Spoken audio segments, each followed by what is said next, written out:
Just to put that in perspective, my predecessor in his 7-year term issued 13,000 pages to Congress, and his predecessor in his 4-year term issued 3,000 pages to Congress. I've issued 33,000 pages in 7 months, and we're going to keep going. I'm dedicated to restoring the trust that the public has and needs in the integrity at the FBI, and it's being done every day by the men and women of the FBI. Now, I know that there's a lot of talk about Epstein, and I'm here to testify that the original sin in the Epstein case was the way it was initially brought by Mr. Acosta back in 2006. The original case involved a very limited search warrant or set of search warrants and didn't take as much investigatory material it should have seized. If I were the FBI director then, it wouldn't have happened. The search warrants were limited to small time periods to include 2002 to 2005 and 1997 to 2001.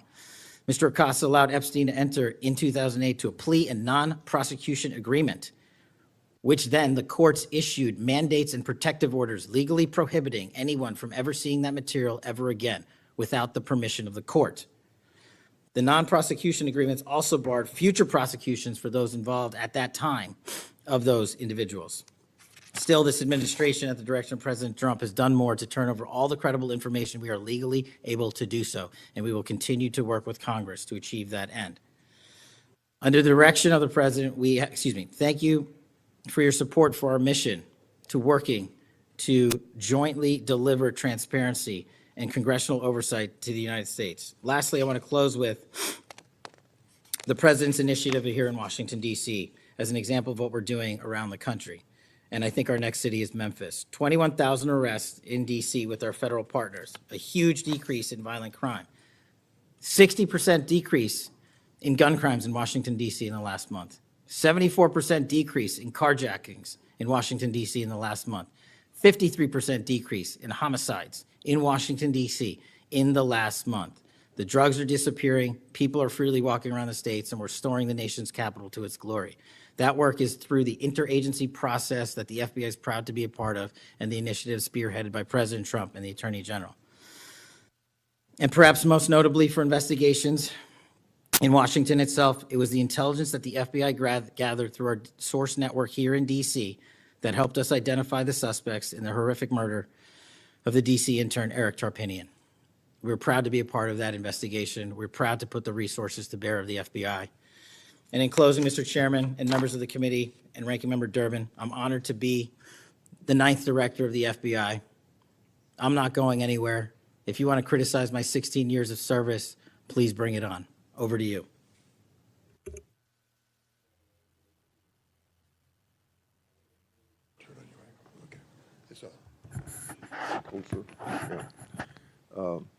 I've observed when, whether it's Republican or Democrats, want a yes or no answer, that the witness and the senators talking over each other. So I thought what I'd do this time, rather than have that happen, if there's something you don't get a chance to answer because of the demeanor of a Republican or Democrat senator, before we, when we get done with that questioner, I'd give you a chance to fill in if there's something you didn't get a chance to say. Since 2019, I've sought greater transparency about Jeffrey Epstein and the government handling of the matter. I've continued to investigate during this Congress.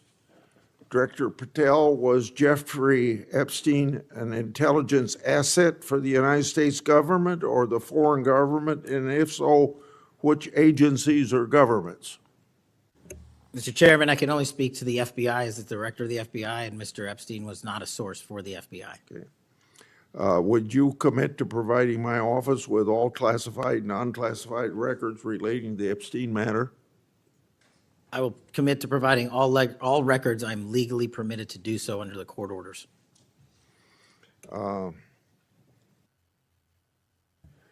It seems to me that I accept your answer to my question, but the broader intelligence community ought to answer these questions as well.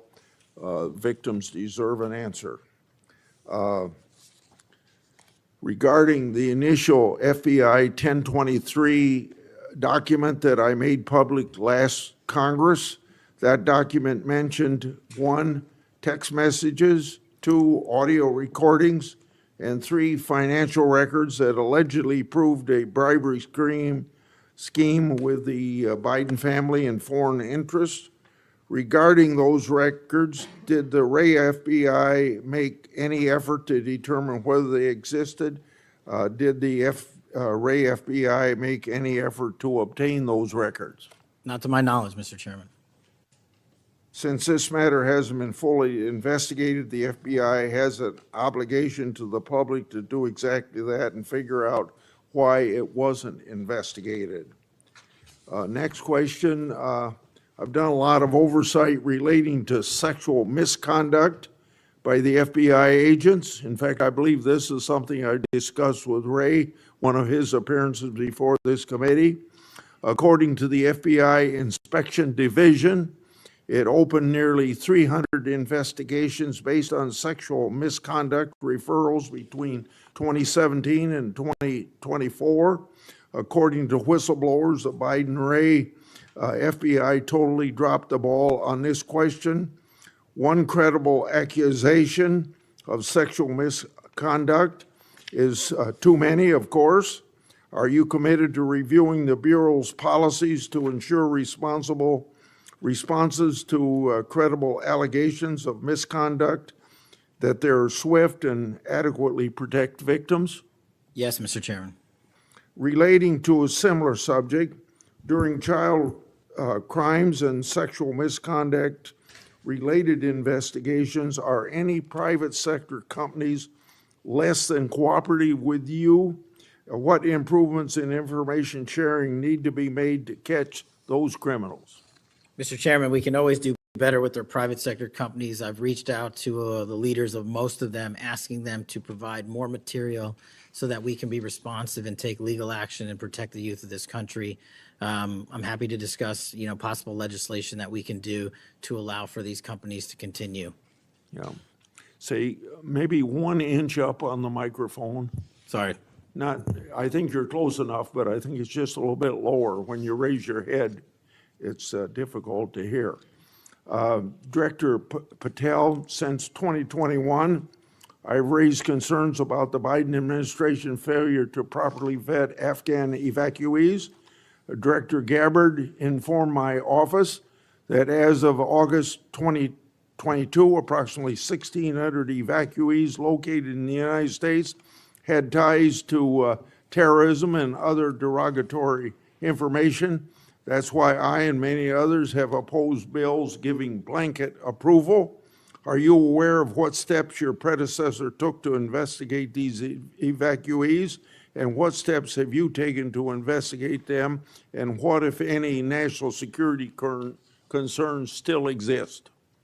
Mr. Chairman, I can't speak to the steps my predecessor took, but I will make sure we do a sweeping review and get back to you on that. As far as the Afghan refugees and evacuees, as during my tenure, we are going through the databases to make sure that no known or suspected terrorists enter this country to harm our nation. And also, as my resolve as FBI director, one of the first acts we undertook was a manhunt of one of the Abbey Gate bombers and leaders in that crime spree that killed 13 brave Americans. And within 2 weeks, we caught one of the leaders of the Abbey Gate bomber and brought him to justice here in 2 weeks from Pakistan. And so my commitment to you on Afghanistan in all matters is complete and without border. Yeah. Through my and other investigations, we found that the Biden administration lost thousands of undocumented children. We never heard a peep from senators wanting to help find them, even after I invited them to do so. In September 2025, the Trump Health and Human Services announced the creation of an interagency crime coordinator cell to find these and other missing children. That interagency group reportedly includes your agency. What resources and personnel have the FBI assigned to this new interagency effort, and what steps have the FBI taken to assist in locating missing children that the incompetent Biden administration lost? Protecting our youth is maybe the top priority for the FBI. As it specifically relates to your question, Mr. Chairman, as I stated, we've surged resources not just to this cell, but across the nation to our FBI's field office to locate children who have been trafficked, who have been victims of sexual abuse. And we have located 4,700 children in the 7 months since I've been FBI director. And that is a 35% increase from the same time period last year. And we're not stopping, and we're committed to doing that work on our tribal lands as well. And we are finding victims of child trafficking and child abuse every county and every district, and we're not going to stop. Okay. As I mentioned during my opening, I'm releasing documents with Senator Johnson about Arctic frost. Specifically, the documents show its scope expanded to include 92 Republican organizations. From evidence that I've seen, it looks to me like another political hit job against Republicans. What steps has the FBI taken to make sure improperly predicated investigations and weaponizations like this don't happen again? The simple answer, Mr. Chairman, is the FBI will only bring cases that are based in fact and law and have a legal basis to do so. And anyone that does otherwise will not be employed at the FBI. We are doing a prospective and retrospective analyses of individuals who may have weaponized the department and the agency. And as I've committed to you during my confirmation hearing and my conversations with you, this FBI will not be weaponized anymore in either side of the aisle. In June of this year, I raised concerns about the FBI's use of restricted access and prohibited access systems. According to the FBI, quote, when search teams that exist in a prohibited access status cases are searched in Sentinel, the particular search will receive a false negative Sentinel search response, end of quote. Clearly, this is not only affects FBI agents, it impacts congressional requests and court cases, and the Biden administration used it to thwart oversight. How are you ensuring that restricted access and prohibited access files are produced to Congress during court cases? And have you identified any Biden family records in restricted and prohibited status? As I've committed to you with my transparency initiative, whether it's restrictive or prohibited, every single thing we can legally provide to Congress, we will. We've also restructured how these restrictive and prohibited cases are labeled and provided access to more people in the chain of command so that more people have knowledge of what these restricted and prohibited cases are, including myself and the deputy. Do you commit to providing any records that are available? I do, sir.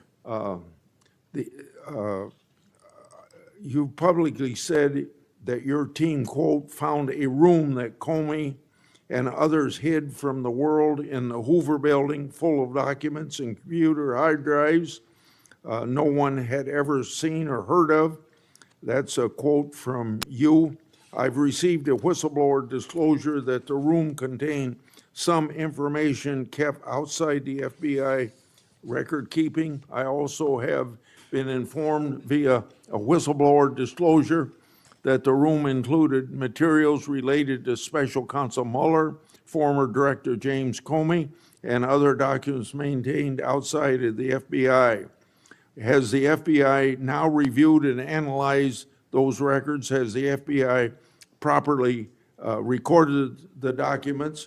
And these records are clearly responsive to my, as well as my colleagues' congressional requests. What steps have you taken to ensure all responsive records are produced to Congress? That has to be my last question.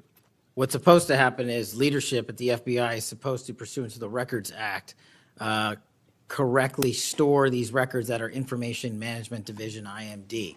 In this room, we found a plethora of hard drives, computers, hard documents, soft documents that were not so recorded, a voluminous amount of information. So we are continuously processing that information. So A, we subscribe to the Records Act and commit that those records will be kept permanently at the FBI.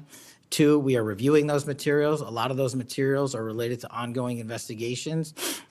And three, we are on a rolling basis providing Congress the documents that we can, and we will continue to do so. Okay, thank you very much. Senator Durbin.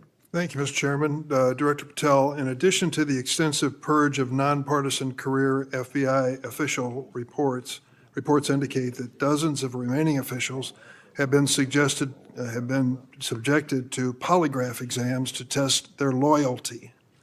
My understanding is that approximately 40 officials have been asked to sit for a polygraph during your administration, and several have been asked whether they have ever made negative comments about you. Director Patel, FBI agents pledge their loyalty to the Constitution of the United States, not you personally.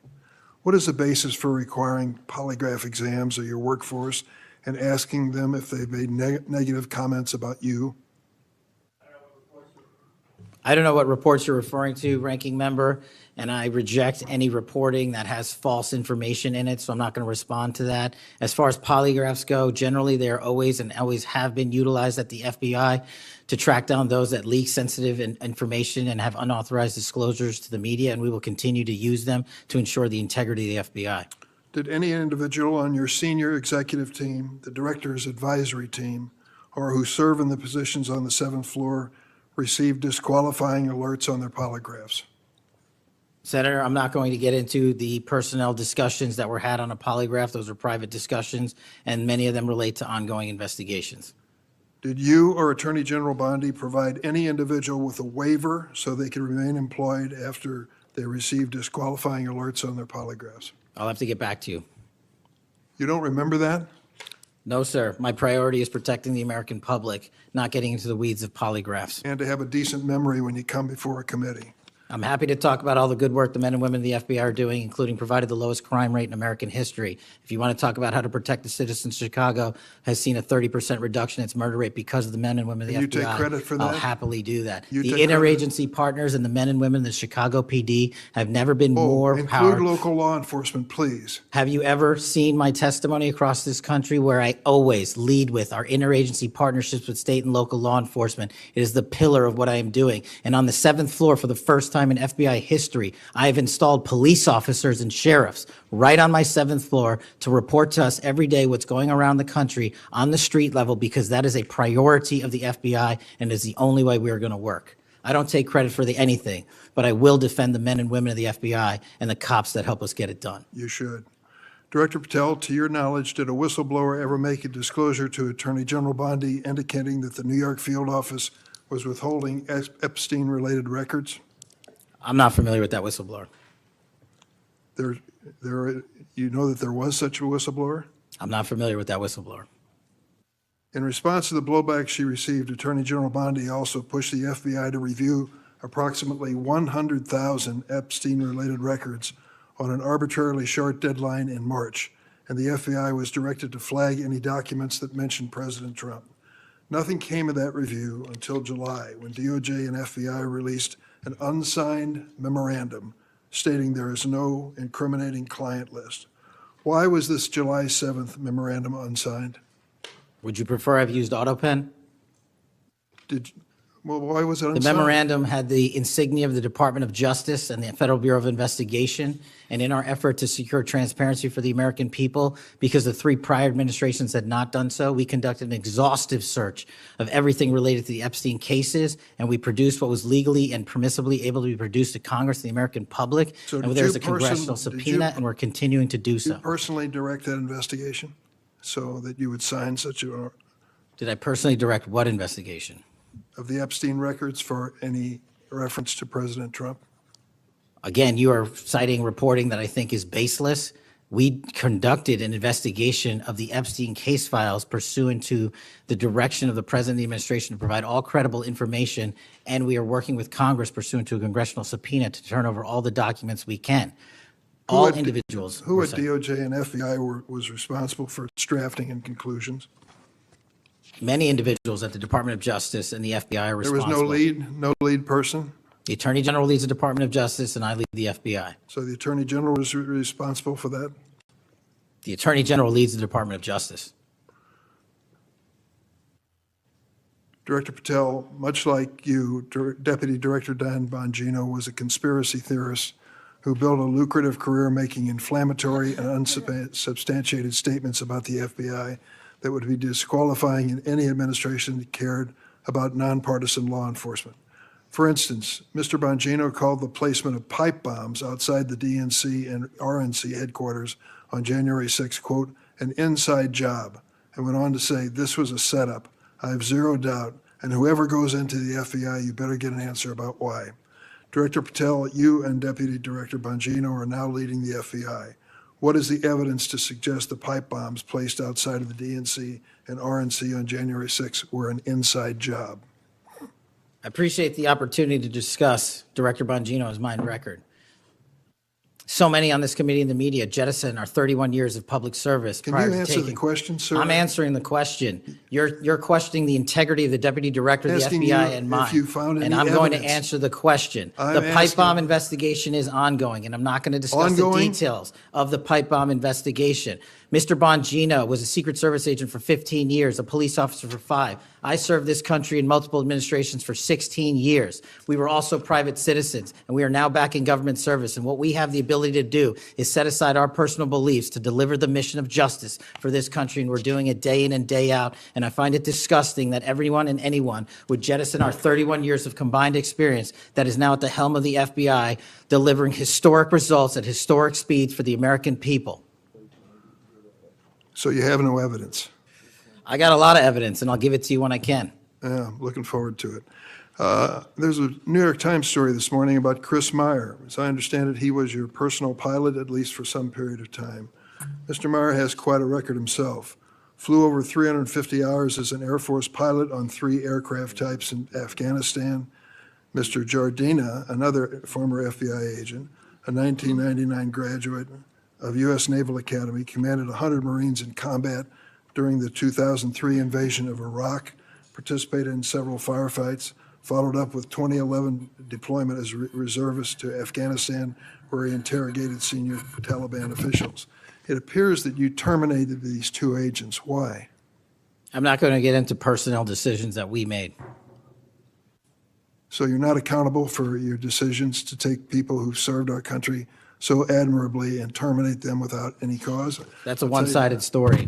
Anyone that has been then terminated from so the tell FBI, your- generally tell your speaking, side of the story. failed to meet the needs of the FBI and uphold their constitutional duties. And you providing a one-sided story from your perch is absolutely disgraceful, because the men and women of the FBI deserve better. And your attack on the current leadership of the men and women of the FBI is equally disgraceful, because now you're attacking the leaders that are our brave SACs in the Let me tell you field what's who are disgraceful. doing the job that this Disgraceful. country needs. It's And we will disgraceful. continue to do it. Excuse me, it's disgraceful when Mr. Meyer and Mr. Jardina, who served our country so well, are terminated apparently because of the rants of a broadcaster. That is your opinion. It is not a fact. Well, it's certainly my opinion I can back up with fact. Let me ask you to explain the situation in Baltimore, if you will. Did you read the story about the termination of the project in Baltimore? Which story? 764 Group? Sorry.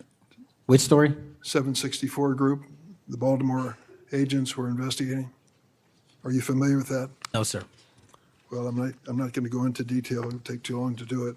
But apparently that this group, 764, a nihilistic, violent extremist group, seeks to blackmail children to perform vile acts on a camera under investigation by Baltimore, which was terminated by you. I'd like you to respond in writing, if you will, as to the circumstances of that termination. Sure. Our operations against NVEs, as you're referring to, has been historically high, and we've taken down multiple NVE rings, including 764 rings, who are harming children and causing them to be mutilated and Last commit question. suicide. Can you explain why you are eliminating the requirements for a college degree for your agents? I appreciate the opportunity to address that. You said in your opening statement, we are reducing the training requirements at Quantico. We are not. We are expanding them. You are referring to an 1811 crossover program, because I believe the men and women of places like the DEA, the ATF, and the Marshal Service and the Secret Service who want to work at the FBI should deserve that opportunity in a shortened, abridged program, which we provided. We are also keeping the 18-week BFTC as is traditionally at the FBI. So we're not reducing any requirements. We are increasing those that we bring into the FBI. Did you change any of the requirements on college degrees?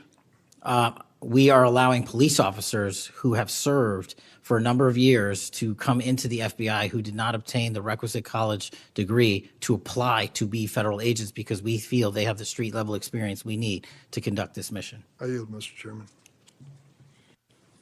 I have to respond to this business about you not treating employees properly because I served under the previous administration when Democrats willingly turned a blind eye to Biden administration retaliation against my whistleblowers. They didn't get due process when their careers and lives were upended. I'm talking about people like Dina Perkins, Jeffrey Veltri, Timothy Dunnan were removed from their positions. Several whistleblowers were reported that they targeted FBI employees for their political beliefs by suspending and revoking security clearances. One FBI whistleblower said that Perkins, Vetri, Dunnan, and other FBI leaderships were, quote, responsible for what happened to me and my family, ensuring that they no longer work at the FBI isn't retribution, it's responsible leadership. Another whistleblower that is a registered Democrat said they spoke out against abuses in security clearances processes committed by FBI senior leaders, particularly Veltri and Perkins. Then Perkins and Dunnan suspended their security clearances and put them in unpaid leave. I'm going to put some more examples like this in the record so I don't take up a lot of time for my colleagues. Senator Graham. Thanks, Senator Graham. Welcome to the committee. The numbers sort of speak for themselves. You've done a lot in a small period of time. So all those folks out there making this happen, thank them for me. Sir. As to how to be an FBI agent, you've made a decision that local law enforcement folks, people who've served in law enforcement without a college degree are able to apply now. Is that correct? Yes, sir. Makes sense to me. So experience out in the field might be as valuable as a college degree, believe it or not. Venezuela.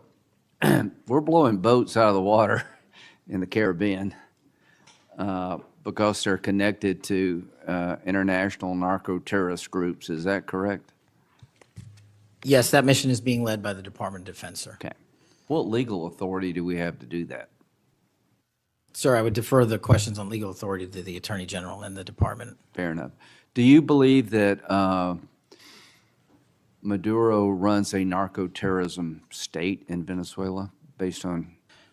I believe based on the intelligence and prosecutions and investigations we are currently running, a large portion of the cocaine that exits out of South America, its origination point is in Venezuela, and using transshipment points through Haiti, they're using the navigable waterways in the Caribbean to the end state delivery, which is the United States of America, and we will hunt down every single one of those narco traffickers with the authorities. There's we some have. actual indictments of Maduro as an individual for being involved in that.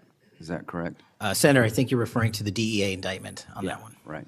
So I guess the point is, would it be fair to say that Venezuela is a good candidate to be labeled as a state sponsor of terrorism under U.S. law?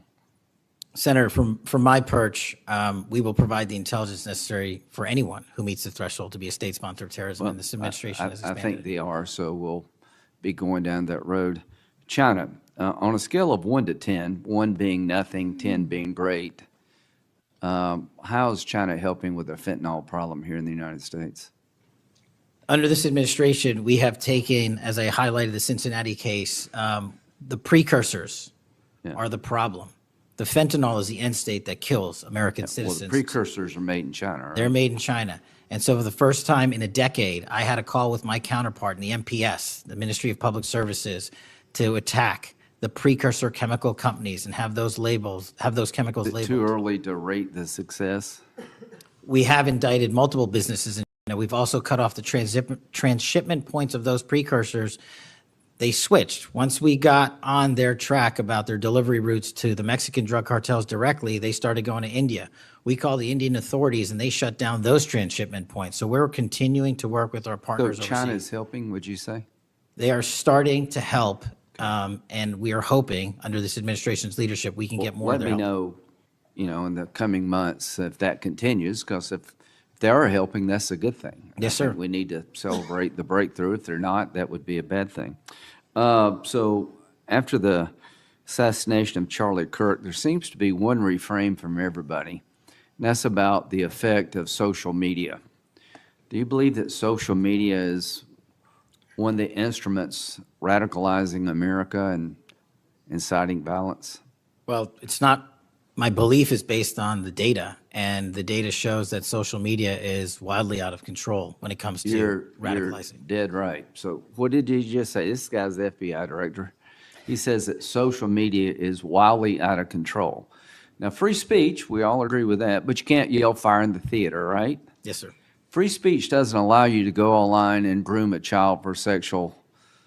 No, it does not. Okay, free speech doesn't allow you to go on the internet and basically incite somebody to kill another person, right? Absolutely not. So if it's illegal offline, it should be illegal online, agreed? Whatever the law is.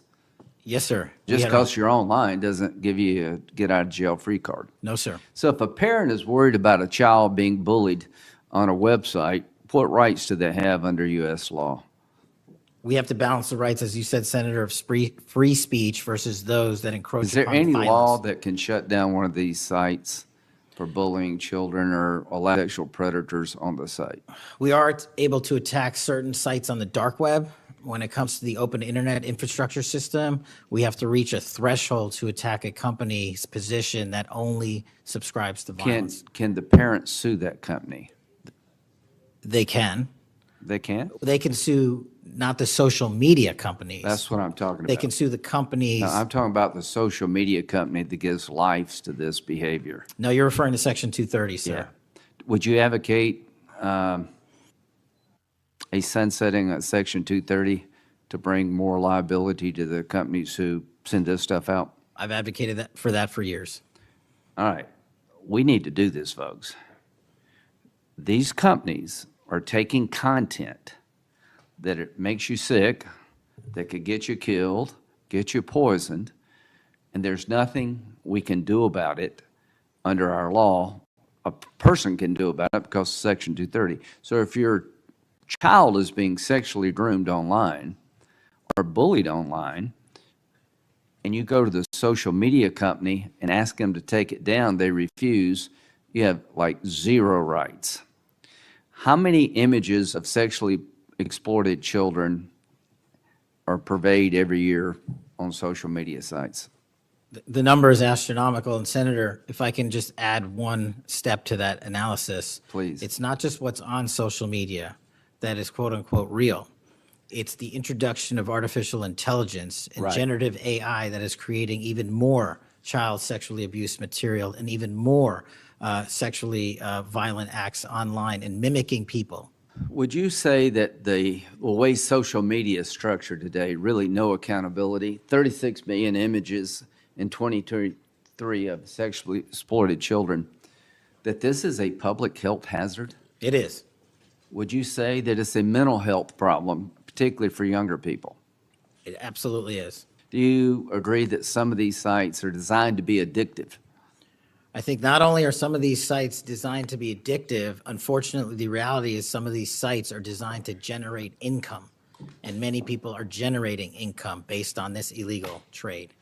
Do you think it's now time for America to deal with this problem?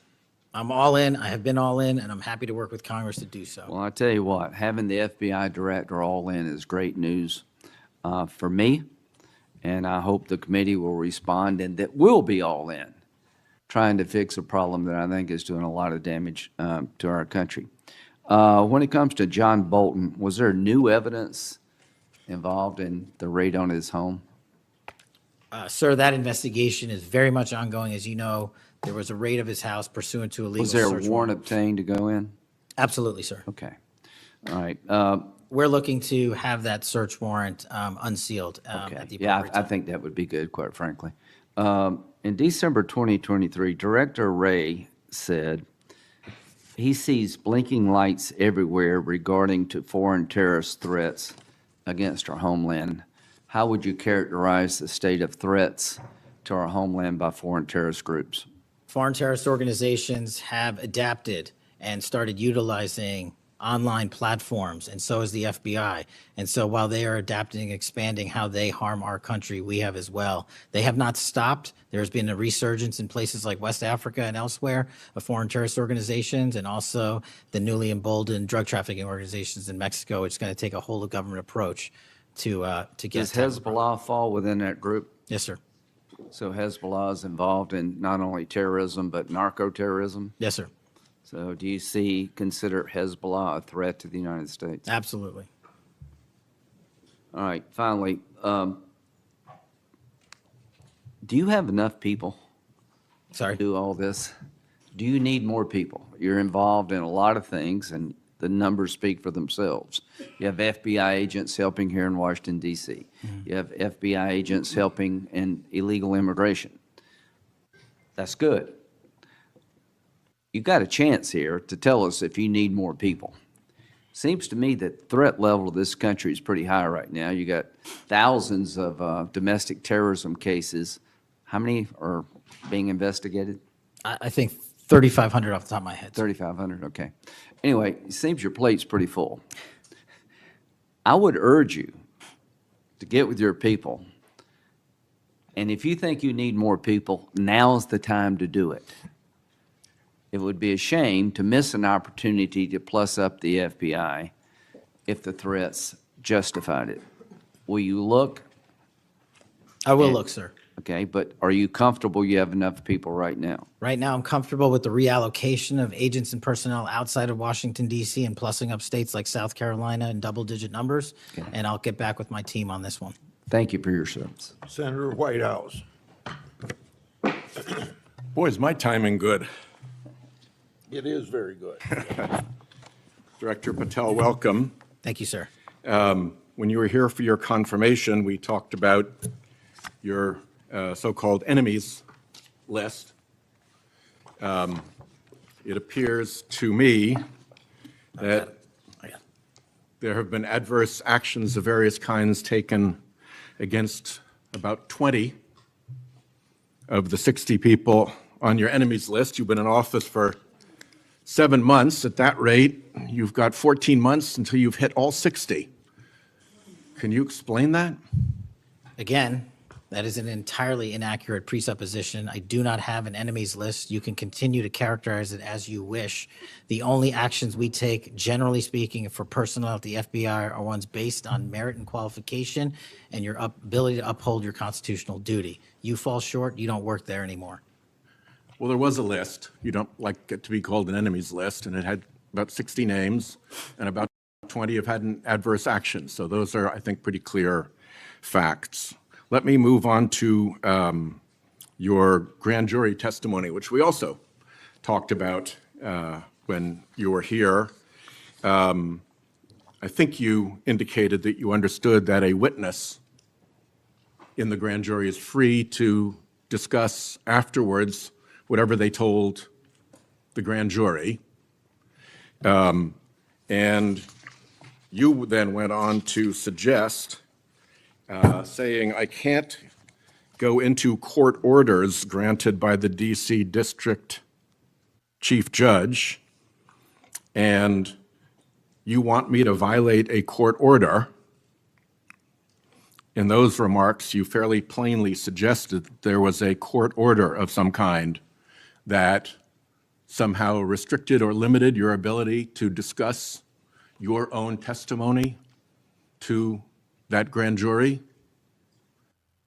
Since then, that chief judge that you mentioned, Judge Boasberg, has written, and I'm quoting him here, Federal Rule of Criminal Procedure 6E allows witnesses like Patel to divulge the contents of their testimony, meaning that nothing was preventing him from doing so before the committee. Can we confirm here today that there is no court order of any kind that limits your ability as a witness before the grand jury to discuss your own testimony to that grand jury? We can confirm that pursuant to my action, that grand jury testimony has been released, the transcript.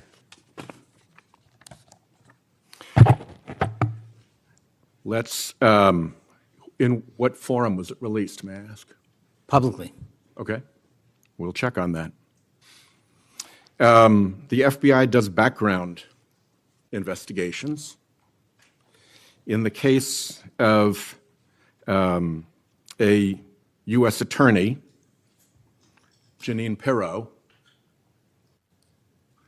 it has come to light that in a civil proceeding, that Fox News executives, prior to her confirmation, called her, I'm quoting here, a reckless maniac who makes, quote, insane comments, and said, I don't trust her to be responsible, and noted her penchant for what they called random conspiracy theories on weird internet sites. My question to you is, did that turn up in her background investigation? For any background investigation, Senator, we do not discuss those publicly. And for every background investigation, when there's an adjudication, it is not made by me. It is made by the career professionals who run the inspection division and background check system. Do you know if that information was found? You see, we're an oversight body here, and there are really three possibilities here. One is that the FBI background investigation didn't find that stuff. That's worth noting because these investigations, full field background investigations, are supposed to find that stuff. That's possibility one. Possibility two is that the FBI did in fact find that information and then did not report it to the administration or to the committee. And the third is that you found it, you reported it to the administration, and they went ahead with her nomination knowing that she had been described as a reckless maniac who made insane comments, who wasn't trusted by colleagues to be responsible, and who had a penchant for random conspiracy theories on weird internet sites. Are you saying that this committee does not have any authority or reason to look into which of those things is true? This committee can look into anything it wishes. I'm telling you that the background investigations that are done by the HRD division are done by career individuals. They do not report the details of those to me. They adjudicate those independently and individually. That's how it's always been done. What happened to during the pause of FBI background investigations that was alleged in the complaint against you and the FBI by the FBI agents who were terminated? On February 12th, Emil Bovee directed the FBI, quote, to pause any FBI background investigations of Trump nominees until Patel was confirmed, which happened on February 20th, is the general description of what they alleged. Why, do you know, were background investigations paused? Was it so material like this could be scrubbed out of them? And have they been resumed without that pause fully and normally after your arrival on February 20th? I can speak to the time period since I got there. Background investigations have been ongoing across the board at the FBI. Why was the pause, do you know? I was not there. Wasn't explained to you when you got there? Oh, by the way, boss, they've had an 8-day pause on background investigations. You think that would be something that would be explained to you at some point? Again, I leave it to the men and women at the HRD division to run background investigations. I do not interfere with them. I get that. But what I don't get is whether you were told about that pause, and why would you not be told about that pause? I don't recall that, sir. All right. The allegation also relates that part of the employee review of senior staff was whether or not they voted for Kamala Harris in the 2024 election. Since when is who you voted for a proper question for agents to be asked? I don't know what allegation you're referring to, Senator. If it's from an ongoing matter in litigation, I can't discuss that. But what I can discuss is I can only speak to the FBI's background investigations. There are other background investigations conducted across the government. I can only speak to So mine. just to clarify, I'm not talking about the FBI full field background investigations. I'm talking about internal employee reviews for promotion, for termination, for job actions of various kinds. And my question to you is it now the policy of the FBI to ask agents who they voted for, and since when is who agents voted for a proper question for the FBI to ask? Taking those in reverse order, it's not a proper question, and it's improper to allege that I'm doing that. And also, at the FBI specifically, under my leadership, we do not ask who you voted for. And just one correction for the record, if I may, Senator, it's Security Division that runs background investigations, not HRD. Okay. I'll accept that correction. And in the event that we cannot locate your grand jury transcript, just expect a question for the record that will give you the chance to either provide that transcript again if it had been previously provided, or to make the statement that Grand Jury Rule 6E allows you, to the best of your recollection, truthfully, about what it is that you told that grand jury. Do you understand that? That's why I wanted the transcript released, and we'll get it to you, sir. Thank you very much. Thank you, Chairman.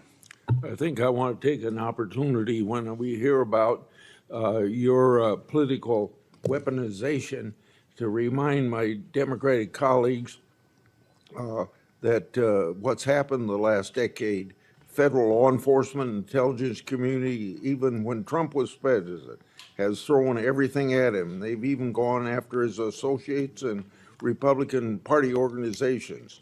One investigation after another, one prosecution after another.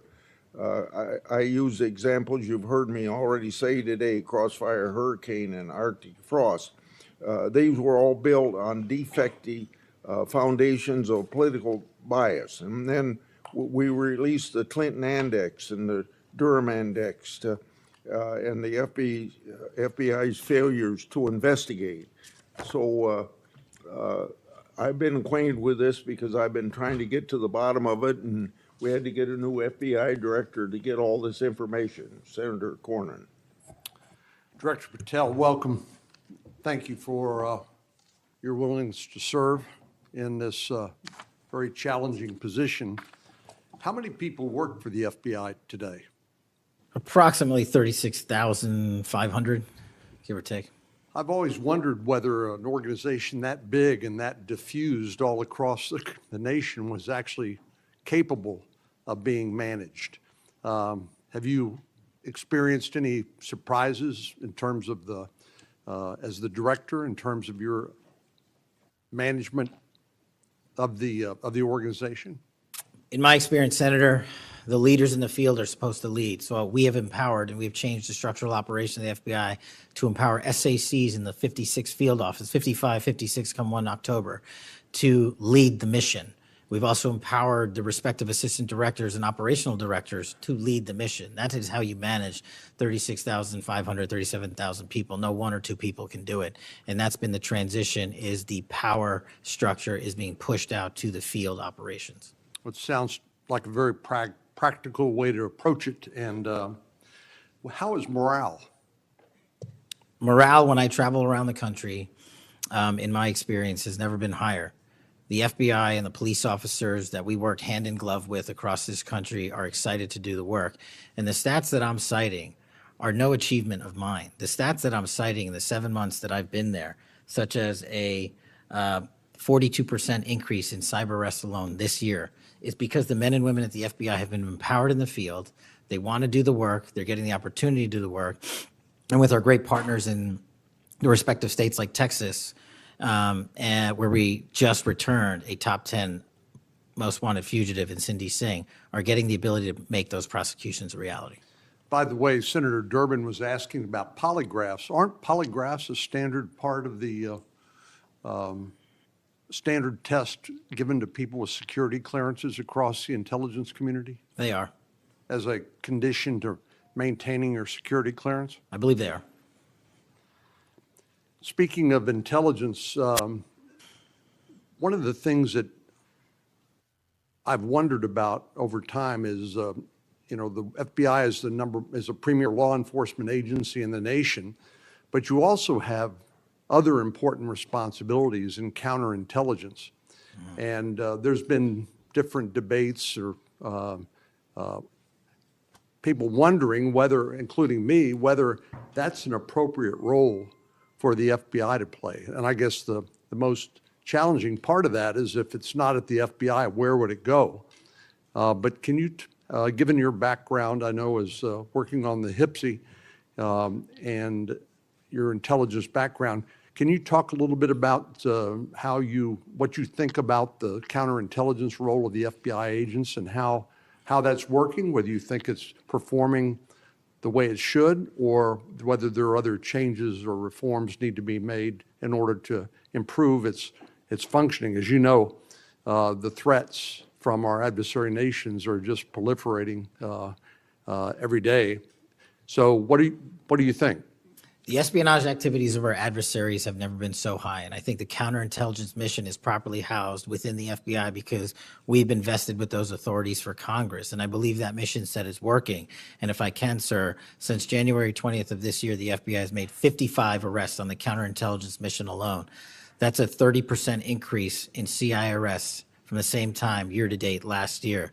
We've arrested 33% increase in PRC counterintelligence arrests, an 83% increase in Russia counterintelligence arrests from the same time last year, then a 60% increase on Iran counterintelligence arrests from the same time period last year. So we are already on total exceeding the entirety of the number of arrests from the previous year on counterintelligence matters across the board. And in my opinion, the FBI is the only agency that can do it. Now, we work with the interagency to do it, and we need them, but we have the mission set. Thank you. You know, sometimes I wonder whether we sort of repeat the way we do things because we've always done it that way. And I'm getting up to building up to this issue of the narco trafficking and what President Trump has ordered the Defense Department to do in terms of to take out some of these transnational criminal organizations that are importing poison into the United States and responsible for killing tens of thousands of Americans, maybe hundreds of thousands of Americans over time. Do you think a law enforcement model for dealing with these narco traffickers is adequate to deal with the threat? Or do you think we need to start thinking about this in maybe new and different ways? Obviously, we're not engaged in a war per se, although it is a war metaphorically. And the law enforcement model seems to be not working from the standpoint of dealing with the volume of the threat and the magnitude of the threat. Do you think we need to start thinking about how do we deal within constitutional legal parameters to deal with this problem in a different way to be more effective in protecting the American people? Absolutely. And the way to analogize this and why I've advocated for the designation, and I'm thankful that the Trump administration has designated these cartels and narco traffickers as foreign terrorist organizations, is because we must treat them like the foreign terrorist organizations post 9/11.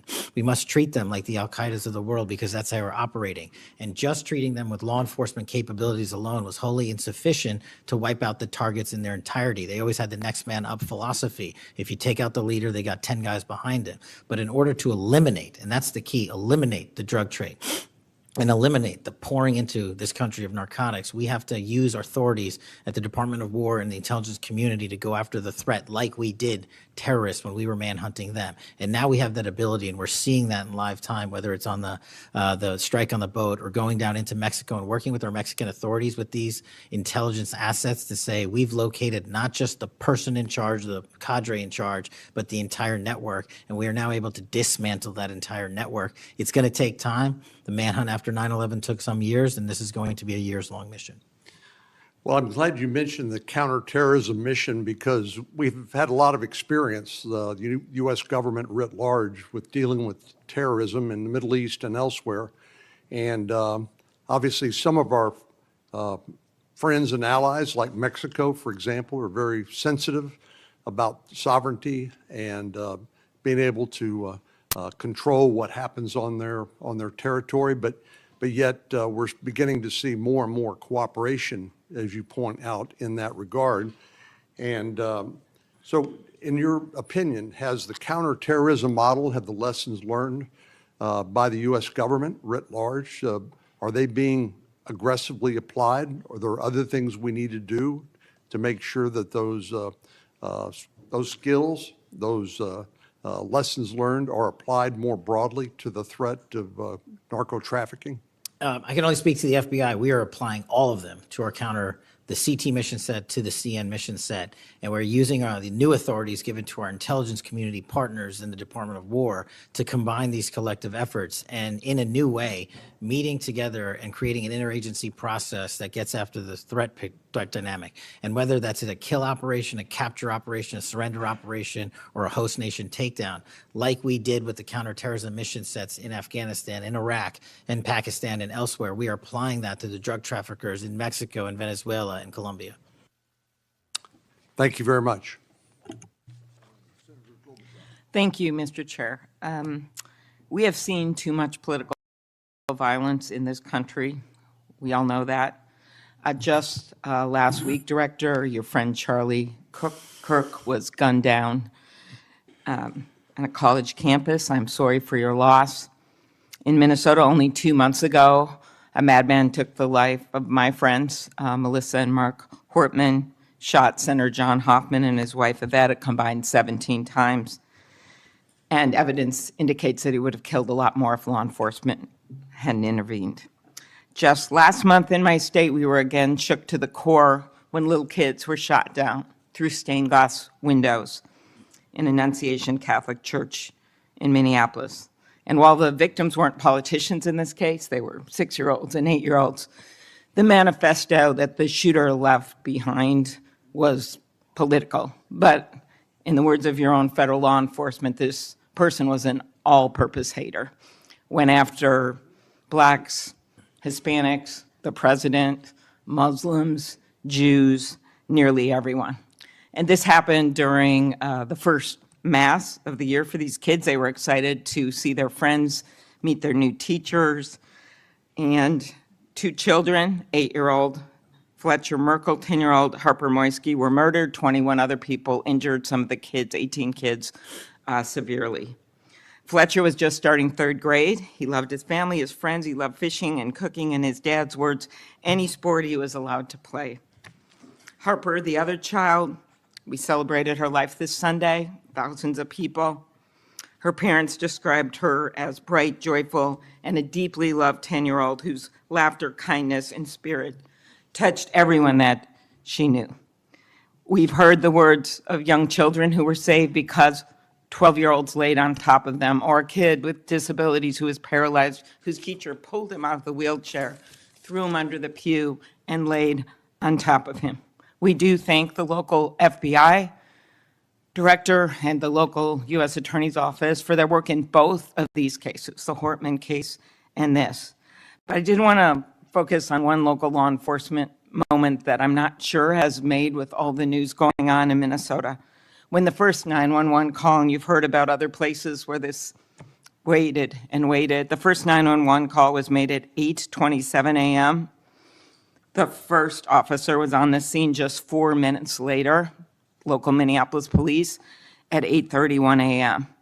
The Chief O'Hara, shared with me the actual numbers.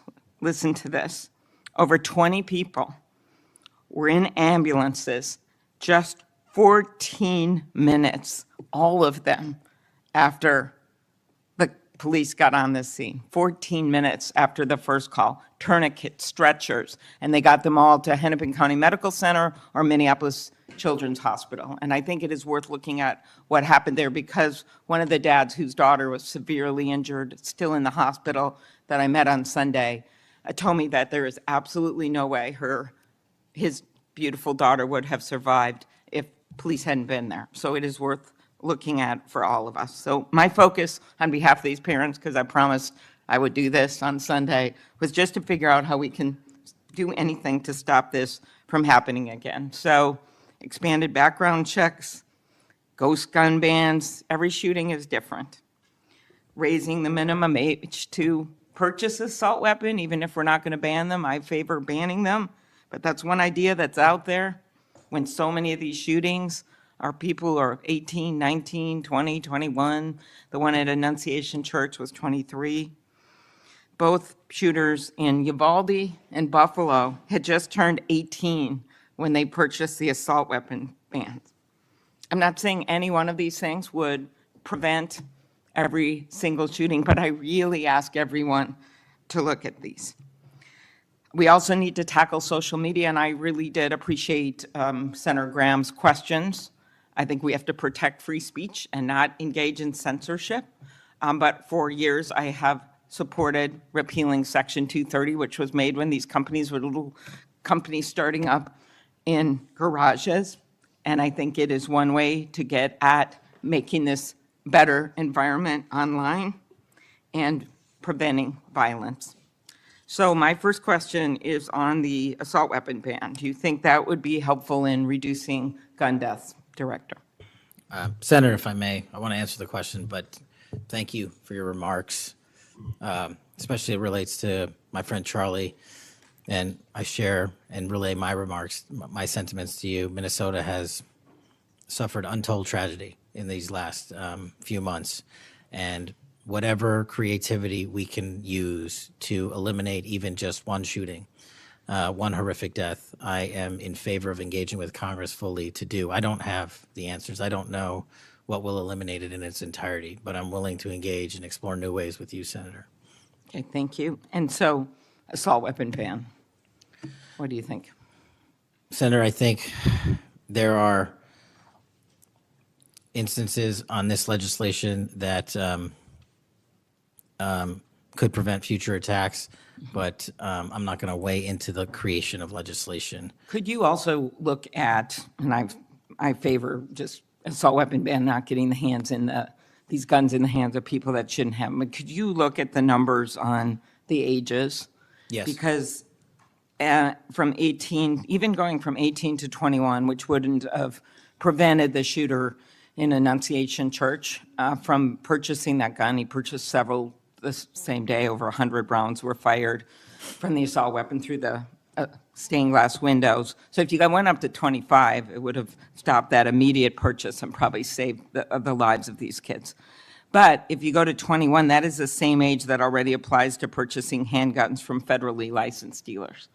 So I prefer another approach, but I was hoping that our Republican colleagues would at least look at that, given Uvalde, Buffalo, and some of these other mass shootings, trying to be practical, but thinking that it could make a major difference.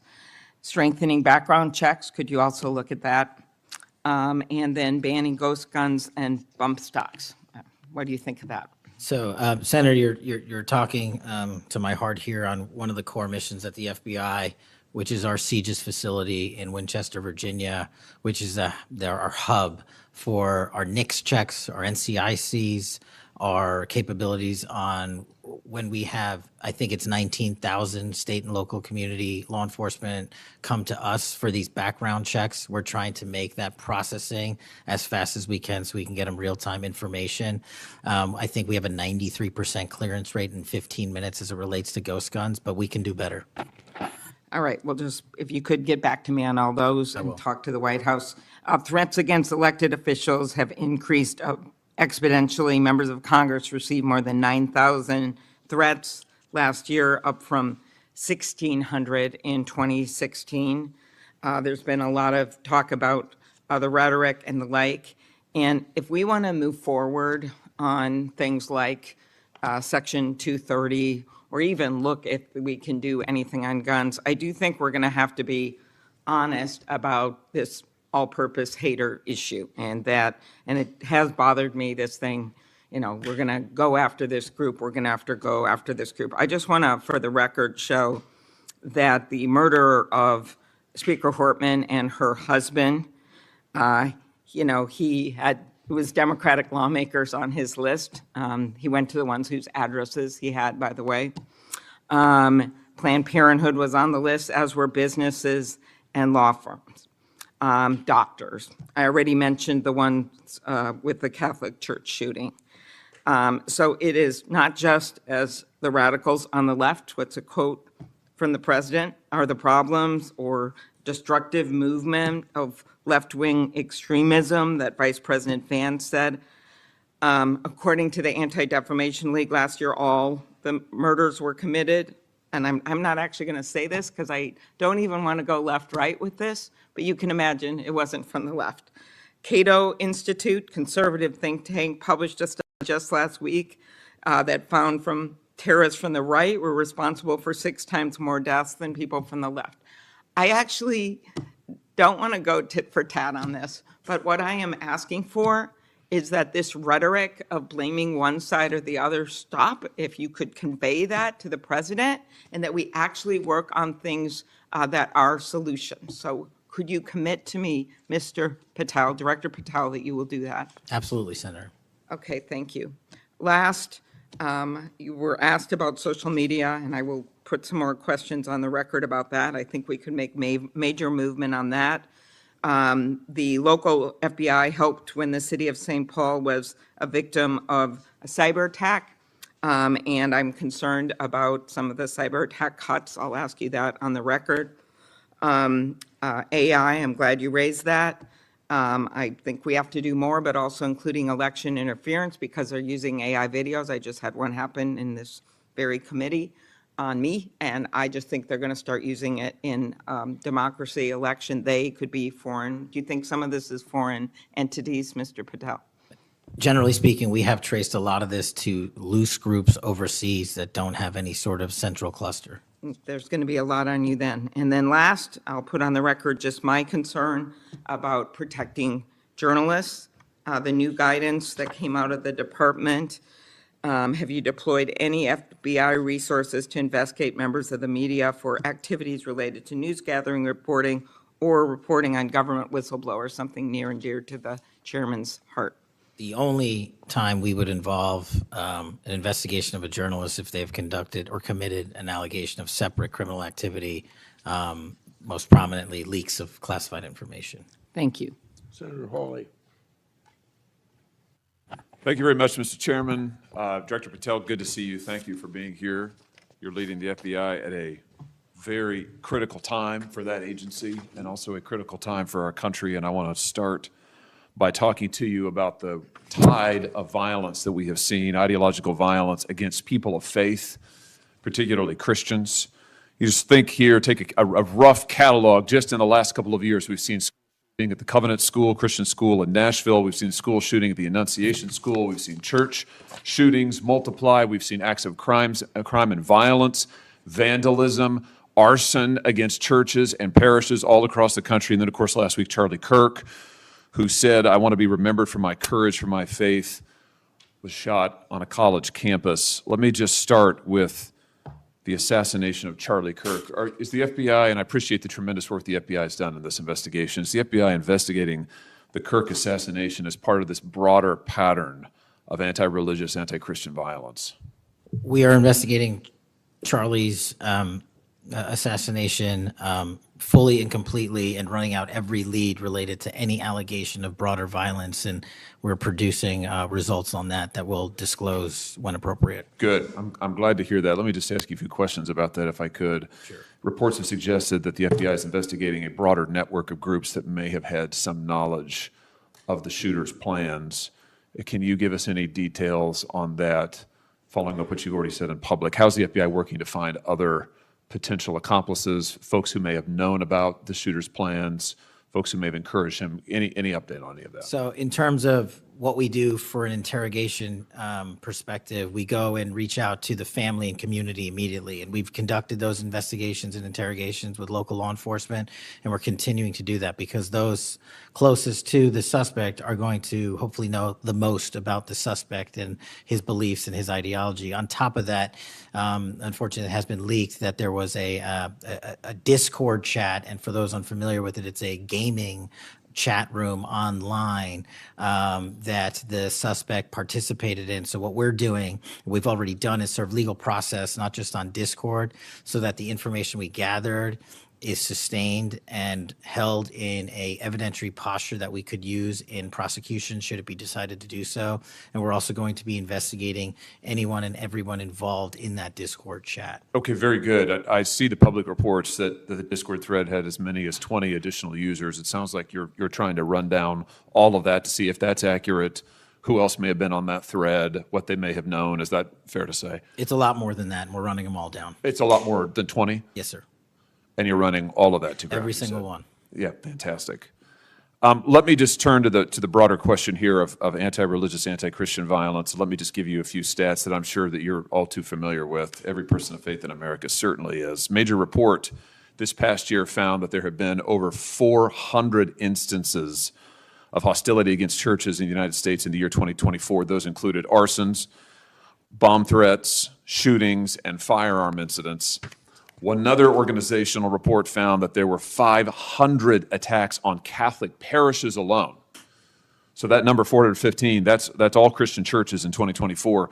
Another organization found 500 separate attacks on just Catholic parishes since May of 2020. Of course, we have the Covenant school shooting, the Annunciation school shooting in Minnesota, where 2 children were shot dead as they were praying in a pew. Here's my question. What is the FBI doing to take on this rising tide of violence that seems to be motivated by anti-religious hatred? Specifically, sir, we have 60 anti-Catholic hate crime incidences reported to us that are being investigated. Publicly, I can tell you we have 5 hate crime investigations with anti-Catholic bias ongoing currently in the states, in the cities of Kansas City, Louisville, Houston, Nashville, and Richmond. That's what I can say publicly. But any ideologically based attack against any faith, as a man of faith myself, will not be tolerated, and the full resources of the FBI are committed to all of it. Are you investigating any domestic cells that instigate or encourage or fund or in any way support attacks on churches or other houses of worship? Senator, you raised an incredibly important point that most people don't look at. I've always said we follow the money, and whether it's terrorism or attacks based on ideology or attacks on institutions of faith or people of faith, someone's paying for it, and we are reverse tracing those steps. We are not stopping at the perpetrator themselves. We are reverse engineering to hold those accountable in our investigations to who funded them and knowingly funded them, and we will bring the appropriate steps against them with our partners at DOJ. Good. I'm glad to hear that. We look forward to hearing reports on that progress. Yeah. Sorry about that. Let me just ask you this in the same vein, Director. Since the Dobbs decision, the FBI has advertised $25,000 rewards for information on attacks on abortion clinics. Will the FBI similarly offer rewards for information on attacks of houses of worship? Yes, when it is appropriate, the rewards are any reward, whether it's an attack on a house of faith or on a homicide or whatever, is determined by a group within the FBI, but we will work with them to make sure that rewards of monetary value are put out for all ideologically based attacks. Good. You just rattled off some statistics, which I was glad to hear, about the number of investigations you have open, the incidents you're tracking against Christians, against houses of worship. Let me just ask you if you consider designating a senior official as a liaison to houses of worship, to Christian other religious organizations, to publish metrics on investigations and arrests related to church attacks, church threats, vandalism, arson, et cetera. Will you set up a system for liaising and then reporting so that everybody can see, this committee and the public can see just how many attacks we're talking about, just what the level of threat and violence is and what the FBI is doing to combat it? Senator, you're speaking my language. The private-public sector partnership on this specific issue, just like the other ones we've talked about, is equally transformative to finding those involved in these criminal activities. And with your assistance, I would ask you if you're able to identify someone who's an expert in that area, we will work with them. We will take their information, because as great as the FBI is, we're only as good as the information we can get, and we don't have the reach that the private sector does in some of these areas. Very good. Happy to help on that. Let me ask you about something specific to the FBI, because sadly, as you know, the FBI, when it comes to anti-religious animus, has been part of the problem before you got to this agency. And I know that you remember the infamous memo generated by the FBI that attempted to recruit informants in houses of worship, in particular in Catholic parishes. Your predecessor testified when this information, I just want to reiterate, this memo became public because of a whistleblower. It was not turned over to this committee. It was not disclosed to this committee. In fact, we were told it didn't exist, and then a whistleblower published it, showing that indeed the FBI had recruited informants, attempted to, into Catholic parishes. Your predecessor then testified, sitting right where you are today, he testified that this, I'm going to quote, was a single product by a single field office, end quote. That was a lie. Because we then had additional whistleblowers come forward and say, no, actually, multiple field offices contributed to the drafting of the report. And indeed, there was a second anti-Catholic memo that the FBI generated. And indeed, those memos were distributed to over 1,000 FBI agents across the country. You know all of this. You and I talked about it when you were here for your confirmation hearing back in January. I just want to follow up and see, have you been able to determine how this memo got written and distributed? How is it that the Federal Bureau of Investigation came to be recruiting informants in Christian churches in this country? Senator, we did dig in, and we are doing our investigation simultaneously with Congress. And just to put it in perspective, we've provided 700 documents on the Richmond Catholic memo specifically to this committee, whereas my predecessor provided 19 pages. And not only that, but we looked into how the source recruitment structure at the FBI was conducted during this time.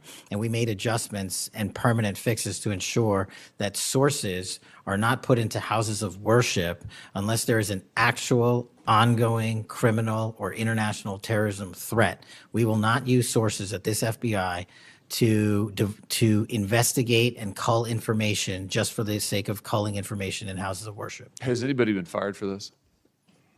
There have been terminations related to this and resignations. Good. There need to be, because if this is going to be standard at the FBI, nobody can trust the FBI. You want to talk about violating the First Amendment? This has got First Amendment violation written all over it. It's one of the most revolting chapters in the FBI's history.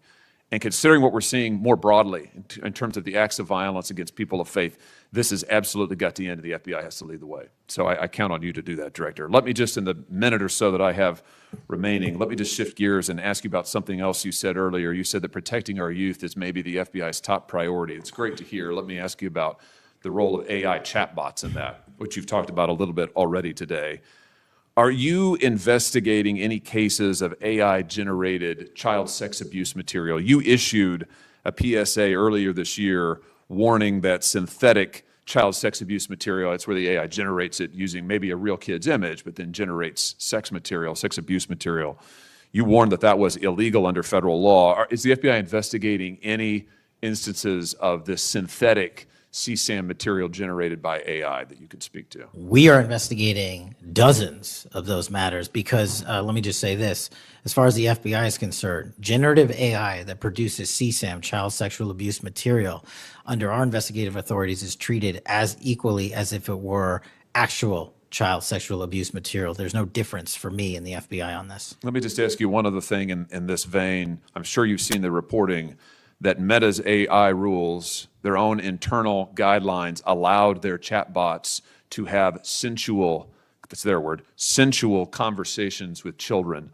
We've had instances, multiple instances of children, minors, taking their own lives at the behest of chatbots that instructed them with specificity on how to do it. What's the FBI's role here in investigating what is going on with these chatbots, with these AI companies encouraging? I mean, listen, if an actual person did that, we would say that's grooming. We would say that's child abuse. These companies are doing it. Their own guidelines allow it. What can we do about that? You're referring to NVE, nihilistic violent extremism, and the 764. It has been made a priority of the FBI because they are targeting children, and these chatbots and these generative AI are getting coupled with actual humans who are using them and releasing them because they can do the work faster and quicker than humans can and get into spaces like social media where humans have a difficulty in engaging. And what we're doing is treating any extension of generative AI as the criminal themselves. And we have, I think, I've got to get the number back to you, but over 1,000 investigations related to NVE. We've had numerous takedowns and arrests of 764 individuals, and we are educating. This may be the most important part. I'm directly engaging with the social media and media companies, the internet service providers, to find a way to shut down. There's nothing I can do at the FBI to force them to shut it down, but work with you in Congress to find a way to work with our partners to get that shut down permanently. Senator Coons. Thank you, Chairman Grassley. Thank you, Chairman, for calling this hearing. I'm grateful we're continuing this committee's long tradition of oversight, and in particularly today, oversight of the FBI.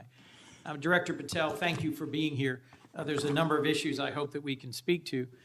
I want to start by reading something you said to me during your confirmation hearing under oath. I have no interest, no desire, and will not, if confirmed, go backwards. There will be no politicization at the FBI. Then you looked me in the eyes and said there will be no retribution actions taken by the FBI should I be confirmed as director. I told you that in your office. I tell you that again today.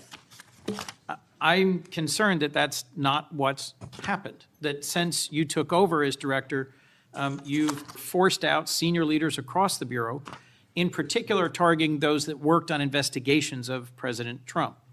The former acting director has just sued you for firing him for political reasons. So did a leader in the DC field office. And the well-respected leader of the Salt Lake City office was pushed out last month, leaving that office shorthanded at a particularly difficult time. I'm worried that these actions compromise the Bureau's ability to keep Americans safe. Hundreds of agents have resigned. You are lowering application standards to fill vacancies. You've reassigned large numbers of agents to work on immigration and street crime, issues other law enforcement agencies can handle, perhaps more effectively with the FBI, but I'm concerned that this compromises the Bureau's ability to address national security risks, uniquely its capability. In fact, you've shut down the Office of Integrity and Compliance, which makes sure that agents act in a lawful and ethical way, and reassign staff away from domestic terrorism investigations exactly at a moment I think we are all concerned about it. I also have to ask, you came before the Appropriations Committee in May and told us you wanted a $500 million budget cut for the FBI, literally an effort to defund the police. I am grateful for the work of the men and women of the FBI. They've done great work this year in Delaware, partnering with the Dover Police Department to support human trafficking victims, partnering with the Middletown Police Department on armed robbery and carjacking. And it's urgent, I think, that we fix the direction and the prioritization within the FBI. And I wish we could focus on those efforts today. But I'm seeing an FBI leadership more focused on social media clout and on political revenge than on fighting crime. Director, have you ever ordered that an FBI employee be terminated because he or she worked on an investigation into President Trump? Senator, thank you. One quick correction for the record. There's 280 NV investigations. I gave the incorrect number to Senator Hawley. Thank you. Understood. As far as a lot of your statement, I disagree with it, and I'm happy to address it. But the only way, generally speaking, an individual is terminated at the FBI is if they have violated their oath of office, violated the law, or failed to uphold the standards that we need them to have at the FBI. So those who say that they've been fired because of working on investigations into President Trump are lying or misrepresenting? Well, those matters are alleged in litigation, which is ongoing, so I can't comment on those specifically. Could you comment on why you fired former acting FBI Director Driscoll? I can't because it's ongoing litigation. Could you say now definitively under oath that the rank and file agents who were assigned to work January 6 cases will not be terminated because that's what they were assigned to do? I've said it before and I've said it again. Your case assignment, as I was given case assignments when I was a young prosecutor, does not dictate your career or your termination. Thank you. Then let me go to the appropriations question. In May, you testified before the subcommittee on which I serve, defending the president's request that we slash the FBI's budget by about $500 million. The day before, you testified the opposite in front of the House. Where are we in terms of the budget request? Senator Graham earlier said if you're requesting more funding for more agents, let us know. We're nearing the end of the fiscal year. In front of the committee on which I serve here in the Senate, your request was for a reduction of hundreds of millions of dollars. Where are we? Where we are in the budget cycle is we at the FBI are in support of the president's budget, and we are in support of eliminating waste, fraud, and abuse. We've already identified tens of millions of dollars of duplicative contracts that the FBI was spending on software and private sector engagements. We've also identified duplicative workloads. So we are transitioning those folks out of doing the same thing twice over and into the field. And that's my focus right now. And the move of the FBI headquarters is also going to save the FBI $3.5 billion in the American taxpayers. So we're focused on eliminating waste, fraud, and abuse. And as I told Senator Graham, I'll go back and talk to my team, and if we need more, we'll let you know. Are you planning any additional reductions in force, Director? No. How many vacancies are you currently trying to fill within the agency? In terms of the 1811 ranks, there's a few hundred open vacancies that we have funded. And so we're filling all of those with our hybrid 1811 program and our new recruitment program, and I think a lesser amount of IAs and SOS. So if hundreds of agents have retired or taken the fork in the road offer, and you have vacancies, but you're requesting $500 million less, how does having fewer FBI agents help you tackle violent crime and address our national security issues? Just to put it in perspective, cybersecurity Senator, issues? sorry, I didn't mean to cut you off. If we had this $500 million, we've done the math. It would take us 14 years to onboard every vacancy that's on the books currently at the FBI, because we can't hire these folks and train them overnight. It's a years-long process. So we are currently focused on recruiting the best and filling the positions to the best of our needs. And we, even if we had this extra money, wouldn't be able to hire them overnight. We're looking for where the need is greatest, where in the country we need to send them, and how we can change the training requirements, which is why I'm thrilled to have police officers. They might not have a college degree, but they got the street smarts and the cop smarts to become FBI agents, and that's what we want. Let me turn to Section 702. Yes, sir. When you testified in front of the CJS subcommittee, we talked about this issue. You told me you were in favor of reauthorizing FISA Section 702 when it expires next year, so long as the reforms implemented last year, reforms like better training for agents and real consequences for inappropriate searches of Americans' communications, were maintained. You also said that you had some ideas about how to make Section 702 better going forward. Can you give me an update on the FBI's implementation of these reforms and the direction you think it should go? Absolutely. I think you're referring to the query process, and if you're not, let me know. But any instance of abuse or mistakes that were made in the query process have now been changed. It used to be you can make multiple mistakes and continue to access the query database system. I've changed that. If you make a mistake, you're immediately sidelined, a review is conducted, and if it was an actual mistake, i.e., there should have been S on the end of that name and there wasn't, then we put you back in. But we have to review those matters. So that's happening. And if there was an intentional mistake, you have no more access to the 702 query system and its database. So we've also done an audit of the entire 702 system and the query databases. And now we are nearly 100% of the audit. And I think we found one or two, I'll have to get back to you, quote unquote mistakes within that system, which are currently being reviewed. Thank you. You had told me in May that you'd send me updated statistics about the Section 702 searches of Americans' data. I haven't received it. When will I get that? I'll work with my team to get that to you, Senator. And frankly, in May, when you were testifying that you were implementing these reforms, you were also closing down the Office of Internal Auditing at the FBI. Now, that was the office created in the first Trump administration to improve the Bureau's compliance with Section 702. How is that working out? How can you continue to advocate for robust civil liberty protections, but shut down the office that was created to enforce those safeguards? Help me understand this. Absolutely, Senator. This is a great example of sort of duplicative work. Both, there was two divisions in the FBI working on this, and all we did was the inspection division, which is the leader in this query system and this audit system, has now been given the single source mandate to conduct these. So the OIA, its elimination is just taking folks who were working there and were experts in it and folded in under the inspection division, and then taking other folks that we didn't need because we had enough manpower and pushing them elsewhere in the FBI.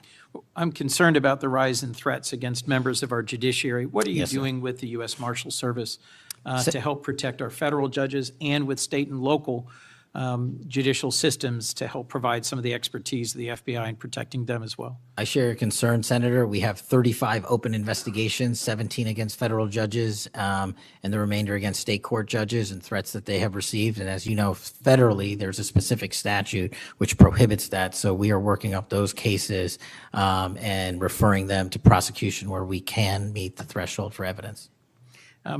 In your written testimony, you referenced how counter-UAS legislation expires and we need to resolve the conflict in jurisdiction and authority. I agree, this is an urgent concern. I have heard from state and local law enforcement about it, from the folks responsible for major events, whether it's sports or concerts or public events.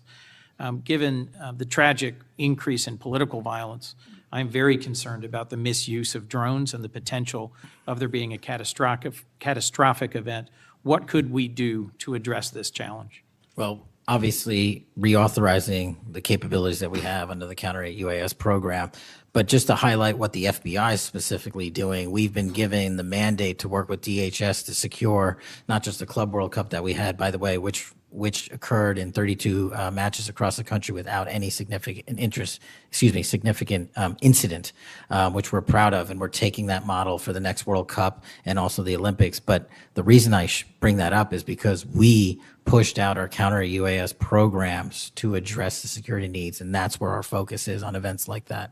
Mr. Director, thank you for your testimony. I look forward to working on actually solving criminal problems and reducing the extent to which what we're going back and forth about is more political and partisan point scoring and more actually solving crimes for the American people. Yes, sir. Senator Kennedy.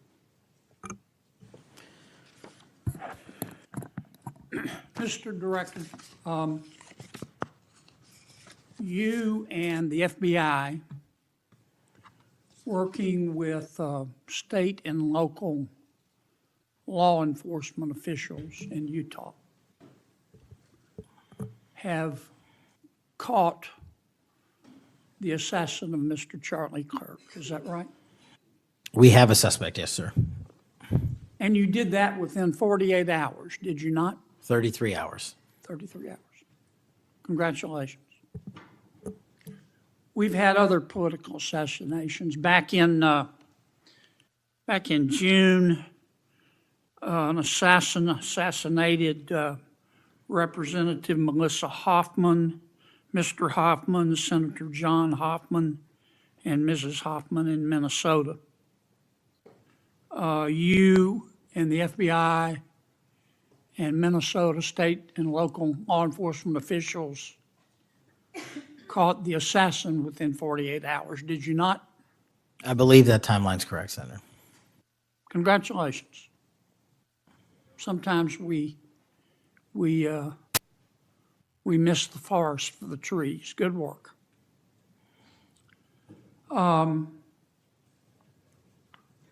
Did Mr. Kirk's assassin act alone? As I've said since the beginning, Senator, it is very much an ongoing investigation, and I can't speak to the state charges. That's for the state to address on their own, but we are providing them with the same investigatory findings we're parting the department.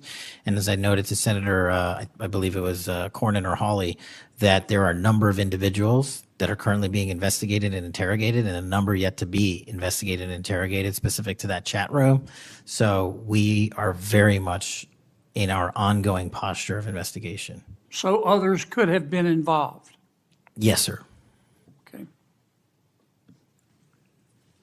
I asked you this last time you were here. Cash, you remember Mr. Peter Strzok and Ms. Lisa Page? Yes, sir. Mr.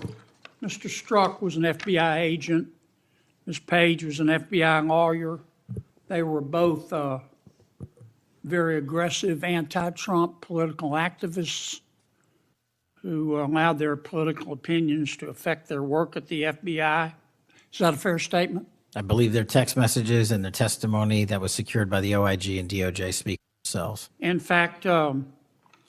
Strzok and Ms. Page were having an extramarital affair, and at one point, Ms. Page texted Mr. Strzok, quote, "Trump's not ever going to be president, right? Right?" And Mr. Strzok replied, "No, No, he won't. We will stop it, end quote.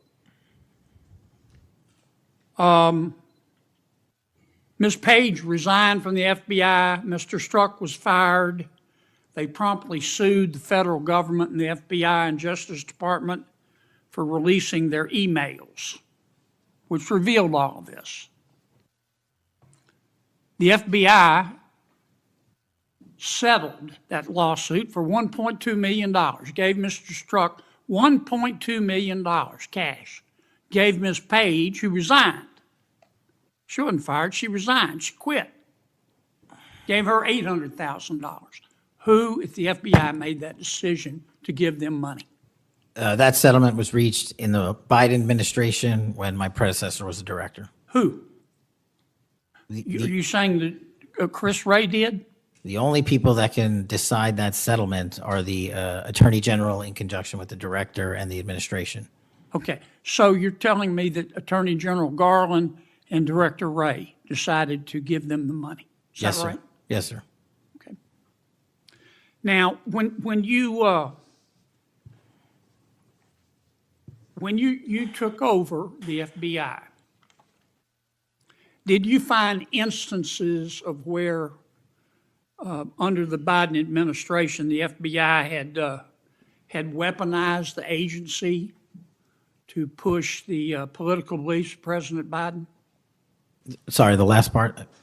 When you took over the FBI, did you find instances of where the Biden administration had politicized the FBI to prosecute its political agenda? Well, I won't speak for other people. Haven't been a target of that weaponization, haven't been a staffer on the House Intelligence Committee, having had the Justice Department weaponized against me for making the findings and leading the investigation of Russiagate. I know what that feels like. And that's why, as the FBI director, I'm committing to not ever have that ever happen again. But I'm also committed to fully investigating what was done. And that matter is still ongoing. So I assume, I take it your answer is yes. Yes, sir. And you're firing those people, is that right? Anyone that politicizes their job at the FBI will not work at the FBI. Okay. You've heard some of my colleagues either implicitly or otherwise suggest that you have politicized the FBI to prosecute the political beliefs of President Trump. Is that true? I don't know how that can be true when the stats that I cited, to include the 23,000 arrests, 6,000 weapons seized, 1,600 gang and criminal enterprise organizations, 4,700 children found and rescued, more enough fentanyl seized to kill a third of America. The men and women of the FBI are now on an apolitical mission, and this is why the numbers are historic in 7 Have you months. fired people because they voted for Vice President Harris? I don't ask people who they vote for, and neither does the FBI. Okay. But you've given people polygraphs, have you not? Many people in the FBI take polys. The FBI does that all the time. Yes, sir. Does it not?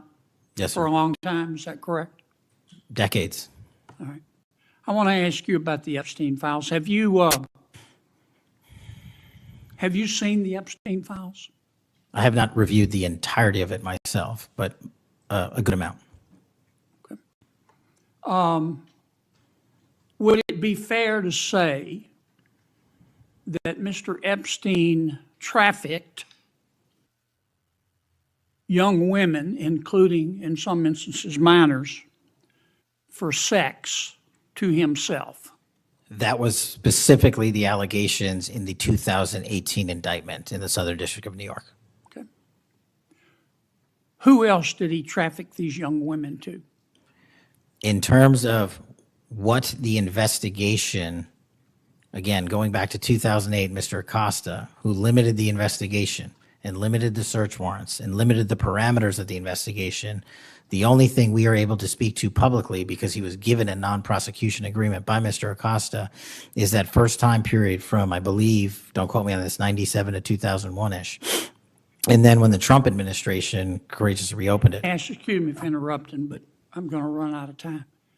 You've seen most of the files.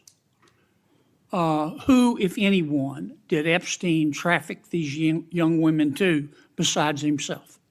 Himself. There is no credible information None. If there were, I would bring the case yesterday that he trafficked to other individuals. And the information we have, again, is limited. So the answer is no one For the information that we have in the files? in the case file. Okay. Now, President Trump has deferred to the FBI and the Department of Justice with respect to the Epstein records. He says it is your call about releasing them. And I understand that the department and the agency have decided to release them in cooperation with the House committee. Is that correct? Yes, sir. So you're releasing them a little bit at a time. Is that correct? We're releasing as much as we can, but we are limited by 3 different court orders, and the department went back to each of those judges to waive those court orders or have them lifted, and each of those judges declined. Will you release all of them, or at least as many as you can? We will release everything we are legally permitted to do so. We are continuing to work with the House on the subpoena request. We have substantially complied with it, but we will continue to release whatever we are legally permitted to do so. Okay. I strongly encourage you to do that. Cash, this issue's not going to go away. And I think the central question for the American people is this. They know that Epstein trafficked young women for sex to himself. They want to know who, if anyone else, he trafficked these young women to. And that's a very fair question. I want to know that answer. And I think you're going to have to do more to satisfy the American people's understandable curiosity in that regard. Mr. Chairman, may I just respond to that? I agree, Senator. And what we have done, and just to remind folks, the Epstein case files existed in the 2 prior administrations, in the Obama administration and the Biden administration, and they didn't release anything. And there was President Trump in the first administration that renewed charges against Mr. Epstein. And I know it's a little complicated to understand, but what exists in the Epstein case files was a direct result of the limited search warrants from 2006 and 7, which hamstrung future investigations because of the non-prosecution agreement. And multiple administrations had the opportunity to look at the entirety of that case file and recommend prosecutions against anyone that was trafficked under Mr. Epstein and anyone that participated in that trafficking. And the only person to bring charges was the prior administration against Mr. Epstein. Now, I am not saying that others were not trafficked and others were not involved. What I am telling you is that based on the information we have, and we have continuously and publicly asked for the public to come forward with more information. If there is, we'll look at it. But based on credible information, we have released all credible information, and the information that the Department of Justice and the FBI never releases is information on investigations that are not credible. And we don't release the names of victims who weren't credible, but in the same time, we don't release the names of victims who were credible. And so that's by law. And so the information we are releasing now is historic, and it is also to the maximum capacity that the law allows. And I know that's not going to satisfy many, many, many people, but if they wanted it done right, then the investigation from its origination should have been done right, and he should not have been given a get-out-of-jail-free card to do jail on the weekends for 12 hours a day, and he should have been investigated fully for the entirety of his crime and criminal enterprise, not just from 1997 to 2001. Senator Blumenthal. Thank you, Mr. Patel. Thank you, Mr. Chairman. Director Patel, thank you for being here today. You'll recall well in January at your confirmation hearing before this committee, I raised the prospect of politically motivated retaliation, and you promised me, as you did other members of this committee, quote, every FBI employee will be held to the absolute same standard and no one will be terminated for case assignments. You went on to tell me, quote, all FBI employees will be protected against political retribution. And you assured one of my colleagues that you would honor the internal review process of the FBI. I'm not going to mince words. You lied to us. in the short time that you've been FBI director, you've presided over a rash of retaliatory firings. 3 FBI agents have recently sued you. They are FBI agents with 60 years between them of distinguished service, rescuing hostages, saving kids from predators, dismantling drug cartels, and their allegations, their civil allegations, are a searing indictment of your tenure as FBI director. But it's not just those 3.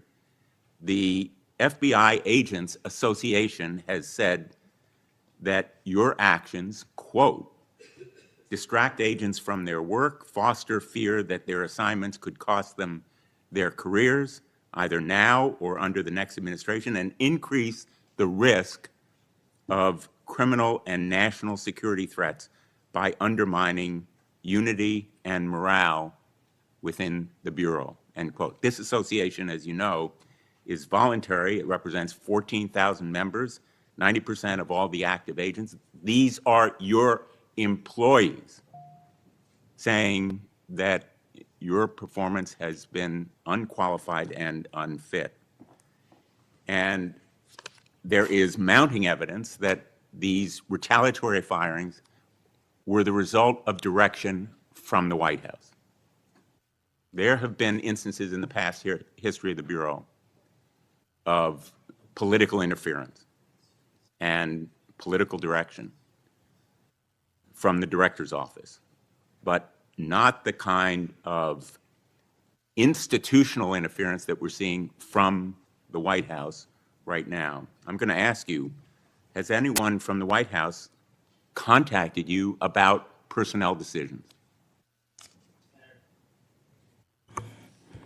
I completely disagree with your entire premise that I have lied or am misleading the FBI. If I were, the results that I announced today by the men and women of the FBI and the historic records we are doing to keep this country safe would not be possible. The men and women of the FBI are responding to our leadership and this administration's priorities. The only way people get terminated at the FBI is if they fail to meet the muster of the job and their duties. And that is where I will leave it. And you accusing me of lying is something I don't take lightly, but I'm not going to get into a tit for tat with you. Well, let me just ask you to answer my question. Has anyone from the White House contacted you about personnel decisions? Generally speaking, we always discuss with the White House, OMB, during the budget process, how many personnel we need, who we need where. Answer is yes. For Have budgetary you been purposes directed and to fire people, agents, because they participated in investigations of the president? I don't receive directions to do that. Has anyone I make the suggested it? decisions. Has anyone asked you to do it? The best information is, yes, you've taken suggestions and direction from the White House in firing qualified agents. Any termination at the FBI was a decision that I made based on the evidence that I have as a director of the FBI, and it's my job, and I'm not going to shy away from it. And as you stated, those are allegations, and that is an ongoing litigation. So they'll have their day in court, so will we. The allegations are not just in that lawsuit, Director Patel, and I think your testimony confirms that, in fact, you've taken direction from the White House I don't. in those it does not. retaliatory firings. It literally does Because you've not. acknowledged that, in fact, they have been in contact with you about personnel decisions. The Let me White House move has on. been, do not put words in my mouth, we're on the record. The White House, like any administration, contacts its agencies on the budgeting process and where it needs personnel and where the mission priorities are. That always happens. If they didn't do that, they would be abdicating the responsibility to law enforcement. I will always work with my partners in the chain of command at the Department of Justice and the White House to ensure that this FBI is delivering the results we are delivering, to include the lowest murder rate in modern U.S. history, to include the most fentanyl seizures in modern U.S. history, to include the most lives saved and the most children found in modern asked U.S. you, history. That is a working FBI. That is not a failing FBI. Let's move on to a related area.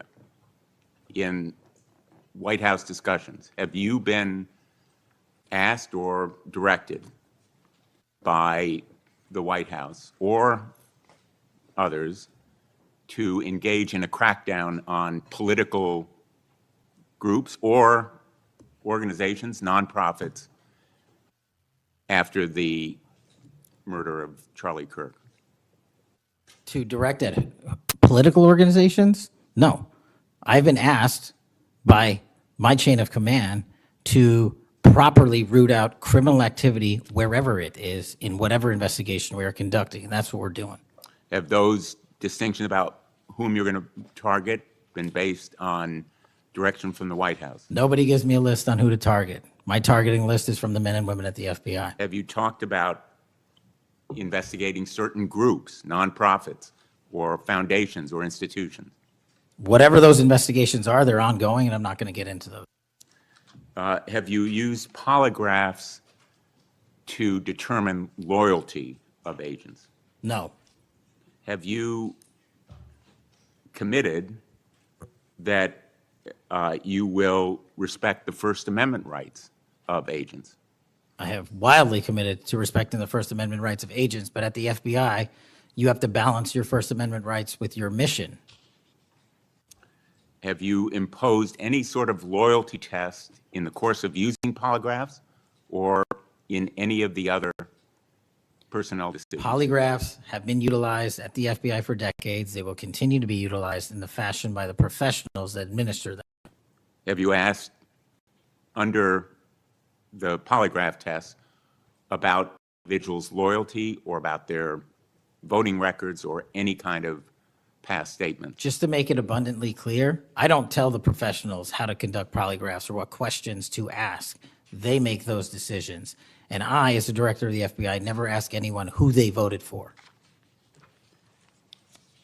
Have you investigated donors to a political party simply because they are donors?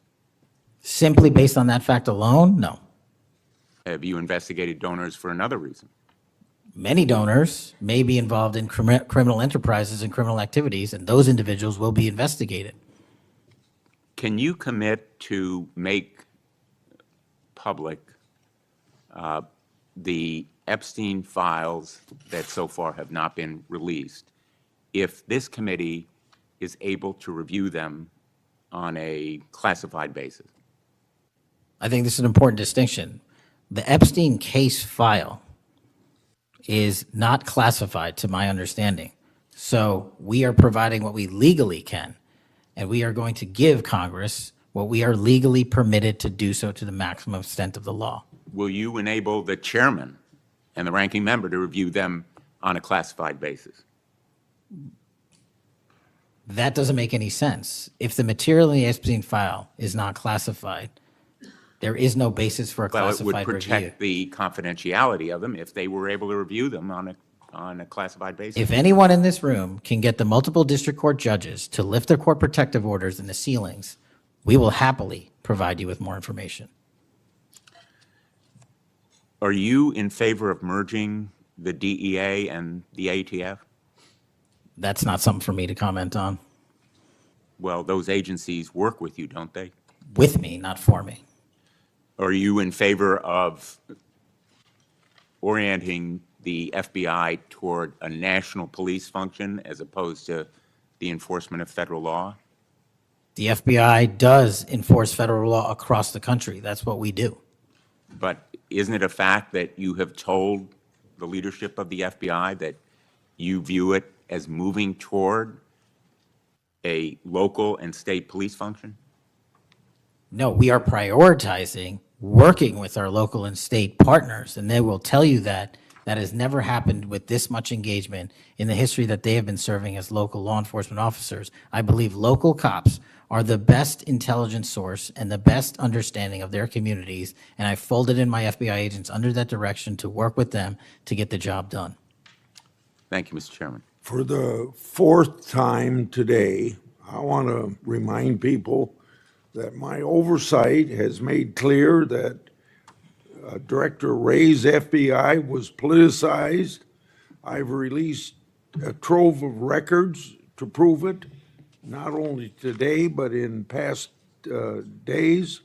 I've also said some FBI personnel who have been fired, retaliated against my whistleblowers, and I don't remember my Democratic colleagues defending my whistleblowers when their careers were ruined. Senator Schmidt. Thank you, Mr. Chairman.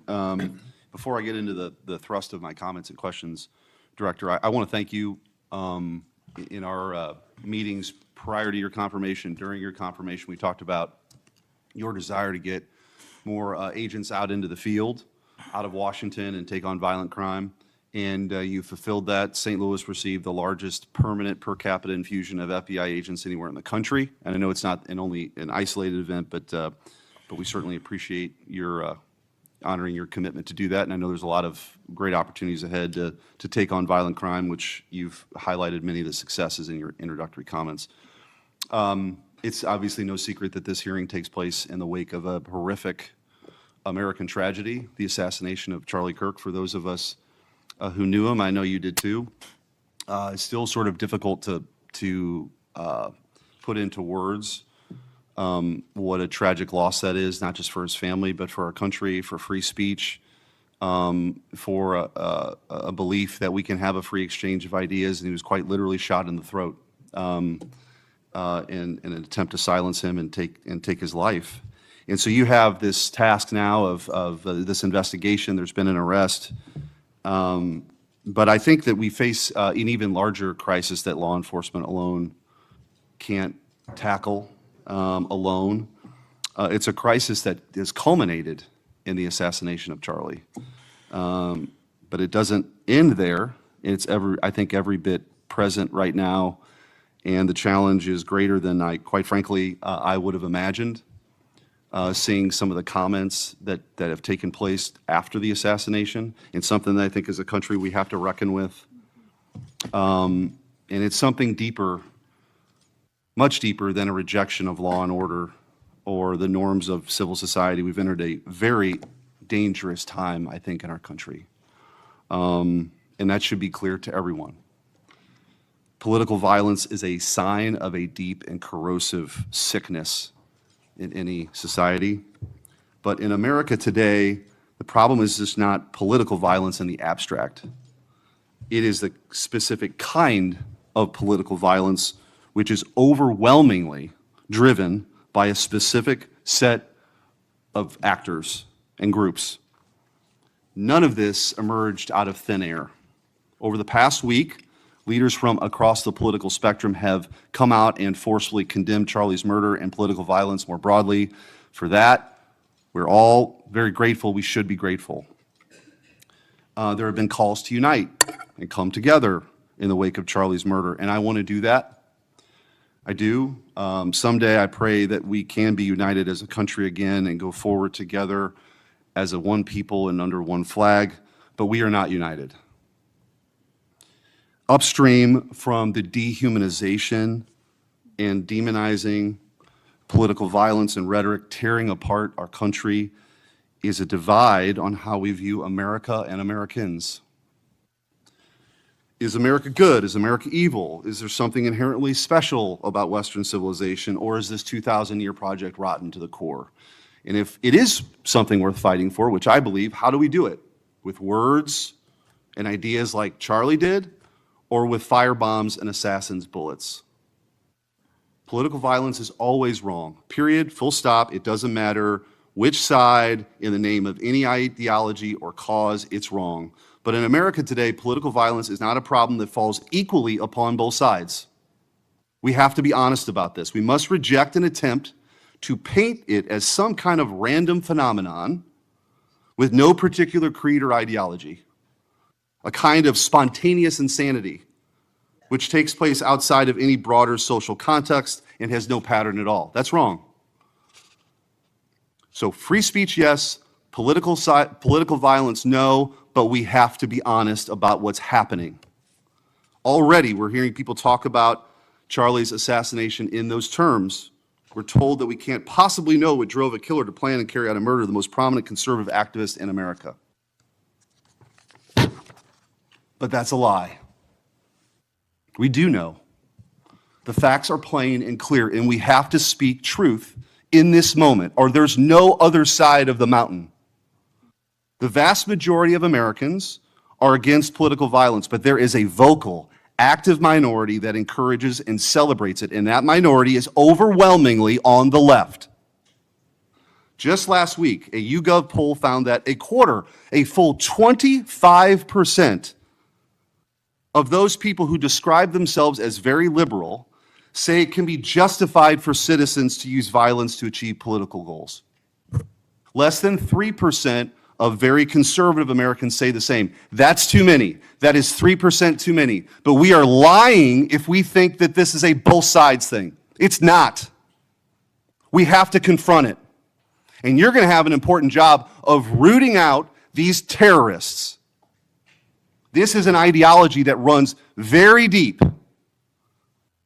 The numbers are virtually identical to the ones I just noted when it comes to whether or not it's okay to celebrate the deaths of people whom we disagree with. And while large majorities in both parties were opposed to celebrating political violence, Democrats overall were nearly twice as likely as Republicans to believe that it is usually or always acceptable to celebrate the death of a public figure they oppose. What in the hell is going on? Earlier this year, a poll found that more than 55% of people on the left believed that it would be at least somewhat justified to murder Donald Trump. These are not just some abstractions on a page. These are our fellow citizens. How can we come together with people who believe these things? We've all seen the flood of posts on social media over the past week, not just a fringe few, but thousands upon thousands of people gleefully celebrating a father of two young children getting gunned down in broad daylight. I wish I wouldn't have seen that video. I wish my kids would not have seen that video. Blue Sky, the left-wing alternative to X, was so overwhelmed with these posts that the platform was forced to issue a statement warning its users to stop glorifying the murder. And it wasn't just random social media trolls. It was journalists, elite college professors, and even politicians, all but saying Charlie's assassination was justified because of what he thought, because of what he said. We saw the flood of hit pieces, the most powerful media outlets in the nation dishonestly attacking and villainizing Charlie for the most vicious possible terms. How can you ask us to unite under that? There can be no unity between good and evil. Somebody has to win this thing. And as a country, we have to absolutely reject it. And don't tell me it's both sides. It didn't happen in a vacuum. Over the past decade, we've seen an explosion of political violence, not just one-off lone wolf attacks, but organized, systemic political violence at a mass scale. It is not organic. It is the offspring of a dark and clandestine system funded in part with our own tax dollars, winning with a large network of foundations, NGOs, activist organizations, and front groups. This system lurks behind every radical leftist movement in our nation today. The George Soros empire has financed a vast ecosystem of radicals, all working together, dropping off bricks at riots to unleash a tidal wave of violently anarchists on our streets and to prop it up in an army of researchers and experts and journalists and propagandists who downplay the political violence. What he's doing is serious. I'm going to ask you, because I don't have a ton of time, The opposite of what we should be doing as a committee. and I would point out, we've heard years of the left, their loudest voices calling anyone on the right extremist MAGA Republicans, fascists, Nazis, an existential threat to democracy. Check yourself, and don't give me this both sides bullshit. Mr. Director, I want to ask you, tell me if each one of the following perpetrators or alleged perpetrators were acting from a left-wing or right-wing political violence. The man who tried to kill Republican congressman at the congressional baseball practice, nearly killing House Majority Leader Steve Scalise, left-wing or right-wing violence? Sir, I believe it was a left-wing ideology. Okay. Burned down cities during the Summer of Love in the George Floyd riots, left-wing violence or right-wing violence? Sir, I'll rely on you on these. I don't have off the top of my head. I'm sorry. Okay, left wing. The Waukesha Christmas Parade massacre, left wing or right wing violence, left wing. The Lee Zeldin stabbing attempt, left wing or right wing, left wing. The Covenant school shooting in Nashville, left wing or right wing, left wing. The Butler, Pennsylvania assassination attempt on President Trump, left wing or right wing, left wing.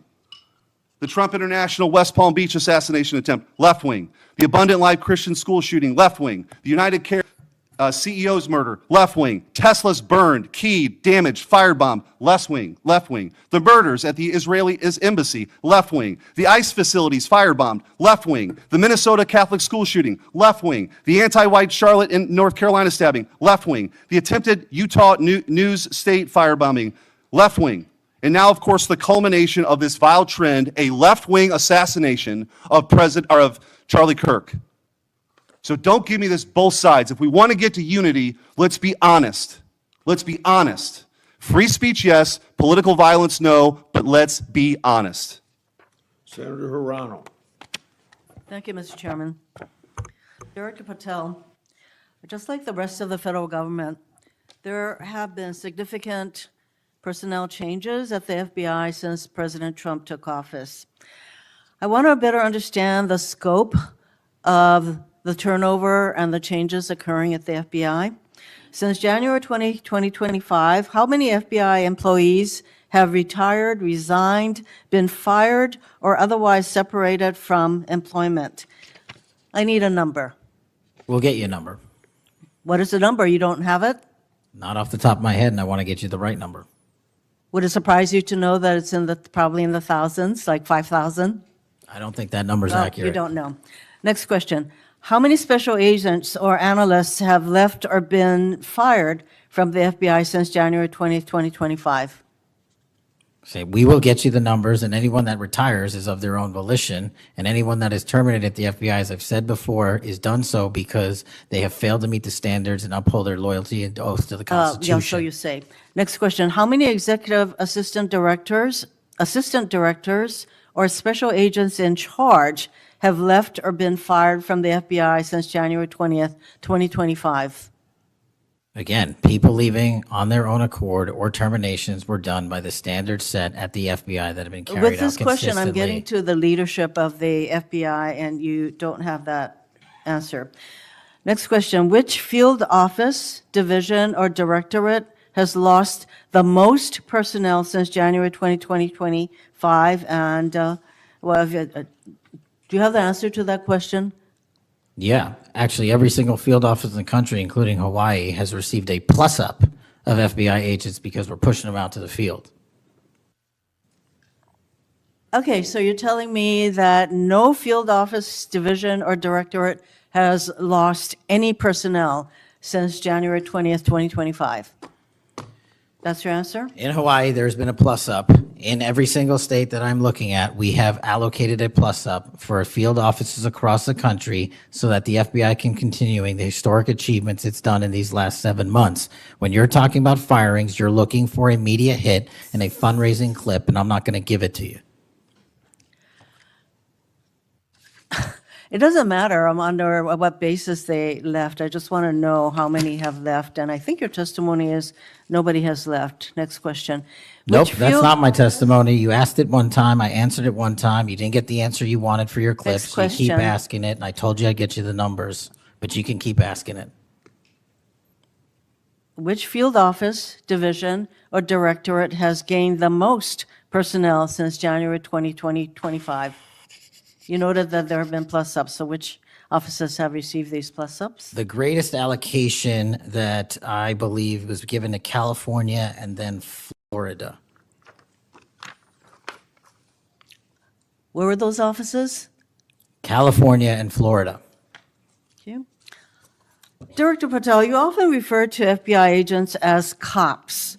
All of us, Democrats and Republicans, support the police officers who keep our communities safe. But while our states, cities, counties, and towns all employ police officers to protect our communities, Congress has empowered and equipped the FBI to take on missions that local police cannot, especially taking on terrorists, hackers, and spies.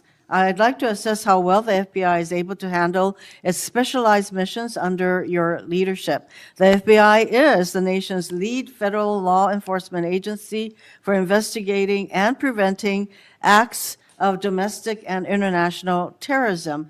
And yet the executive assistant directors in charge of the FBI's national security and intelligence branches were both forced out at the beginning of the year. Who replaced them in those positions? Excellent qualified personnel to lead the mission of arresting 23,000 violent criminals this year alone. That's twice as many as The people before. who took the places of I'm not the- going to give you any names so you can attack them. Why not? So you can attack them. I'm not doing that.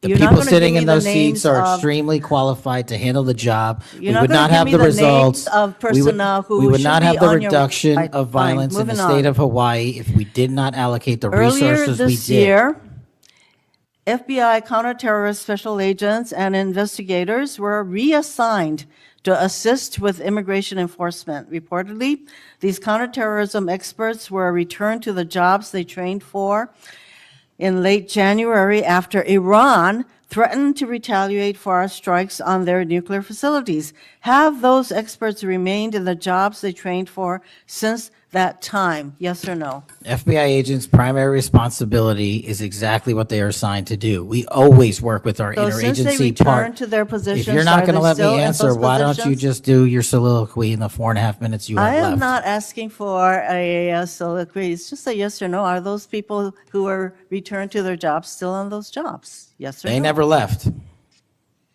What was that? They never left their primary job. It is a surge of resources in law enforcement working with the interagency to combat violent crime and reduce They were violent never- crime in okay, they were never historic reassigned to do proportions.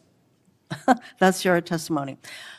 Okay, Director Patel, the FBI is also the lead federal agency for investigating cyber attacks and Yes. cyber intrusions, both by foreign nation states and by non-state hacker groups.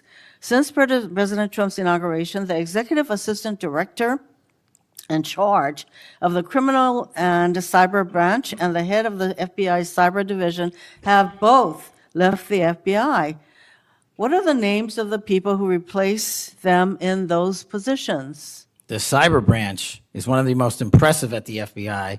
409 arrests this year, 169 convictions. That's a 42% increase from the same time last year. It's that So branch, any Mr. suggestion that Patel. the FBI cyber division is not operating at full capacity and better than ever before, the leadership at the branch is implementing these changes necessary to attack the cyber and ransomware infrastructure operators You for know Iran, why China, they're and important? I Russia. want to know who has those positions, since the people who originally were there, Supremely are no longer qualified there. individuals have those positions. they? Supremely qualified who individuals. are they? What are the names? You're not You getting don't them. know. Special agents who investigate cybercrime were also reassigned for immigration enforcement. Have those expert investigators returned to their duties? Yes or no? All agents remained on their primary duties while surging to allocate resources for interagency operations to the Homeland Security task forces across this country. So are you, Am I what? see, I'm not getting the yes or no answers. I get all this explanation, so there you go. No, you get the work that Are the men you and women of the planning FBI are doing. And you don't want Any that. additional personnel cuts to the cyber division in the future? The only people that will be terminated at the FBI will be those that violate their oath of office or fail to meet the high standards at the FBI. Director Patel, the FBI is meant to be the tip of the spear in combating terrorism against the United States from both foreign and domestic sources.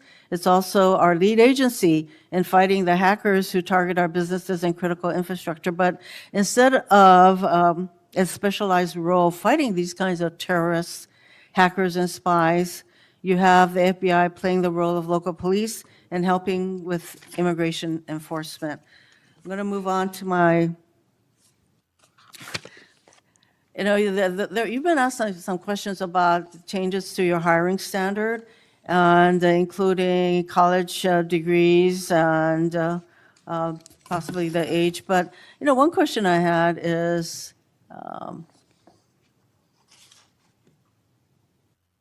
that you are now requiring applicants to be able to do a certain kind of pull-ups, which a lot of women cannot because of physiological differences. Are you requiring these kinds of pull-ups? We are requiring a physical program at BFTC at Quantico because FBI agents carrying guns in the field have to chase down bad guys and do really hard work. The physical fitness standards of those agents So are are being you requiring appropriately these assessed. kinds of pull-ups? We are requiring everybody to pass the 1811 standards at BFTC. If you want to chase down a bad guy Excuse me, and put the him in reason I handcuffs, you ask- better be able to do a pull-up. The reason I ask is that there are concerns about whether or not being able to do these kinds of harsh pull-ups is really required of FBI agents. Doing one Anyway, pull-up Mr. is not Patel, harsh, I and there are am always gravely medical concerned. exemptions to that. I am gravely concerned by the state of the FBI under your control. And in fact, you are willing to take a cut on your agency of almost $500 million. So the FBI is losing dedicated employees, decades of expertise and specialization, leading to loss to early retirements, firings, and reassignments to immigration enforcement or conducting local police work. Thousands have already left. For as long as you remain as the head of the FBI, I fear the number of departures and summary firings will continue to grow. Mr. Patel, before the vote on your nomination of this committee, I noted that your most significant qualification, this is not just something that I noted, but others, your most significant Gets this place going. qualification was your 100% loyalty to President Trump.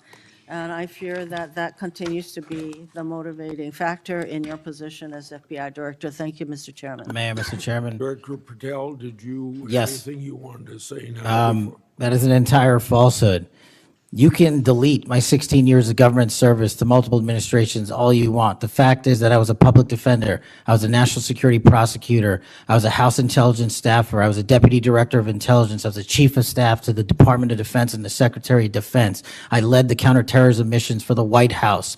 Those are just some of the jobs I held in my 16-year career. There was no loyalty then. There's no loyalty now to anything but the Constitution. Senator Brett. Yes. Well, before I begin, I want to thank Senator Hirono for what she said, acknowledging that there are physical differences between men and women. Talking about that women wouldn't be able to do as many pull-ups, and I think that she was making a case here that there should be different standards.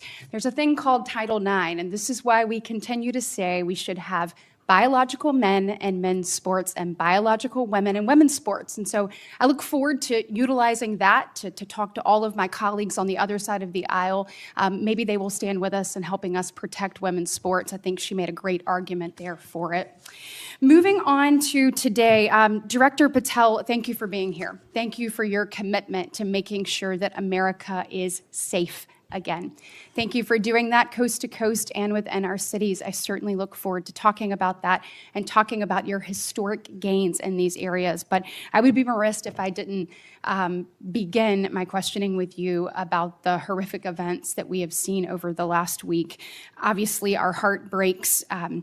Not only for Erica and Charlie's two children and for parents and families, but for America and for those of us who knew him, you being chief among those. So just my sincere condolences and thank you for the steps that you and the FBI have taken to make sure that we have someone within custody and we're going to be able to move forward with that. But if you look over the last, since last summer alone, we had 2 assassination attempts on the president.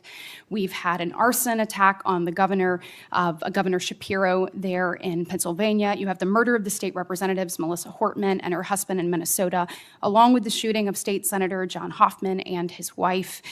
Several anti-Semitic attacks, several attacks on Christians that were noted by Senator Hawley. We had the killing of 2 Israeli embassy staffers here in D.C., the June firebombing in Colorado. We could go on, and we saw a culmination, as Senator Schmidt said, with the brutal assassination of Charlie Kirk last week.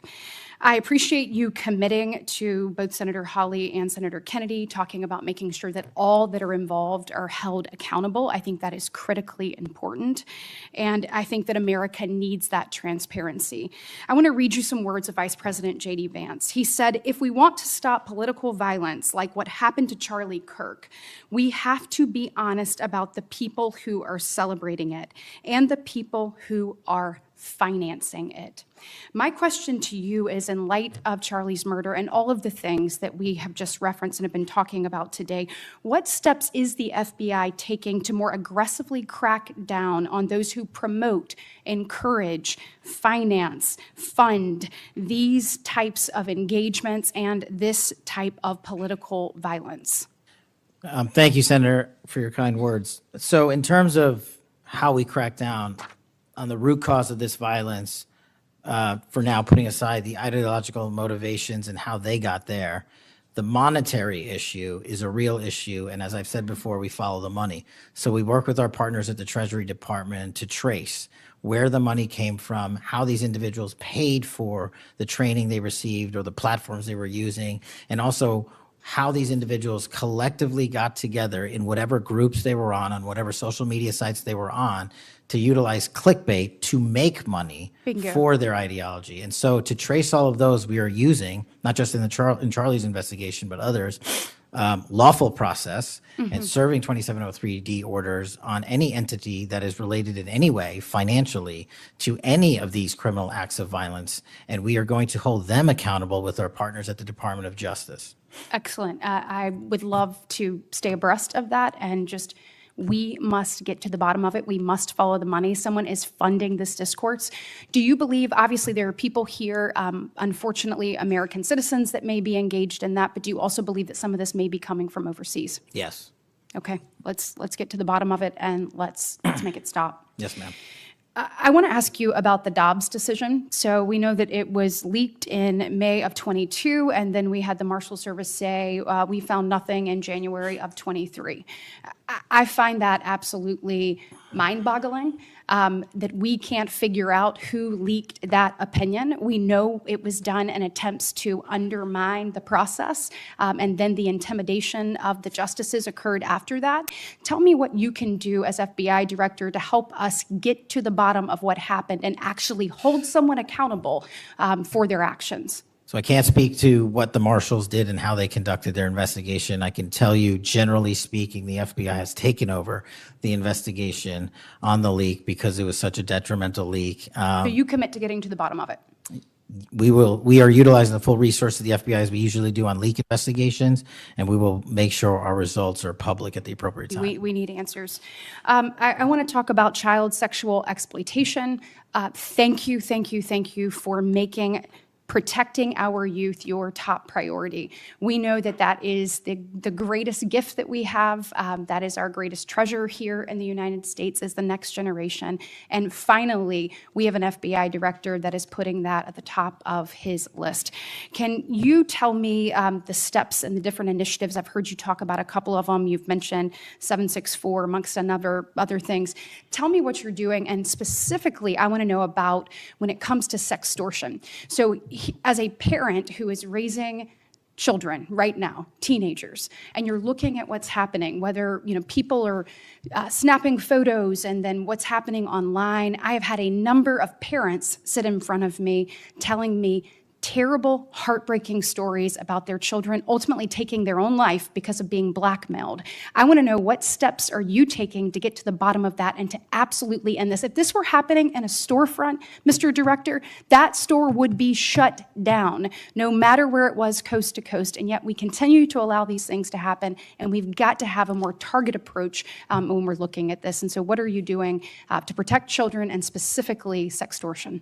So in our VCAC initiative, our Violent Crimes Against Children is our umbrella enterprise operations hub for things like Operation Enduring Freedom and Operation Not Forgotten and Operation Justice. And in things like that, those are producing the results that I told you about: 1,500 child predators arrested, 300 human traffickers arrested, 4,700 children identified and saved, a 35% increase from year to date last year alone.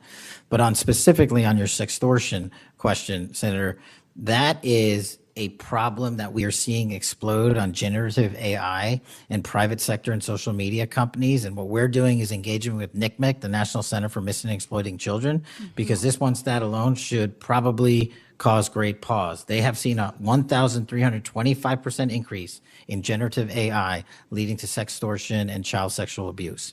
That cannot be countermanded by the FBI alone. We have embedded people at NCMEC and have a great partnership with them. But what we need to do is what we did in the month of May, and we're doing it over and over again. We arrested 400 individuals in 1 month in 1 month search. Wow, These thank you. individuals have prioritized, the agents and intel analysts have never left that mission. They're doing multiple missions at the same time. That's what the FBI is called upon to do day in and day out, and we won't stop doing two things at once. But we need help from social media companies. We need help from the private sector and the internet service providers that allow this generative AI to be hosted on their platforms. We have got to get a resolution on that with our partners in Congress and the private sector. Well, we are definitely committed to working on that. I know the people up here. So you let us know what tools you need, and I know we've got several ideas that we look forward to pushing forward. In my remaining 2 minutes, I want to talk to you about your historic results when it comes to crime. In particular, we've seen here in DC just a total transformation. You mentioned earlier 60% down in gun crime, 70% down in carjackings. You said 50% down in homicides, to name a few. We have a success story, and we appreciate President Trump's leadership on all of this. We have a success story in Alabama where the Alabama Law Enforcement Agency, so ALEA, they just marked their 1-year anniversary of the Metro Area Crime Suppression Unit. There in Montgomery, it is a coordinated effort with ALEA, with our Attorney General, with Montgomery PD, and our sheriff, Montgomery County sheriffs. They've seen a 30% drop in violent crime and a 19% drop in overall crime. So it is actually producing results. It's this type of interagency connectivity that I think ultimately is going to lead us to safer cities and safer streets. I know that you are committed to that, committed to working with your partners. You said earlier you've elevated sheriffs and police officers there to the 7th floor. Thank you for doing that. I am grateful for the men and women of Alabama in uniform that have made this happen, and want to know, how is the FBI working to collaborate in these types of ways across our country to make sure that we have even greater success stories to tell? Well, the collaboration's happening at our Redstone Arsenal in Alabama. We bring 4,000 students through our Redstone Arsenal for training every year. In terms of our future plans, in the next few years, we will bring 13,000 students a year through Alabama's Redstone Arsenal. And by students, I mean FBI employees, I mean sheriffs, I mean police chiefs, I mean cops, I mean intel analysts, because that is their future gem of how we're going to train local law enforcement. And we're so thankful for the dedication of resources to that facility. And I encourage everyone to go down there and take a look, because if you want to see where the FBI is going and how we're going to train the future, it's happening at Quantico and Redstone. We are very proud of it, and thank you so much for your leadership. Senator Booker. Thank you, Mr. Chairman. Mr. Patel, I want to start off where we left off last time. I asked you whether you had any knowledge or discussions about removing FBI officials and installing political personnel before you were confirmed to that position. And I wonder, did you then understand or have conversations with the White House about the intentions to do so? Before I was confirmed, Yes, sir. did I have discussions with the White House to remove FBI personnel? Yes. No. So you're saying that you had no discussions with the White House before you were in the position about the removal of any personnel from the agency? As I was preparing for my confirmation hearing, I had numerous discussions involving the type of people that would be employed, and that those that were failing to meet the mark at the FBI would no longer be employed if I were And I'm confirmed. assuming that mark had to do with loyalty to the Trump administration. No, you're wrong. Okay.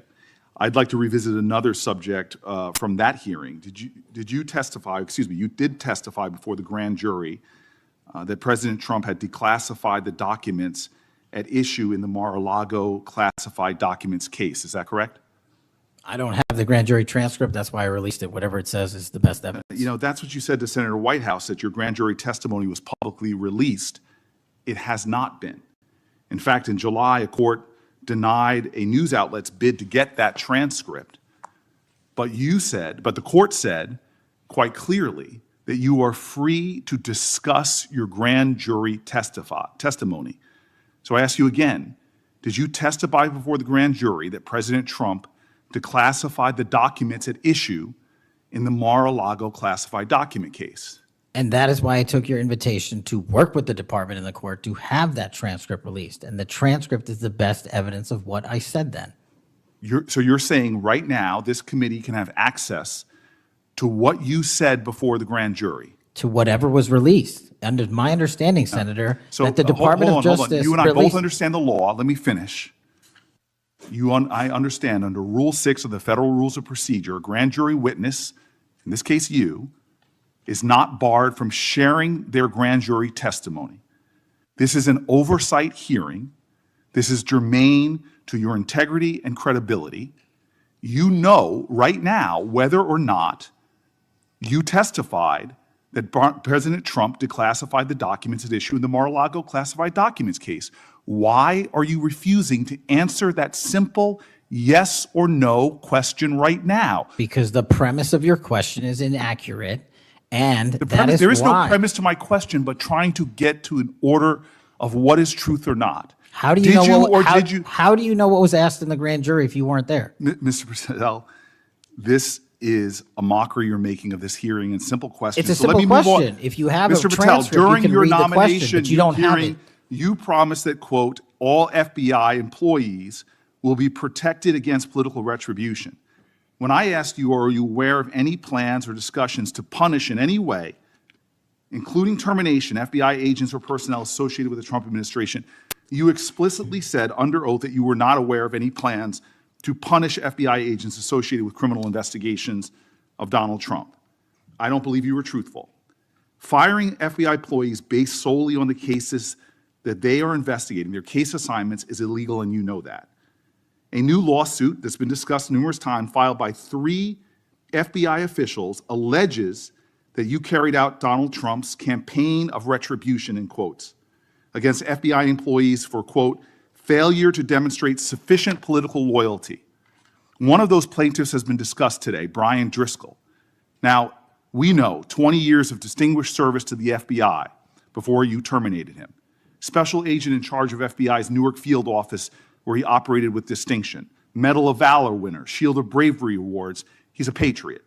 You terminated Driscoll via a letter dated October 8th, 2025, and in that letter you said that you were firing him pursuant to Article 2 of the Constitution. Well, you're not the President of the United States, and so I'm wondering under what authority you were allowed to terminate him. That matter is under litigation, and I'm not able to discuss it. Okay, well, discuss this. Did you have discussions with Stephen Miller about firing this particular person or about his continuance in the FBI? Not that I recall. How often do you speak to Stephen Miller? Frequently on our Homeland Security task forces. You frequently talk with Stephen Miller about subjects other than Homeland Security task force issues, correct? I frequently talk to Mr. Miller about Homeland Security task forces. Has Stephen Miller ever given you his opinions on how to run your agency?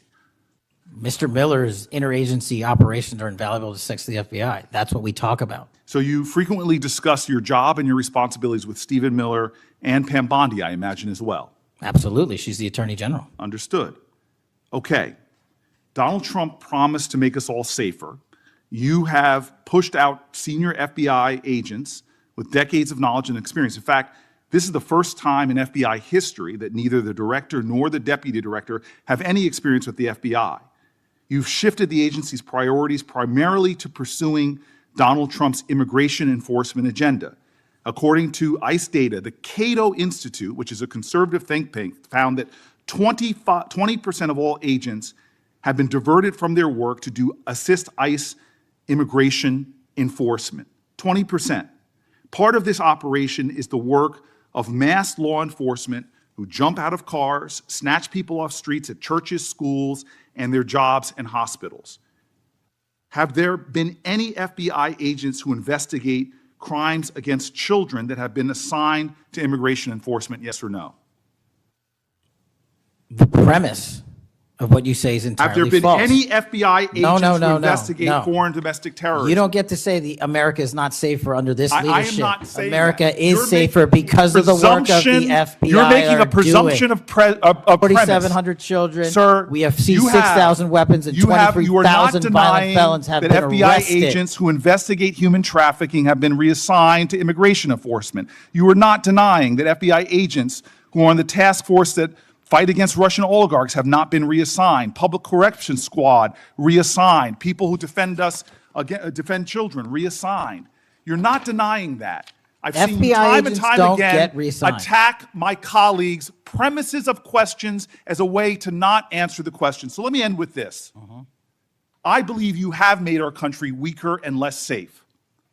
I believe that we are more vulnerable to a major event, and I pray to God it doesn't happen. You've gutted the Bureau of Institutional Knowledge and Expertise.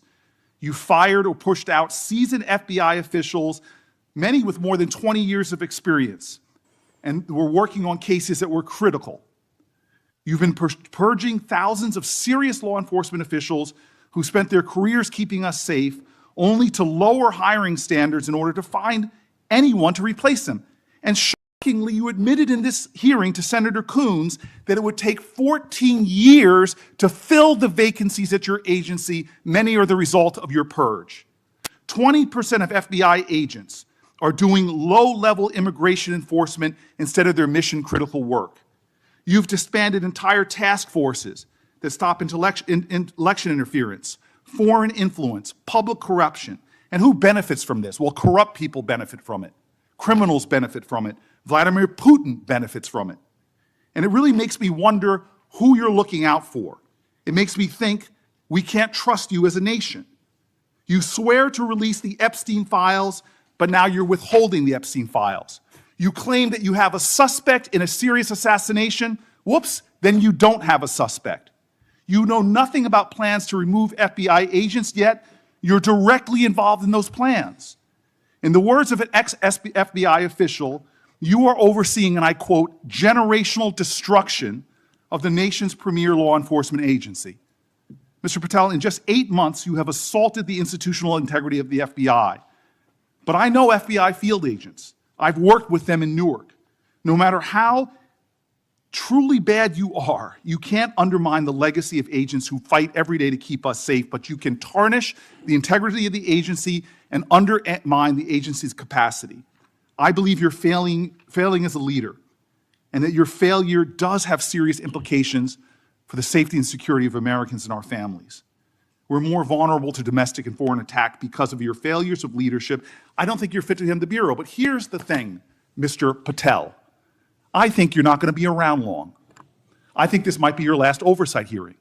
Because as much as you supplicate yourself to the will of Donald Trump and not the Constitution of the United States of America, Donald Trump has shown us in his first term and in this term, he is not loyal to people like you. He will cut you loose. This may be the last time I have a hearing with you because I don't think you're long for your job. But I'm going to tell you this, I pray for you. I pray for you that you can step up and defend your oath, defend the Constitution, and do a much better job of defending this country. Thank you, Mr. Chairman. Do you want to say anything? Yes, at this sir. point? That rant of false information does not bring this country together. If you want to work on bringing this country, it's my time, not yours. My If you- God. If You're you gonna want to lecture talk me about, dividing this country, it is I my follow time. you on your social media posts that It is tear my this country time apart. to There address should be a your unifying- falsehoods. Oh, You are an you can try embarrassment all to the you division want in this to country. not Senator take Booker, it is my responsibility time. for what You you had have your said. time. Sir, you're Your making time a is mockery of this over. committee. Sir, you don't tell me my time is over. You The know how people far of New we've Jersey come tell me since what you my tell- time is. Senator- You can't lecture me. You can tell me Sir, my time's over? You may be the charge of the I'm not FBI, going anywhere. but I am not afraid of you, sir. Chairman, Not afraid of you. Mr. Chairman, point of order. Senator Booker, I announced at the beginning of this meeting that this back and forth, talking over each other, doesn't work. And I said if that happened, I asked Patel not to respond, and I was going to give him some time after the senator's time was up to respond. And he has the privilege to do that. uninterrupted. Mr. So Chairman, go- one point of Go order. ahead, Mr. I've watched Patel. him talk over us, and you've never once criticized him for us not even being able to get our questions out. Well, He has been rude and disrespectful to senator after senator. And when the senators were not giving him a chance to answer, I didn't stop the senator either. Go ahead, Senator. Thank you, Mr. Chairman.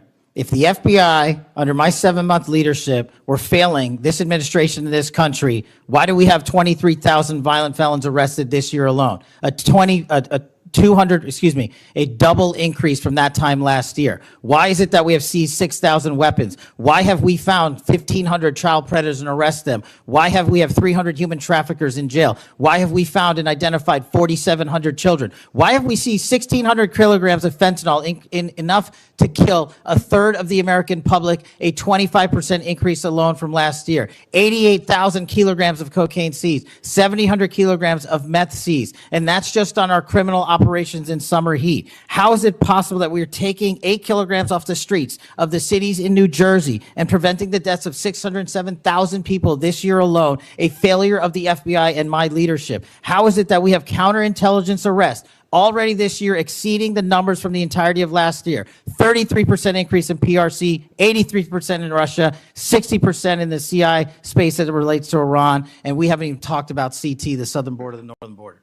Before Senator Cruz, I kind of feel like a broken record today. All this interest in FBI termination, yet my colleague showed no intent or interest in when my whistleblowers suffered retaliation over the past years, particularly the past 4 years. Indeed, one whistleblower has alleged that Brian Driscoll's insubordination, whether an agent is on a hot button case or not, they ought to be held accountable for misconduct and weaponization. Senator Cruz. Thank you, Mr. Chairman. You know, I have to say, it used to be that to see theater, you had to go to the Kennedy Center. Now, apparently, you need only go to the Senate Judiciary Committee and see our Senate Democrats berating the director of the FBI, which, okay, it's not, partisan politics is not new in the United States Congress. But what is remarkable is what Senator Booker was berating Director Patel about. He wasn't berating him for failing to do his job, but rather he was furious for Director Patel for successfully doing his job. For 4 years, the Democrats under Joe Biden had an open border that undermined the safety of every single American. They allowed 12 million illegal aliens to come into this country to invade this country, and every single day Americans were murdered, women were raped, children were assaulted by violent criminals that Democrats released. Now, Director Patel, I found Senator Booker's questioning really bizarre. He asked you, have you reassigned FBI agents from human trafficking to immigration issues? Director Patel, are the Mexican cartels that are bringing people illegally into this country engaged in human trafficking? Yes, sir. What the hell does it mean to reassign someone from human trafficking to immigration? The greatest human trafficking in the world has been over the last 4 years at our southern border. It is modern-day slavery that the Democrats still defend. They still defend those open borders. Mr. Patel, he also said, did you reassign FBI agents from protecting children to immigration? How many children have you found that were victimized by the open borders of the previous administration? 4,700. 4,700. And yet, oddly, I don't hear a Democrat here saying, gosh, thanks for protecting those kids. 35% increase year to date last year.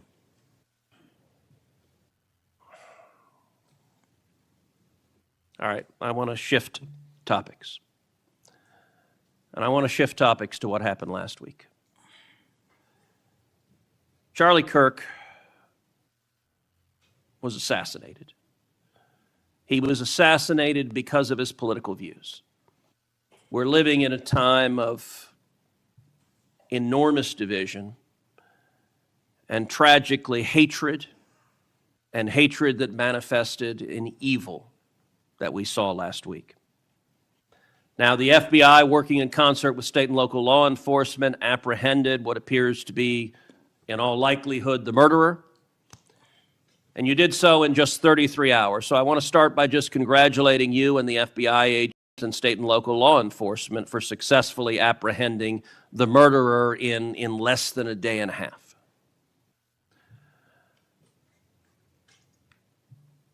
In the wake of that assassination, we have seen far too many people on the left celebrating the assassination.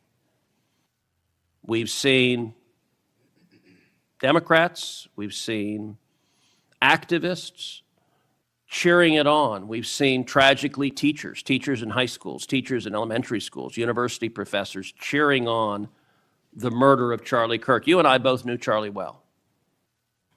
He was a good friend. He was an extraordinary man.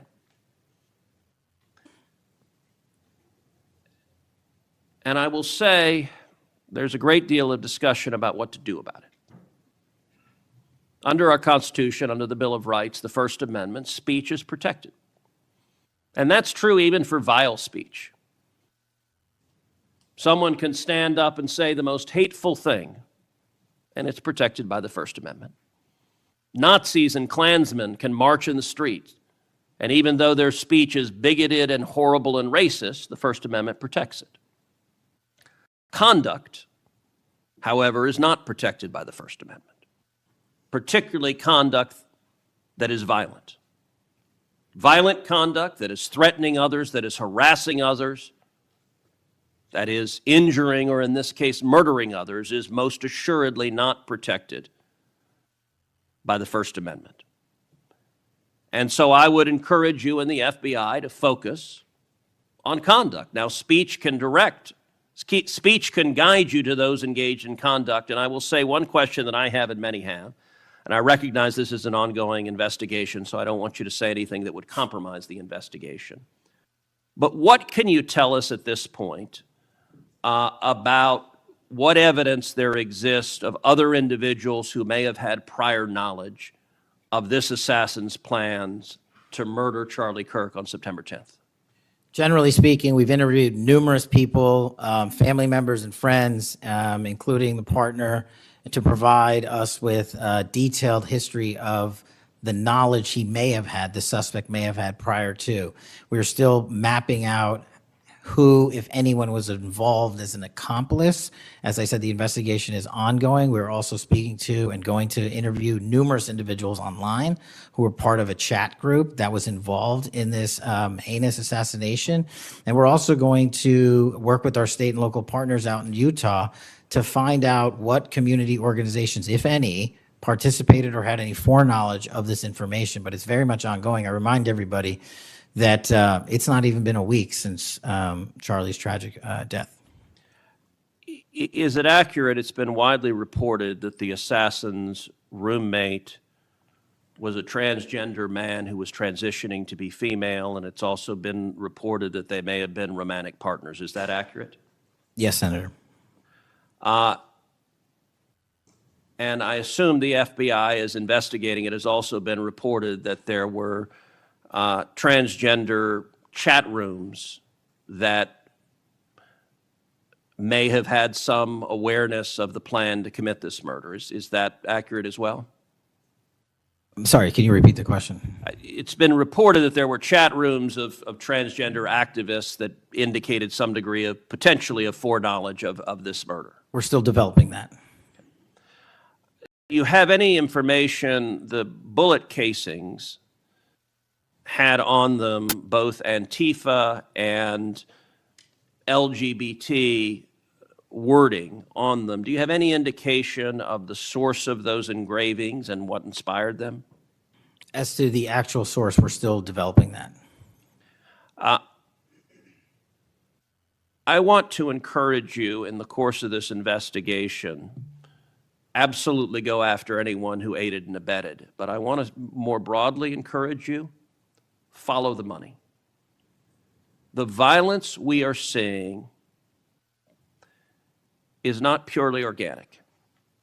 There is, I believe, significant money that is spreading dissension that is spreading violence. Antifa. Do you believe Antifa is a terrorist organization?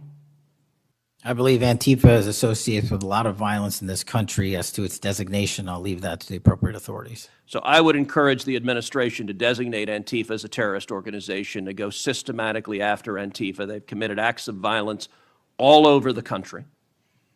And the shell casings have multiple references to slogans that Antifa has popularized. I believe there is considerable money funding it. I would note that I've introduced legislation called the Stop Funders Act. Stop Funders Act would add rioting to the list of predicate offenses under RICO. I believe the money should be tracked and prosecuted under RICO.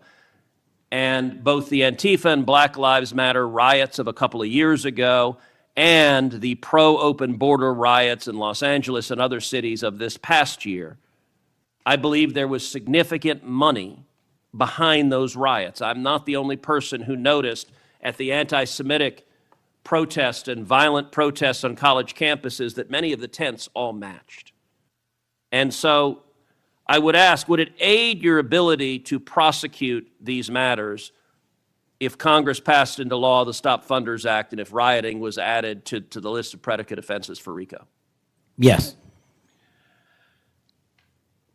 Talk to me about the efforts of the FBI to go after the funders of the anti-Semitic protests on college campuses, the pro-open border protests in cities, and potential LGBT violence. Talk to me about the efforts to go after the money of those who are funding and promoting violence. As I've always said, Senator, money doesn't lie, and we've been following the money. And so that's what we're doing, issuing lawful process to organizations involved with criminal activity, because the money's got to come from somewhere and it has to be funded somehow. So we have extensive investigations ongoing into numerous organizations that are related to violent criminal activity.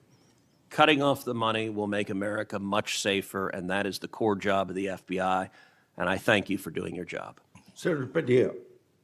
Thank you, Mr. Chairman. Mr. Chairman, glad to be on this committee and take our responsibility seriously to conduct oversight of the FBI, obviously one of the most critical law enforcement agencies in the country.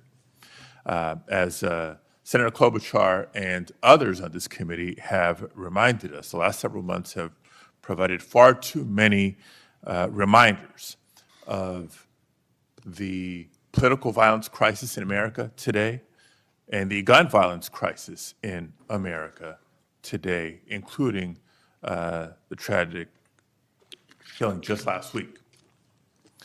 Director Patel, this committee takes seriously its not just oversight role, but recognizing the FBI's important role in protecting the public from gun violence while respecting constitutional rights. If you recall, this was a significant subject area of my questioning during your confirmation hearing. The Bureau plays a central role in enforcing federal firearm laws, ensuring the accuracy of background checks, and monitoring trends like machine gun conversion devices and lost or stolen firearms. Now, during your confirmation hearing, you pledged that the FBI would enforce firearm laws fully and fairly, consistent with the Second Amendment. Yet we continue to see a sharp rise in lost and stolen firearms reported by federal licensees. Can you point to any measurable enforcement results like arrests, not just arrests, but also prosecutions or task force expansions since you became director? I'll get those to you, Senator. Nothing you can share here today? No, I'll get the full list to you. You came unprepared today to respond to questions which you knew were important, going back to your confirmation hearing. Now, the Bureau has warned about the public safety threat posed by machine gun conversion devices, which convert semi-automatic weapons to automatic ones. Can you at least reference what resources you're dedicating to this threat? Absolutely, Senator. Part of tracking ghost guns, as you alluded to, is having a sustainable database, which is hubbed out of our CJIS division in West Virginia. And we've allocated more resources so that FFLs can track and trace firearms that are stolen and make sure they don't get into the population.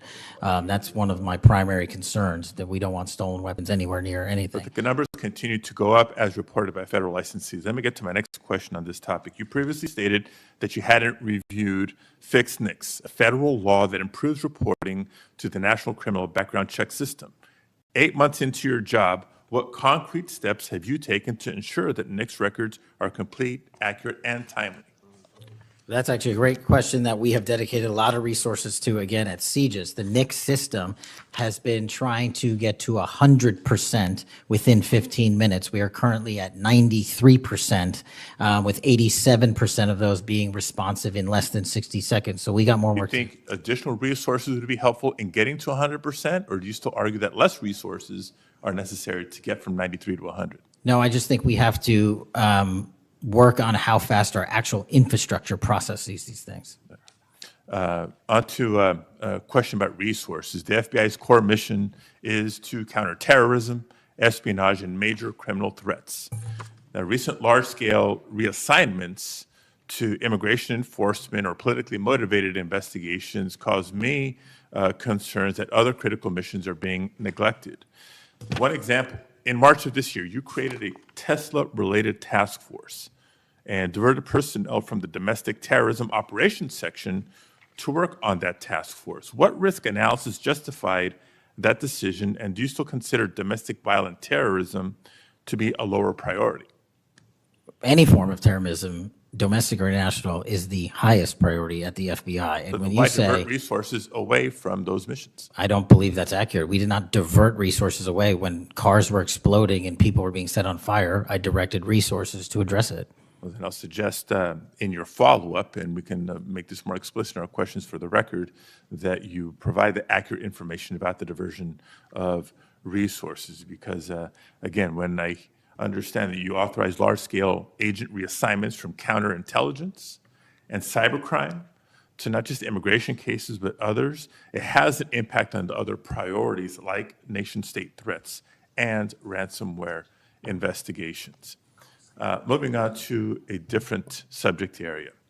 Safeguarding our elections is a core FBI responsibility. The public needs confidence that election security work is driven by facts and free from political influence. Mr. Director, do you agree with Attorney General Bondi's decision to disband the FBI Foreign Influence Task Force?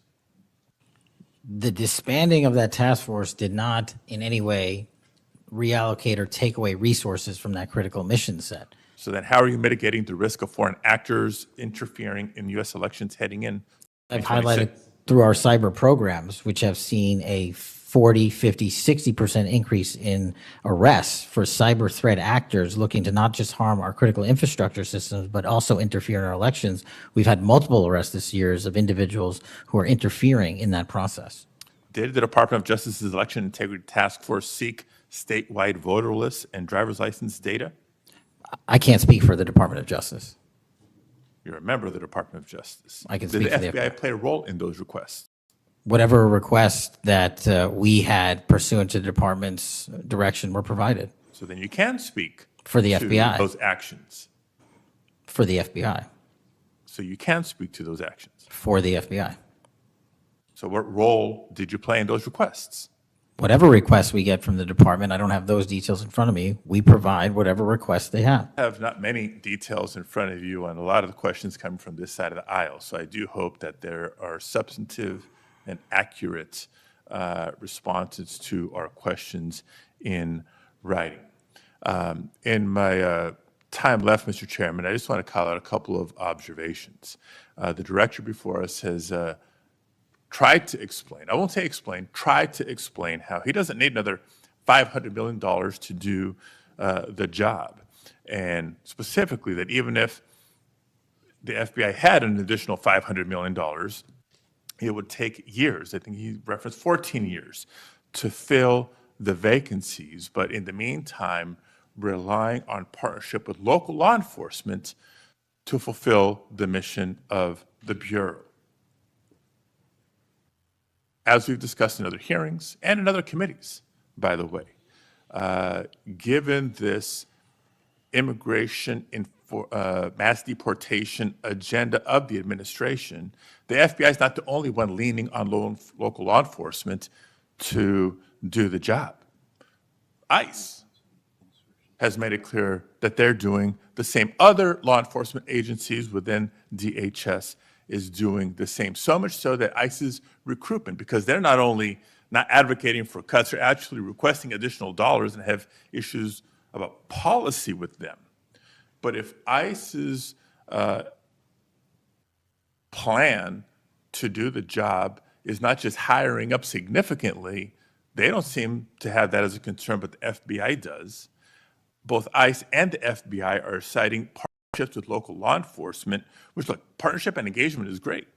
But having come from local law enforcement at the outset of my public service career, I also know that capacity and resources at the local level are strained, particularly in times like this. And when ICE is going on a hiring spree, and you have local law enforcement agencies worried about their ability to recruit and retain local law enforcement officers and not losing them to the federal government, then our reliance on those local law enforcement agencies is a perilous strategy to take and could undermine local law enforcement's ability to address crime at the local level, whether it's white-collar crime, organized retail theft, violent crime, et cetera, et cetera, et cetera. And in my final minute, I will also suggest this. Director Patel has referenced earlier in the hearing that one of the most significant value addeds of partnering with local law enforcement is that they are the best intelligent source. Is that correct? For on the ground. Yet, when local law enforcement is put in a perilous position of being in a role with this mass deportation agenda, which is consistently overreached, has been found to violate the law and the Constitution, and has undermined public confidence in law enforcement, not just by immigrants, by the way, but especially immigrants. When immigrants are victims of crime and are afraid to come forward because they don't know what law enforcement is going to do with their information or not, when immigrants, legal or undocumented, are witnesses to crime and are afraid to come forward with that information because they don't know what's going to happen with their information or not, that undermines the credibility of law enforcement with the community and undermines the intelligence, Director Patel, that you say are the best source of intelligence when it comes to law enforcement. So it's shaky, it's worrisome, and in my opinion, overall, you are failing to live up to the role and responsibility that you have been confirmed to, and I associate with myself with everything Senator Booker said earlier. Thank you, Mr. Chairman.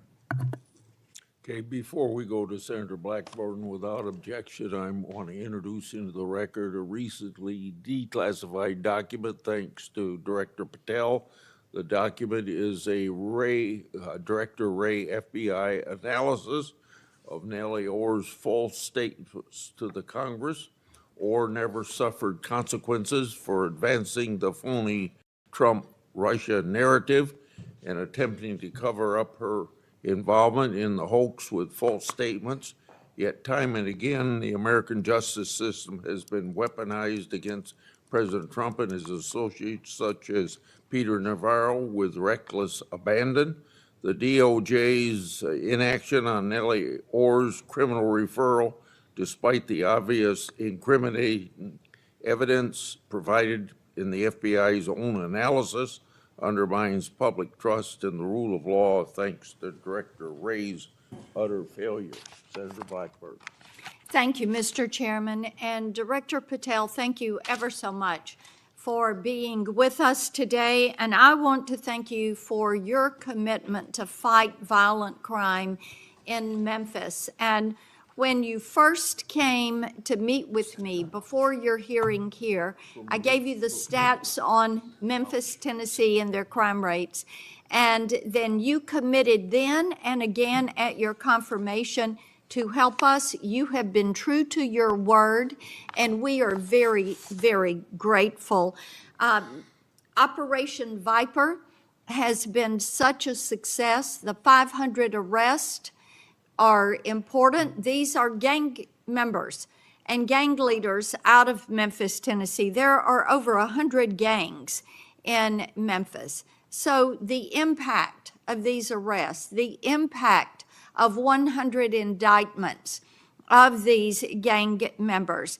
And now we have a U.S. Attorney's Office that will actually prosecute violent crimes and actually take up and prosecute federal gun crimes. This is helping to make Memphis safe again.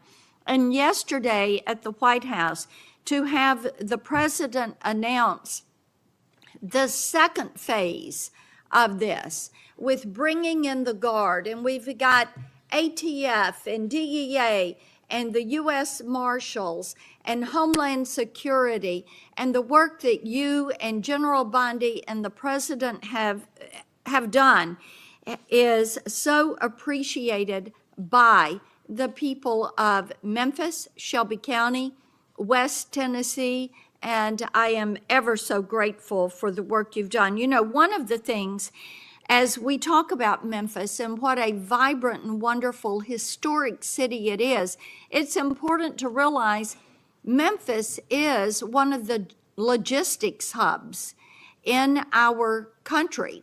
You have I-40, which goes East Coast to West Coast. You have the Port of Memphis. You have FedEx. You have all 5 Class A railroads that are there, as well as so many companies that are important to Memphis. And I have found it so interesting that some of my colleagues want to complain about agents being taken out of the DC office and actually put to work in the field because they've been needed in the field. And you can look at the stats from Operation Viper and see the difference that they have made. And we so appreciate that. I do want to drill down just a little bit on the issue of cargo theft, which ties into the logistics hub in Memphis. We've got a lot of companies that go through there. IMC is a big logistics company. People in Memphis know what it takes to keep America moving.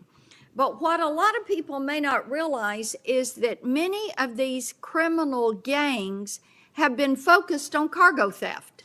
This is how they pay for their activities.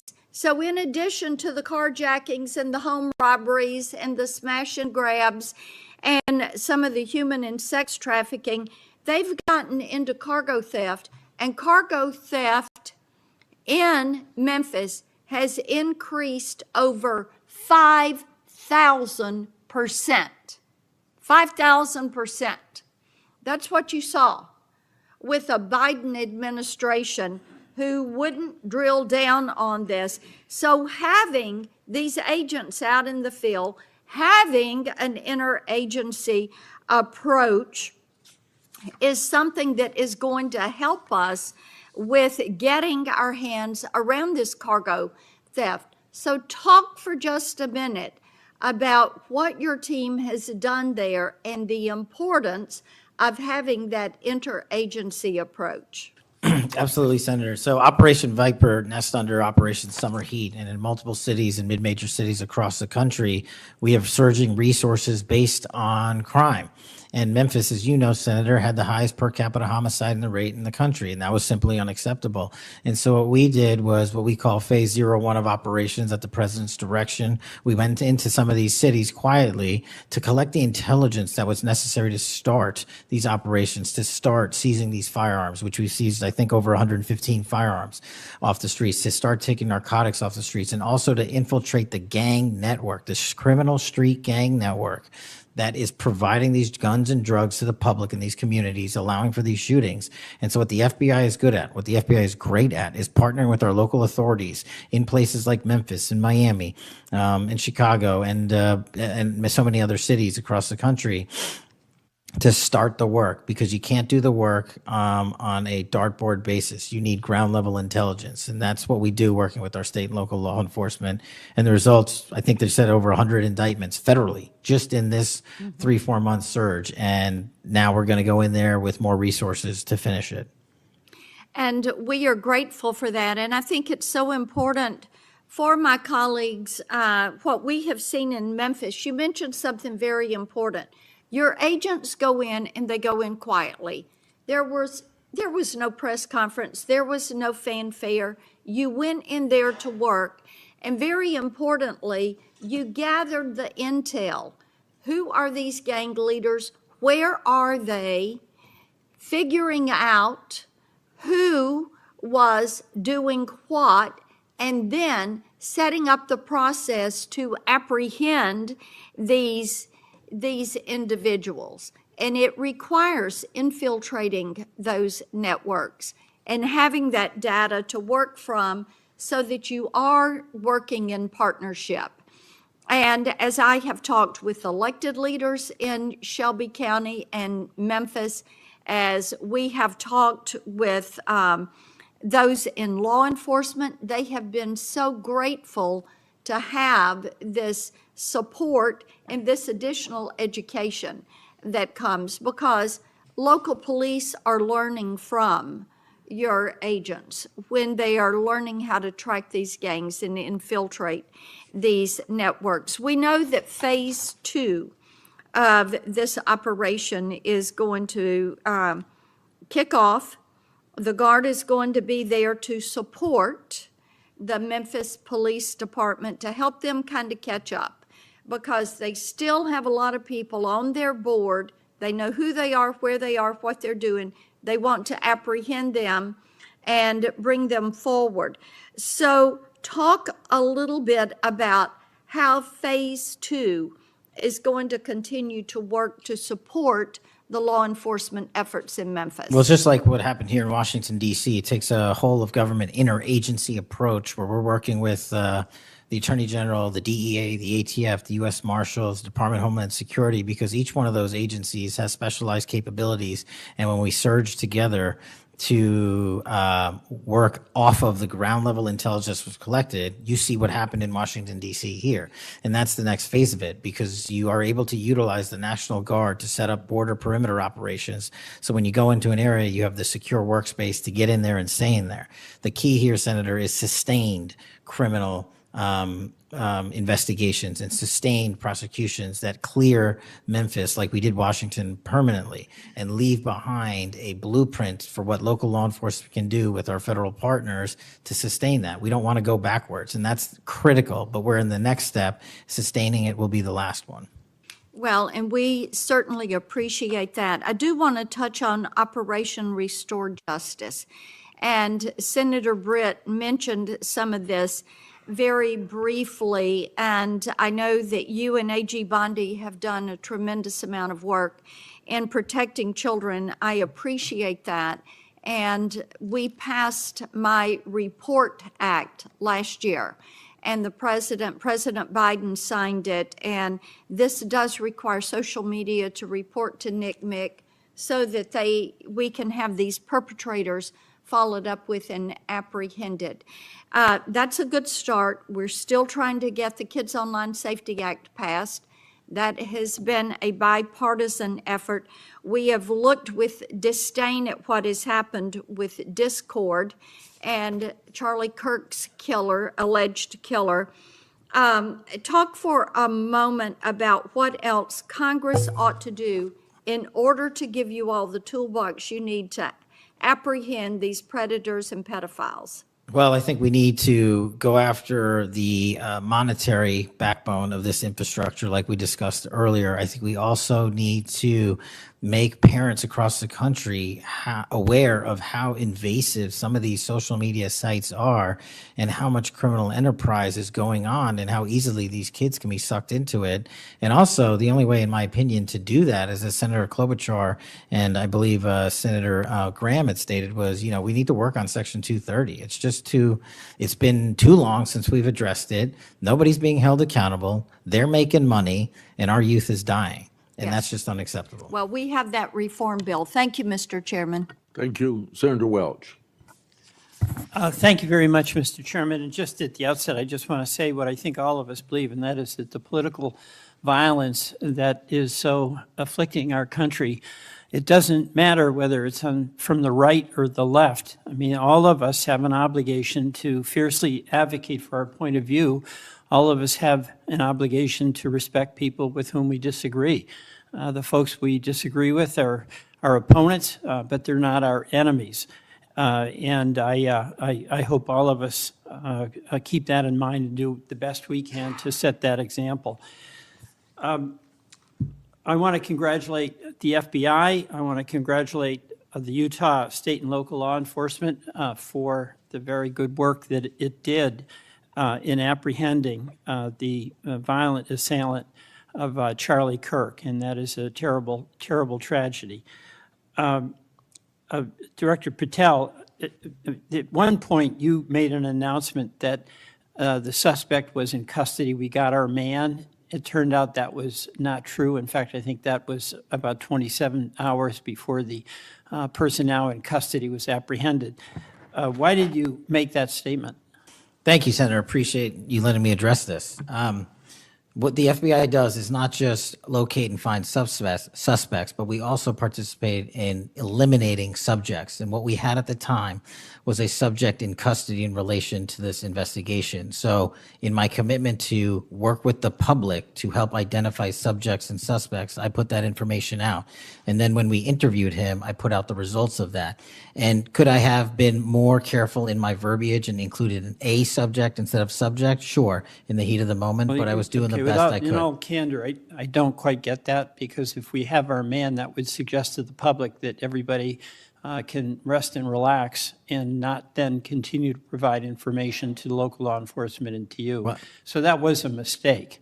I don't see it as a mistake. I see it as something working with the public to identify that there was a subject So if in you custody. put out a statement that says we've got our man, and in fact it turns out that you didn't have your man, that's not a mistake? But that's not what I said. Well, I'll go on. That's my understanding. A second thing that is really important in the FBI, but it's important in every agency, is that the folks who are doing good work get supported for the work they're doing.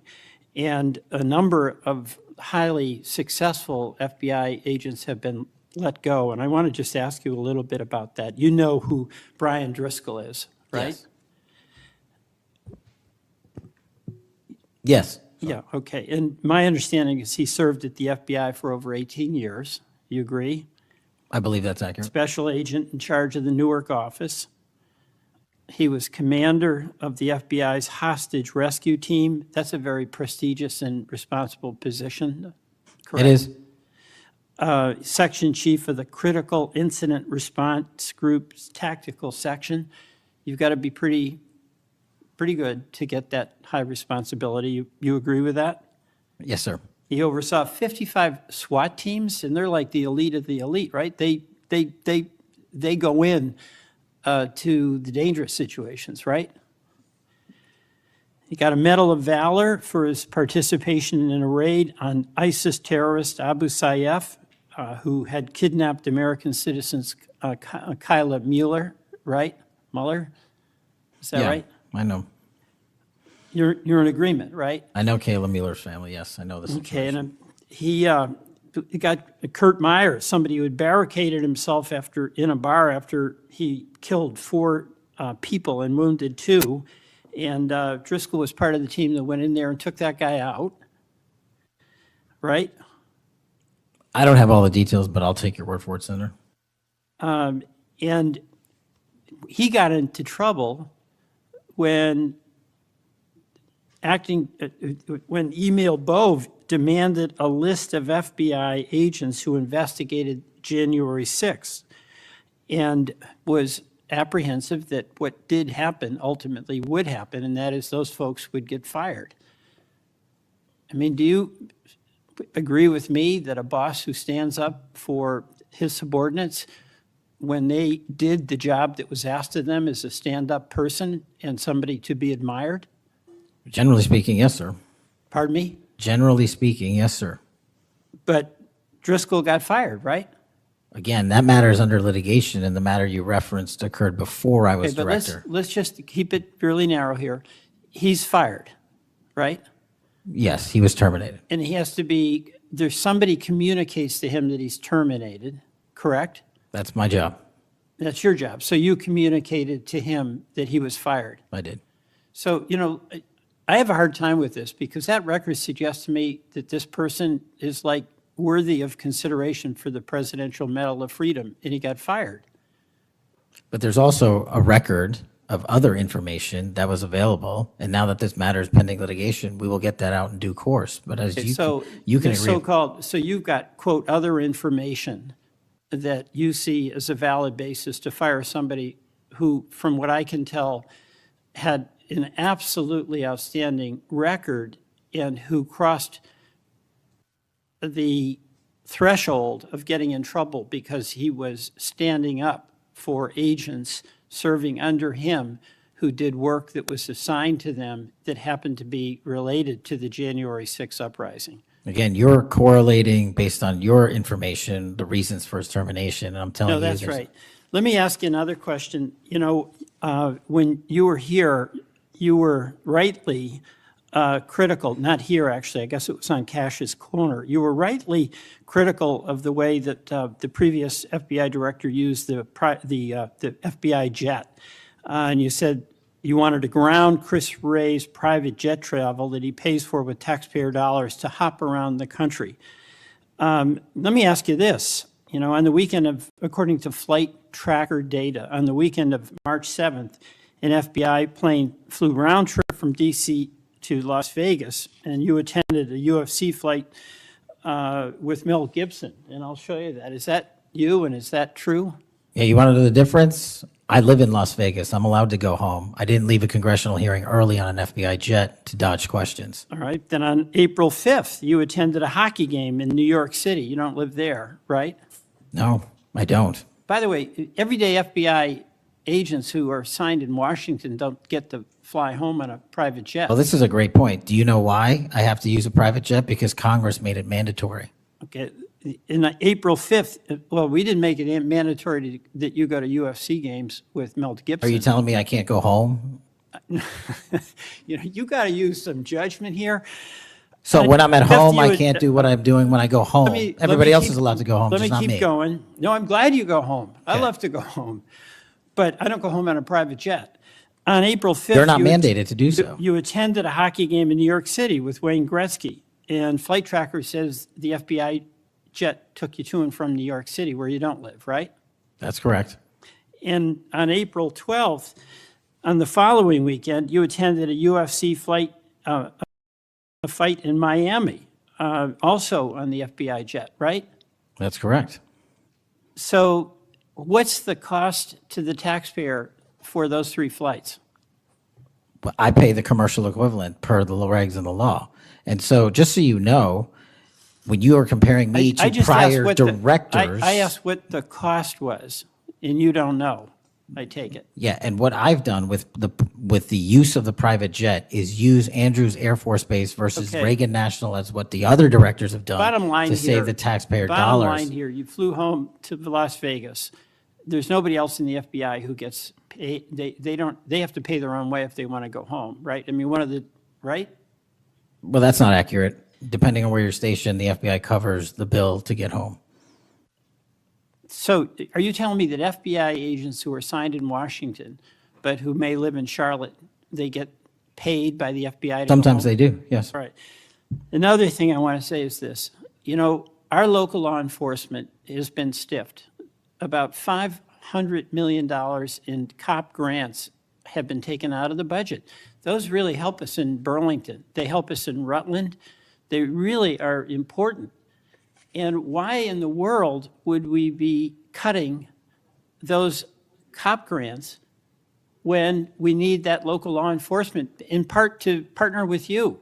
Well, I think Do you you're support that? I think you're speaking to the Department of Justice grants, which I don't adjudicate, but also Vermont, just like every other state, has received a plus-up of FBI personnel. Well, I'll tell you, that's not what we're seeing. The other thing, my understanding is that there's a requisition or an effort to get another plane for the FBI that would cost about $72 million. Is that right? That's inaccurate. The FBI, because the jet, as you call it, is not my jet. We use it for operational needs. We use it for FTOCs. We use it for HRT. But that's the one you fly on, right? We have multiple fixed-wing assets, and one of them is on a wildly expensive lease that I deemed a waste of money, and I'm looking for a replacement in which the government can procure assets permanently. Well, I would welcome you submitting to this committee the cost information about the jets that are under consideration. And according to our research, the specifications that are included in this request would result in an expenditure of between $72 million and $80 million. That's inaccurate, but I'll happily get you the right numbers. I welcome getting the specific information. Absolutely. Thank you. Mr. Chairman, I yield back.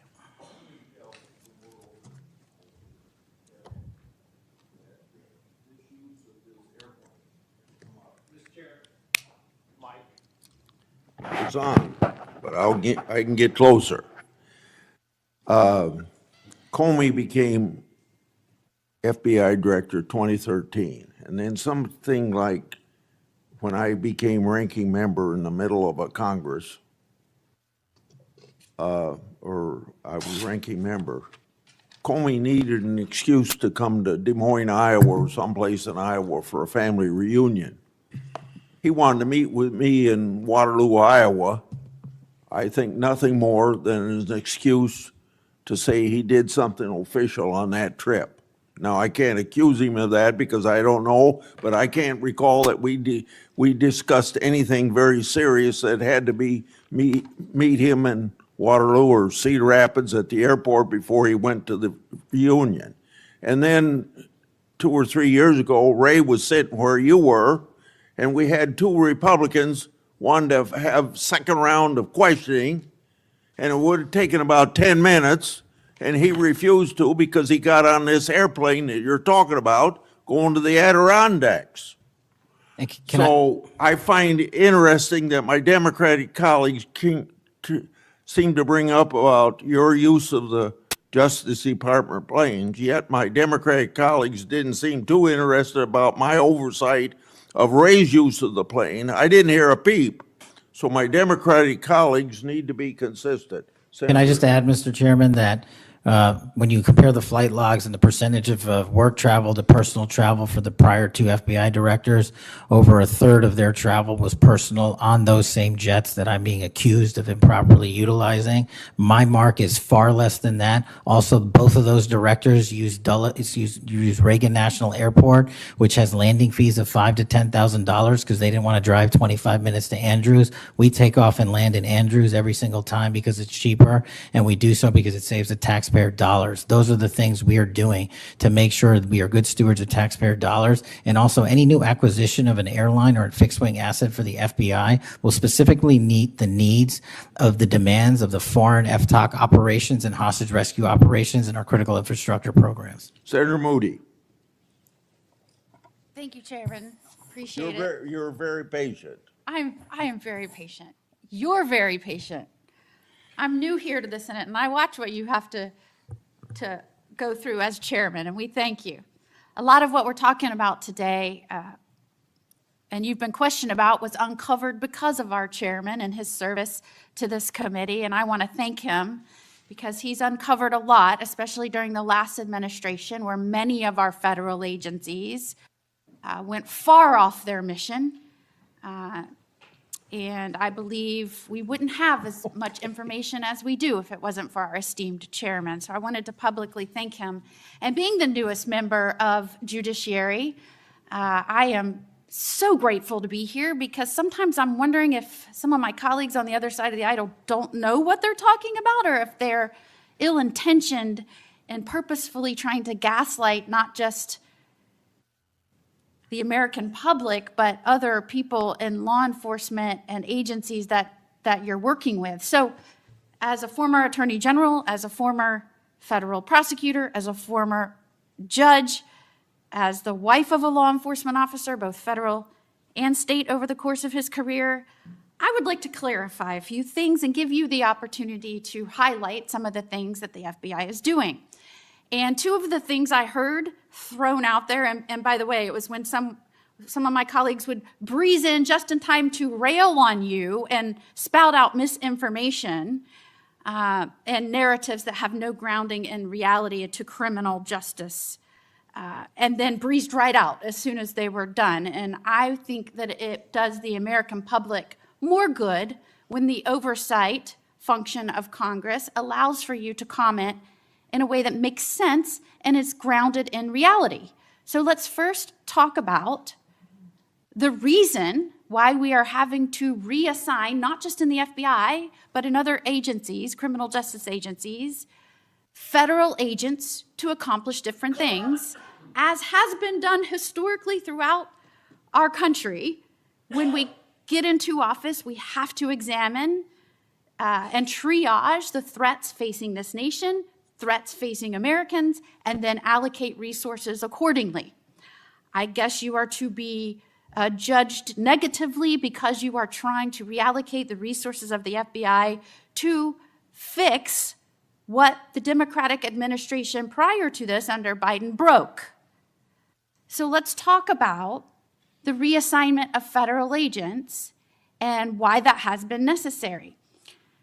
Would you say that the majority of assignments has been made because we are facing unprecedented levels of violence, both because of the unvetted surge of anywhere from 11 million to 20 million people across our border in the last 4 years, and because of the woke, weak, insane policies that have been pushed into states and cities around this nation by the left? Absolutely. And so I hear you being grilled because you have rightfully pushed resources where they needed to go to protect the American public. And I have heard you questioned that you are in some way, and I'm going to use their words, which I don't believe is grounded in reality, that you are going to lean on local and state agents to do the job of the FBI. Might it be recharacterized more accurately in that you are partnering with local and state agencies in these areas, especially where these policies that the Democrats support wholeheartedly, in fact, they frustrate our efforts to try and beef up our laws with good criminal justice policies at every turn, and then come in here and get on you for, by the way, you've been here 7 months, so I know that in the 7 months, you didn't break it, they broke it over the last 4 years, but it isn't more accurate to say that you are using the federal government and its agencies, or its agents and its resources to supplement and amplify law enforcement efforts in these areas, cities and states where the Democrat policies broke them. It's been an integral part of my tenure to use local and state partnerships. I say it everywhere I go. We cannot do the work without partnering with state and local authorities in every single state and every single county in this country. And why we pushed out to the field is simple mathematics. While the FBI had a bloated bureaucracy in Washington, D.C., nearly 1/3 of the FBI's workforce lived and worked in the national capital region. 1/3 of the crime doesn't happen here. So I made the simple decision to move them out where the crime was happening in the field, to move out field agents, to move out intel analysts, to move out program managers. And by the way, that's what they all want to do, go out in the field and do the work. And no one's going to be punished for going out in the field and doing the work, and no one's going to be punished for wanting to stay at headquarters and help. But we needed a reallocation of assets, and that's what we did. And from your experience, both before and now in office, have you found that many of these nonprofits have done work to undermine the stability and security of cities. Those matters are very much ongoing, and hopefully we can report the results soon. And I don't mean just those that may have aided and abetted or supported criminal acts. Those absolutely should be investigated and pursued to the fullest extent of the law. And I hope that we follow the money trail, as some of my colleagues have suggested. I also want to get your opinion about the nonprofits that are working to get elected and then push criminal justice policies that have made our cities and states less safe. Specifically, I'm going to push out all of the things that they espouse make the cities stronger. No cash bail. Try not to charge crimes. Don't call people offenders or felons or rapists or drug traffickers.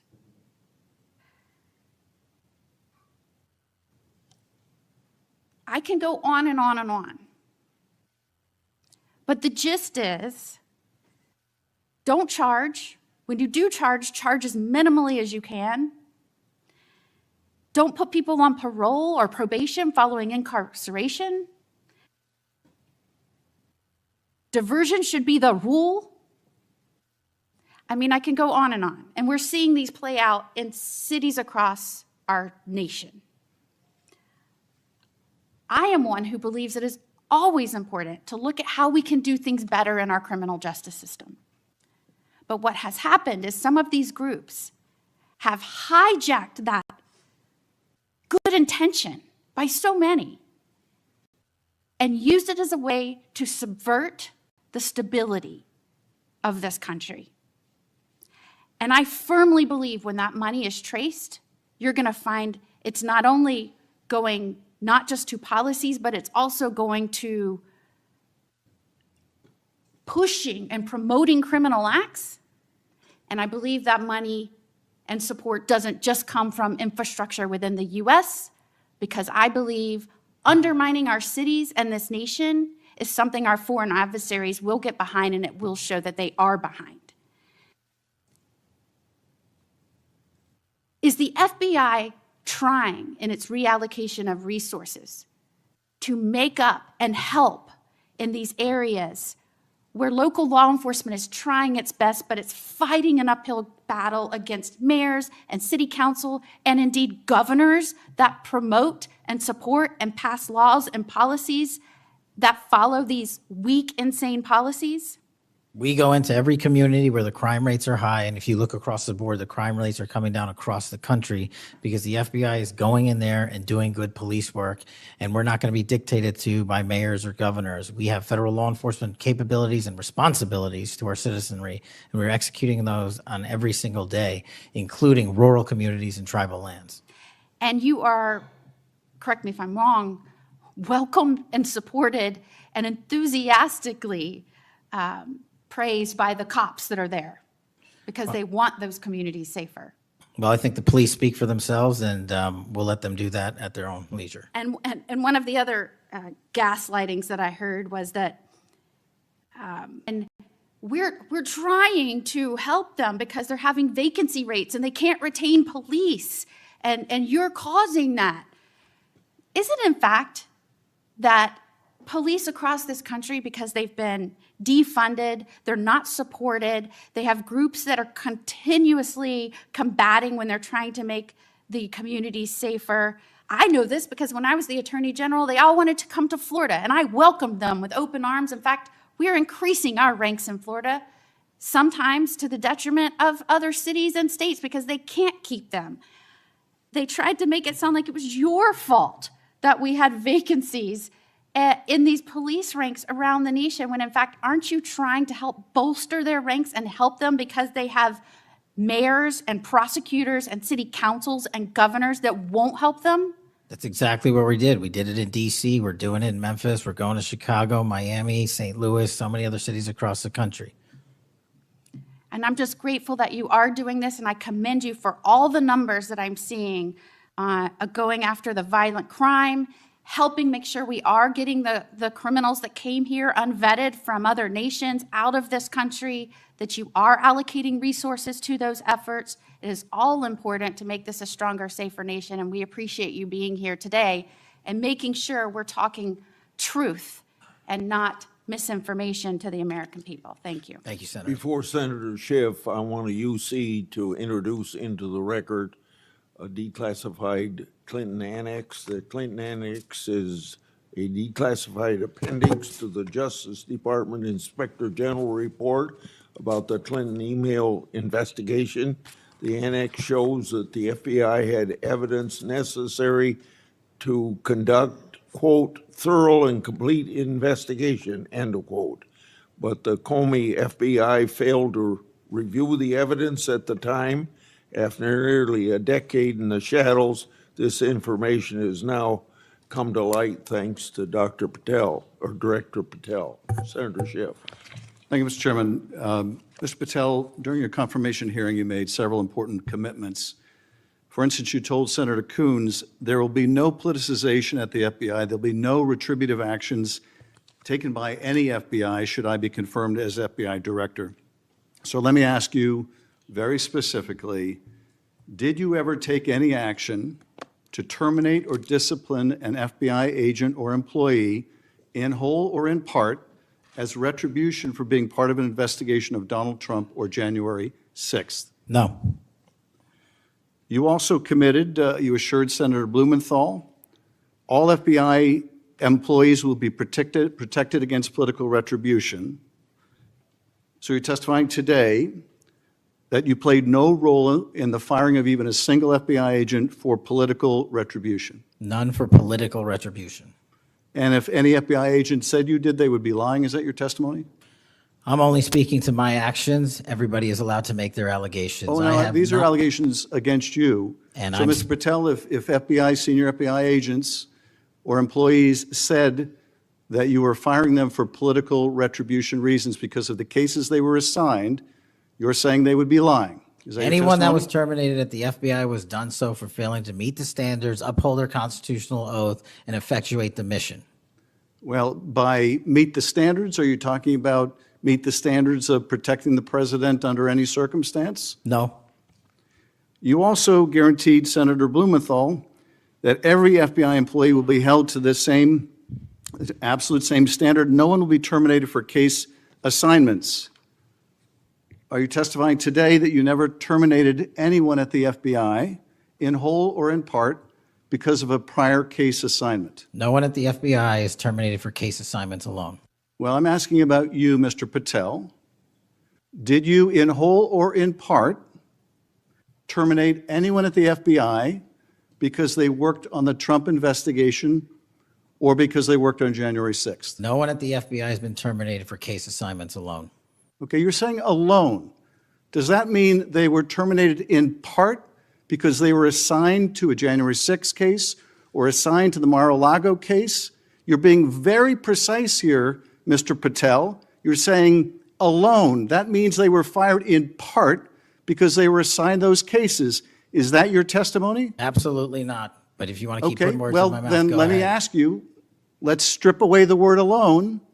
Did you terminate or participate in any discipline of any FBI employee in whole or in part because of their work on an investigation of Donald Trump or January 6th? Yes or no? Any terminations at the FBI by employees. No, I'm since asking you a very specific And I'm question. going to answer the question, but you don't like the answer because it's the No, truth I and it guts want your an answer to my narrative. question. I don't want an answer to someone else's question.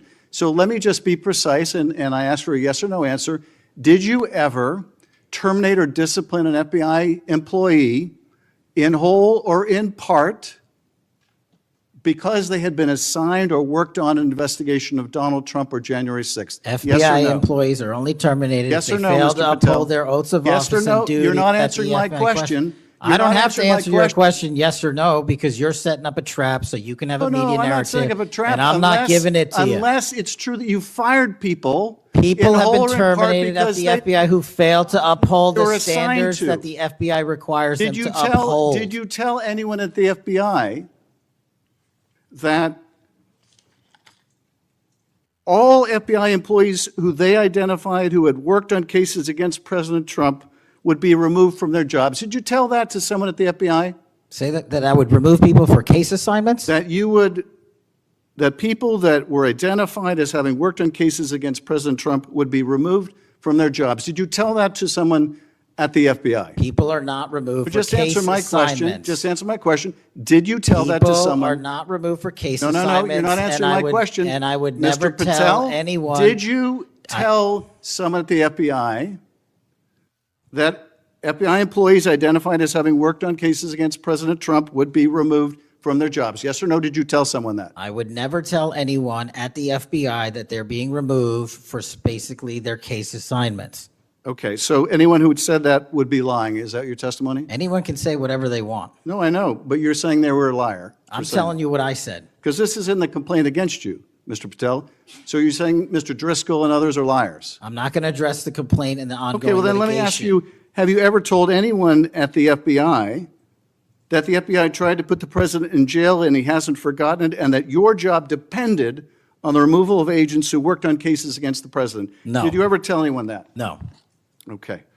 Did you ever tell anyone that you knew these summary firings you were undertaking were illegal, likely illegal, and that you would be sued and later deposed? Did you ever tell anyone that? No firings at the FBI or terminations were done for anything other than justified Did you ever cause. tell anyone that, Mr.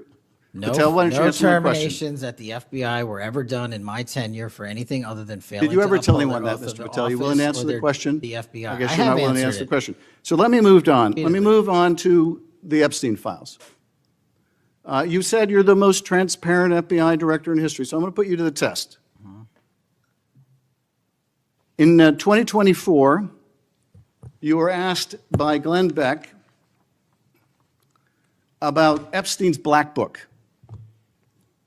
And you said, he asked, who has Jeffrey Epstein's Black Book? And you said, Black Book, FBI. And he said, but who? That is, I mean, there's, and you said, oh, that's under the direct control of the director of the FBI. That's what you said. Was that true, Mr. Patel? I'll rely on you quoting it accurately. I did that a Was couple it years true ago. what you represented to Mr. Beck and the president's supporters out there, or were you lying? No, Was it true that the Black Book, Epstein's Black Book, was in the possession of the FBI director? The Black Book was in the possession of the FBI. Okay, so now that you're the FBI director, you have possession of the Black Book, right? That index has been released. So you have Jeffrey Epstein's Black Book? What is known as Jeffrey Epstein's Black Book has been released by us. And you released it. And let me follow up on Senator Kennedy's question, because he asked you, and I'll be very precise here.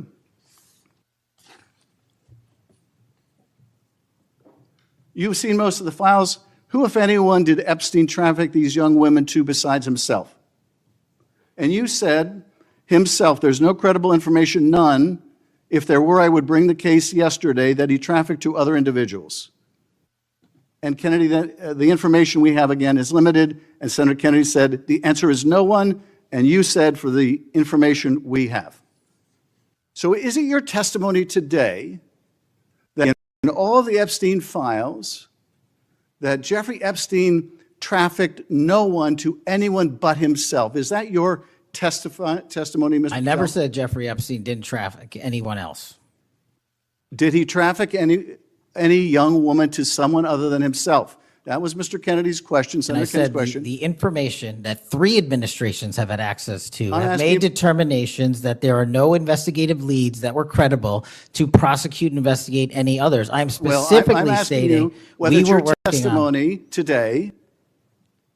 You just read that it, and I said it I'm- 10 minutes ago, so let the record reflect my testimony. I just want to make sure there's no misunderstanding, because there are victims like Virginia Guifer who have testified otherwise, who have said otherwise, and you're telling the American people today that the Epstein list is a single name and it's Jeffrey Epstein. That's what we're to believe? That's not what I'm saying. That's what you're saying, and Well, you let can me- say let me whatever ask you Let want. me ask you this. When Todd Blanche went to interview Ghislaine Maxwell, she said, but did I think these guys were coming for that? I really don't. If you met Epstein, there's no way that this cast of characters of which it's extraordinary, and some are in your cabinet who you value as your coworkers and you know would be with him if he was a creep or because they wanted sexual favors. A man wants sexual favors, he will find out. They didn't have to come to Epstein for that. And the next question Todd Blanche, the president's former criminal defense lawyer, asked is not who in the cabinet, who are you referring to? His question is, so when's the last time you think you were with Mr. Epstein when he got a massage? So let me ask you, who are those cabinet members that Ghislaine Maxwell was referring to that, that were part of this cast of characters associated with Mr. Epstein? Who are they? The Deputy Attorney General took the aggressive step that no one else did and interviewed Ms. Maxwell for I'm 2 asking you, days, who and are we the released who are the the cabinet entirety members? of that Who are the cabinet transcript. members? I do not have that transcript in front of me. You're picking it piecemeal. The American public can read the entirety of that. One last question, because you clearly won't tell us the cabinet members associated with Mr. Epstein. Let me ask you one last question. And that is, right after she gives this testimony in front of an FBI agent, among others, she's transferred to a minimum security prison not suitable for a sex offender like herself. Who made that decision and why? The Bureau of Prisons. The Bureau of Decisions made it in Prisons. The Bureau of Prisons decided on their own, without any consultation with Blanche or anyone else, that they were going to suddenly, after this interview, completely unrelated to this interview, completely unrelated to anything she said, move her to a prison not suitable for a sex offender. You want the American people to believe that? Do you think they're stupid? No. I think the American people believe the truth, that I'm not in the weeds on the everyday movements of you're not in inmates. the weeds? What I am doing is most- protecting the this country, most- the providing most historic significant reform, witness- and the most combating the significant witness, weaponization of the intelligence Epstein by the files likes of you. cover-up And we have gets countlessly proven you to be a your liar in administration, Russiagate, in and you January call that 6th. being You are in the the biggest weeds? fraud to ever sit in the This United States stinks to Senate. high You are a heaven. disgrace to this This stinks to high institution heaven. and an utter And coward. I'm not surprised. I'm not I'm surprised not that you continue to surprised lie that from your perch and put on a show two of you so you can go have raise you money held, for your and for good charade. reason. You are a political buffoon at best. Well, you can take an internet troll. Take and it to make- the you can bank take an that the internet- FBI is you protecting can this make an country internet troll, and the state and the FBI citizens of the director California. will We are always bringing be nothing more historic than an reform. internet Historic. troll. But all you care about is a child sex predator that was prosecuted by a prior administration, and the Obama Justice Department and the Biden Justice Department did squat. And what did President Trump do? Bring new charges courageously. And what have we done? Chairman, You said take I'm the control most of this transparent situation. FBI director in history. control of this 33,000 pages of information to you. I challenge you to say anything credibly to the truth. Go ahead and run to the cameras where you want to go now. Both of you be quiet. Before I go to Senator Tillis, without objection, want to introduce into the record the Durham Annex. The Durham Annex is a declassified appendix to John Durham's report about Crossfire Hurricane. The Durham Annex contains information exposing a reported Clinton campaign plan to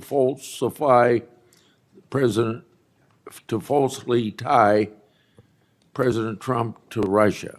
For years, I've fought to assemble and publicize all the facts heretofore unknown surrounding Durham's investigation, Crossfire Hurricane, and related matters. The Durham Annex was declassified large part because of Director Patel. Senator Tillis. Thank you, Mr. Chairman, and Director Patel, thank you for being here. I've actually admired the way you've tried to keep your composure over the course of this. Kind of reminds me of an old Far Side comic that said the floggings will continue until morale improves. The last one I just coach you on, don't take the bait, because they're going to use that discussion between you and Senator Schiff, as you've suggested before, to raise money. Just sit down in the quiet confidence that you're doing a good job. Real quick, in less than 30 seconds, give me your resume again on why you're qualified for this position. Thank you, Senator. I served as a public defender and national security prosecutor. I tried over 60 criminal trials to verdict in state and federal court. I served as a lead investigator in the House Intelligence Committee and the counterterrorism expert there, unfolding the Russiagate investigation. I served as the head of counterterrorism for a presidential White House. I served as a deputy director of national intelligence at the Office of Director of National Intelligence, overseeing our 17 intelligence agencies. I served as a chief of staff to the Department of Defense and the Secretary of Defense, overseeing a $2 trillion financial equity flow, and also defending the homeland and providing for our no-fail mission. We could drill down in details because I've studied that record, and I think you should be very proud of it. I just did that for the benefit of the liberal media that just keep referring to you as a podcaster, I think, and I appreciate you giving me that resume. It's a good body of work. It's why I supported your nomination so strongly when you were before this committee. Really quickly, too, on the events of last week and the sad death and assassination of Mr. Kirk, I seem to recall that Mr. Zinn, I think, was the first person of interest. He was reported to be saying, "I shot him, now shoot me," or something to that effect. Would that have more or less, and your job is to calm the tensions, right? There were people running all over the building. People are afraid over there. Could it be that because you were in possession of some of that information that maybe you did just characterize as getting our man, that maybe that's what led up to it if those facts are correct? What led me to that is to the eliminate subjects, but also we were in a period with inside of 24 hours where we didn't know who the shooter was. Well, that's why I asked, because people are forgetting that this man was reported to have been saying, "I shot him, now shoot me." They're also forgetting that he brought in an attorney and said that he'd fabricated the claim to draw attention away from the actual shooter. And he went on to get multiple charges for possessing child pornography and sexual abuse material on his phone. So I'm just saying that it just seems to me that in the moment, maybe you should have used different words, but I can't imagine that the amount of time that we've spent on that subject in the hearing today. But I think it's because they're really worried that they're another punchline to an old joke. Your work, it's working in practice, but it's not working in their theory. They haven't heard you, so it's working in practice, but not in theory. They haven't heard you say multiple times that you've plussed up FBI resources in every state. They haven't heard you when you've talked about year-over-year comparisons for results.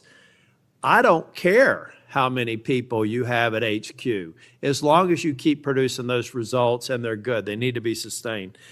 Now, I am a little bit concerned about the deployment of National Guard troops to dangerous cities, but you keep on mentioning something I'm going to go back to in terms of joint task forces. You also did a great job of explaining why you think you should save money and go out and fly out of an airport versus an easy trip across the Potomac to National. I love all those responses. I'm not going to repeat them here. But I'm worried that if we move in too quickly, let's say to Memphis, I should back up and say I was Speaker of the House in North Carolina. And I would consider it a personal failure on the part of state leadership if they have to call in federal resources to do their job beyond what they do every day. And that's promoting joint task forces. I've seen ATF, DEA, FBI. I've been in the briefing rooms at 3 o'clock in the morning about to go and do a 55 no-knock warrants on bad people. You all do that every day, and thank God that you are. It looks like we should plus it up in a few cities. I'd rather use the money to deploy National Guard to just continue to leverage what you're already doing well. And I compliment you because I've got to believe it's a lot of these joint task forces that have increased the apprehension and charging rates. So thank you for that. But do you agree that at the end of the day, if we're going to have a sustained impact on crime, whether it's Memphis or any other city, that we've really got to enable, empower, and continue to support the men and women on the ground there every single day? 100%. Thank you. I think that your cost-benefit mind needs to go into, if I'm about to deploy this many National Guardsmen to a city, what does that cost? And what would that look like if we were plowing that cost of deployment into ongoing, I believe, joint task force, which are working very well. They're working well in North Carolina. So I'd like you to look at it. Now I'm going to move on. The Safer Communities Act, can I get your commitment to get an update? Maybe we could even take a trip out to West Virginia to see how we're doing an extraordinary job of NICS background checks. People are getting them in record time, but we are taking a few guns away from people that probably shouldn't be able to buy it that day. Would you agree with that characterization? I would love to have you out and anyone else on this day is to West Virginia to see that I'd like work. to bring some of my colleagues to see it's working. We had people on my side of the aisle saying it was going to be awful, it was going to result in mass confiscation of guns. Not true. They were wrong. This bill's making a difference. I also want to talk about the behavioral health and other components in granting. I know in North Carolina things are going well. I want to make sure that that flow is going out there because the tragic events in North Carolina and Charlotte, the stabbing, I spoke with one of the family members yesterday, I think that we have to recognize that we have magistrates that have a revolving door policy, no doubt about that. And they should be held accountable if they're releasing dangerous people. But I also think that some of the problem is that we simply don't have a place to send people, particularly with respect to behavioral health. We have got to continue to, every law enforcement officer I've ever spoken with says, look, I've got law enforcement officers seconded to an emergency room because I've got somebody with no place to send them. I don't have a bed upstairs I can send them to. I don't have a behavioral health facility. We've got to provide more ways to detain people that are a risk to themselves and a risk for the community. And I really do believe the Safer Communities Act is a good framework for doing that. That's only a comment. Section 702 is going to come up in April of next year for renewal. Do you believe it should be eliminated and not reauthorized? No, sir. It needs to be Can I also get your commitment maybe to come back over and review some of the controls that are in place and other things? So hopefully we won't have the drama leading up to April. We can actually come here and get consensus on why you've got the checks and balances in place and why we should do it. Just remove any chance that we're going to run into that cliff narrative next year. Can I get your commitment on doing that? You have Mr. it, sir. Patel? Thank you. I want to talk very briefly on, and the chairman's given me a gavel, but I promise not to go over more than 2 minutes. But that's why I chose to be last, so I could have this discussion and actually get to some facts versus agendas and clickbait that we'll almost certainly see going forward. Tell me a little bit about the rationale behind the change in stance in recruiting. I also understand there may be a reduction in the academy timeline. Just give me some thinking about where you are on recruiting, retention, training, et cetera. Simple. So recruitment is through the roof. We've doubled up month over month our applicants to be 1811s, our federal agents, intel analysts. So the recruitment is going wonderful. What we have to do is figure out a way to get creative because the BFTC timeline is an 18 to 20 week program. And what we've done to address the openings we have for 1811 BRIC agents is we opened it up to the interagency and said, hey, do you at Secret Service or DEA or ATF want to come over? You guys went through FLETC. You guys were cops or military officers. You're law enforcement. So we created a shortened bridge program of 6 weeks at Quantico that if you want to come over and be an FBI agent, you can do so. There's transfers all the time. We just made it easier. And we're also recruiting police officers who might not have a college degree. But in my opinion, that does not disqualify them from serving our community. So we're welcoming them. It's a rigorous application process. It's just one item.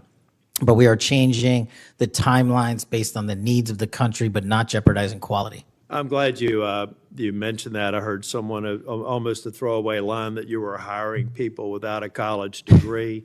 Most of them have had basic law enforcement training, all the kinds of certifications. You're talking to somebody who didn't achieve my 4-year degree until I was 37. I'd like to think that I brought some things to the table, and I think that those people, the mere comment, I think is inappropriate for somebody considering this to think that they're a lesser person because they don't have a piece of paper. I wanted to get back to The last thing that I will talk about, I'll follow up with some questions for the record. Thank you, incidentally, for consistently being responsive to any inquiries I've made to you. But on the Kirk shooting, I do believe that that Senator Schmitt's numbers are right. There seems to be a disproportionate number of voices on the left that are celebrating the assassination of a CEO or celebrating the assassination of someone in Mr. Kirk's case that I disagreed with probably about half of his positions. But I felt like he was a good voice in engaging young people, and that's a start, as long as we can do it civilly. And then I also just went back online because I've hammered on this committee multiple times. I just went online and I found in Pinterest that even today you could order a T-shirt that says ACAB 13.12, which translates to all cops are bastards. Or if you don't like that shirt, you can go get an F the Cop shirt at the same website, on a location on Pinterest. There is clearly a problem with some of the voices of the left, and I'm not necessarily saying any members of Congress, that need to tamp it down. Having said that, within 24 hours of Mr. Kirk's shooting, we had the guy that does the podcast for the War Room and another guy who's denied the Sandy Hook shootings say we're at war. Now, how on earth, and I do believe it's a smaller number, but it's a number that has an influence. How on earth are we de-escalating the situation with the tensions as high as they were last week with going out and saying we're at war? I'm not asking you to respond to this question. I'm just saying that there are people out here on our side of the aisle that still need to look in the mirror. Even if you agree that it's a lower number, bad is bad no matter how many numbers they are. And that kind of rhetoric and that kind of mobilization makes your job more difficult and puts us in a position where we're not being as productive as you want the FBI and state and local law enforcement to be. I'm finished. I just want to thank you for your service. I want to thank you for your concise answers. And I am thoroughly impressed with the fact that you have sat in that chair for over 4 hours without a break. So with that, we're, on behalf of the chair, want to thank you for being here today. And also, I assume, are we leaving the record open for any period of time for 1 week? The record will be open, left open for 1 week so that you may have questions for the record. Mr. Patel, thank you for being here Thank today. you, Mr. Chairman. Meeting's adjourned. Under your leadership, the FBI has apprehended several most wanted fugitives and secured the extradition of senior leaders of the Central American gangs like MS-13. Now, well, it's well understood that your predecessor left you an FBI infected with politics. I'm going to provide examples of that today, including making public new whistleblower records. At your nomination hearing, I made public records that whistleblowers provide me about Arctic Frost. Arctic Frost was the FBI case opened and approved by antitrust Trump FBI agent Thibault. Arctic Frost then became Jack Smith's elector case against then Citizen Trump and now President Trump. These new records show that Arctic Frost was much broader than just an electoral matter. The case was expanded to Republican organizations. Some examples of the group that Ray FBI sought to place under political investigation included the Republican National Committee, Republican Attorney General's Association, and various Trump political groups. In total, 92 Republican targets, including Republican groups and Republican-linked individuals, were placed under investigative scope of Arctic Frost. On that political list was one of Charlie Kirk's group's Turning Point USA. In other words, Arctic Frost wasn't just a case to politically investigate Trump. It was the vehicle by which partisan FBI agents and Department of Justice prosecutors could achieve their partisan ends and improperly investigate the entire Republican political apparatus. So today, Senator Johnson and I are making these records public for the entire country to see, and I hope a lot of people are interested in seeing what government can do when various agencies have a political agenda. My investigative work has also exposed the political way in which Peter Navarro was investigated and prosecuted. When FBI agent Thibault found out that Biden's DOJ would prosecute Navarro, he said, "Wow, great." That's a quote, unquote. Through whistleblowers, I've obtained an audio recording of Special Agent Giagardina and Special Agent Sebastian Gardner's delivery of a subpoena to Navarro. I'm making that audio public today. In a court document filed by the Department of Justice, Navarro's interaction with the FBI was unfairly described as, quote, unquote, the word combative. That intervention with Navarro was just as the justification to later aggressively arrest him. Then we get to the Clinton Annex and the Durham Annex. The Clinton Annex showed that the Comey FBI had evidence necessary to complete the Clinton investigation, the one about her mishandling of emails and classified information, but the FBI never did its job because it never reviewed the evidence at that time. The Durbin Annex showed that the Clinton campaign had a plan to falsely tie Trump to Russia, yet the Comey FBI failed to investigate that information. Instead, the Comey FBI used the discredited Clinton campaign-funded Steele dossier to advance crossfire hurricane against Trump.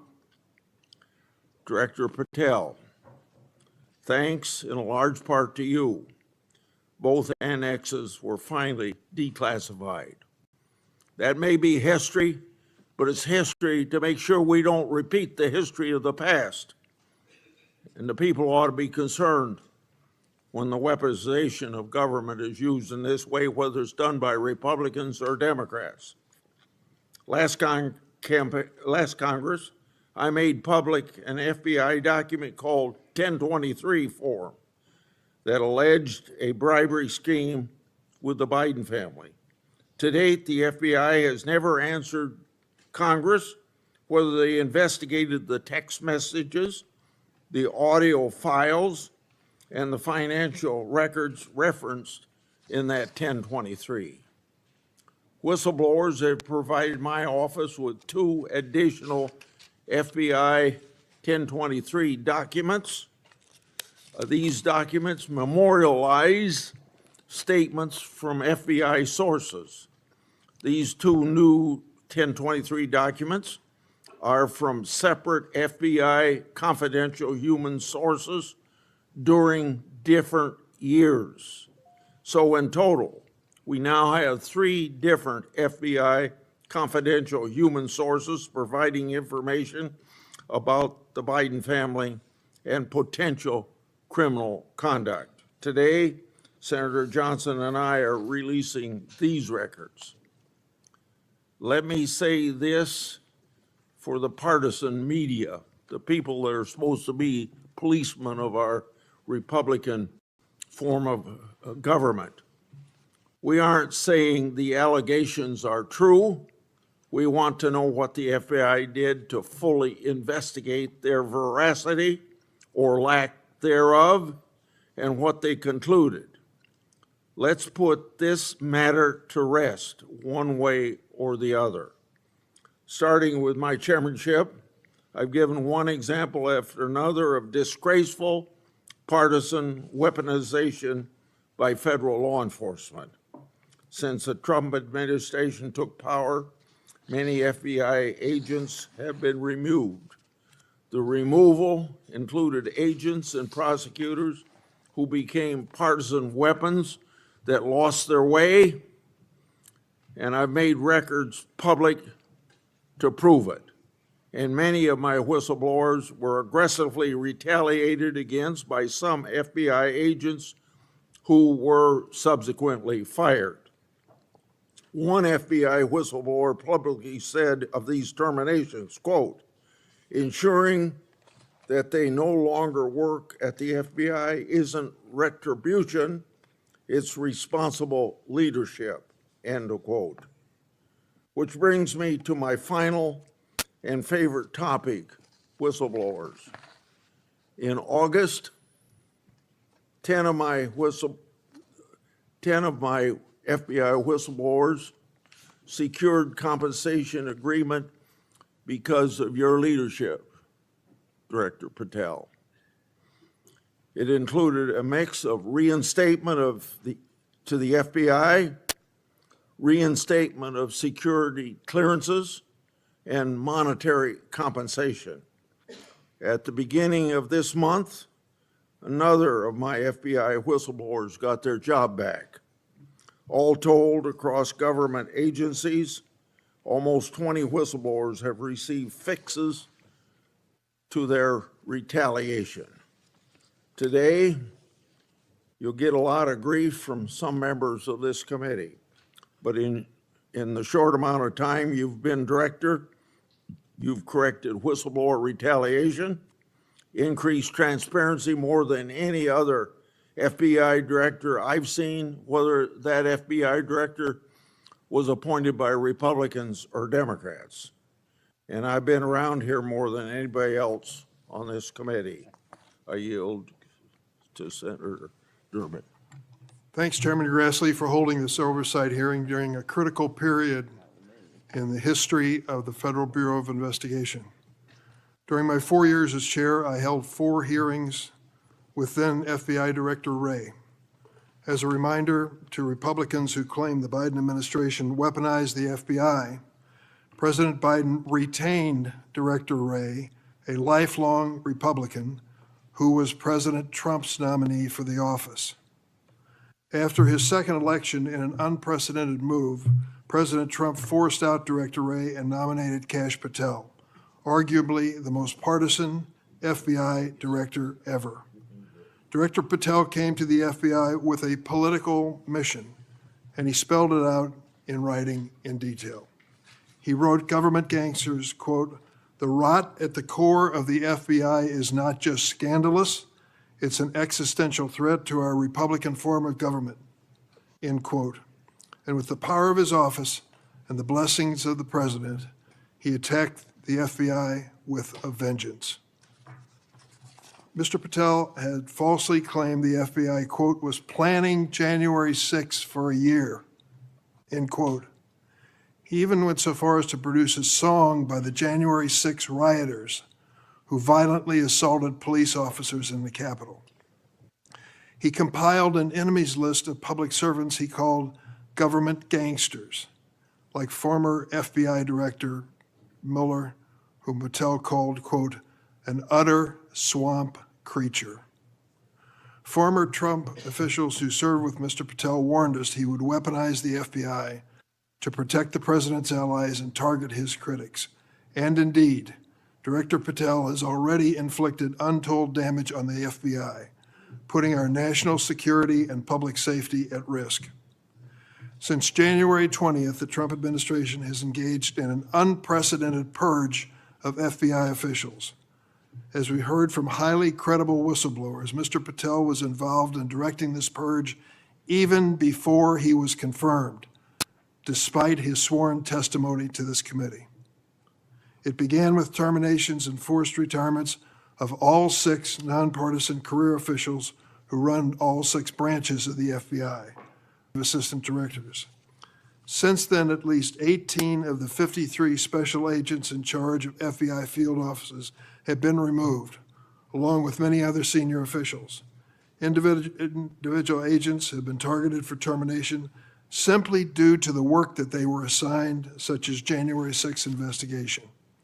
In fact, according to former acting FBI Director Brian Driscoll, in a lawsuit filed last week, Director Patel made this very plain, telling Driscoll personally, quote, that his own job depended on the removal of agents who worked on the cases against the president, end quote. And even though he knew, quote, the nature of summary findings were likely illegal. At the same time, Director Patel has installed MAGA loyalists as political appointees in key career positions, including conspiracy theorist Dan Bongino as FBI Deputy Director, the first time in the history of the FBI that this position has not been held by a career FBI agent. Director Patel has also reportedly initiated loyalty test, requiring dozens of officials to sit for polygraph exams and answer inappropriate questions about whether they've made negative comments about him personally. Of course, as is often the case in the Trump administration, the rules apply to thee, but not to me.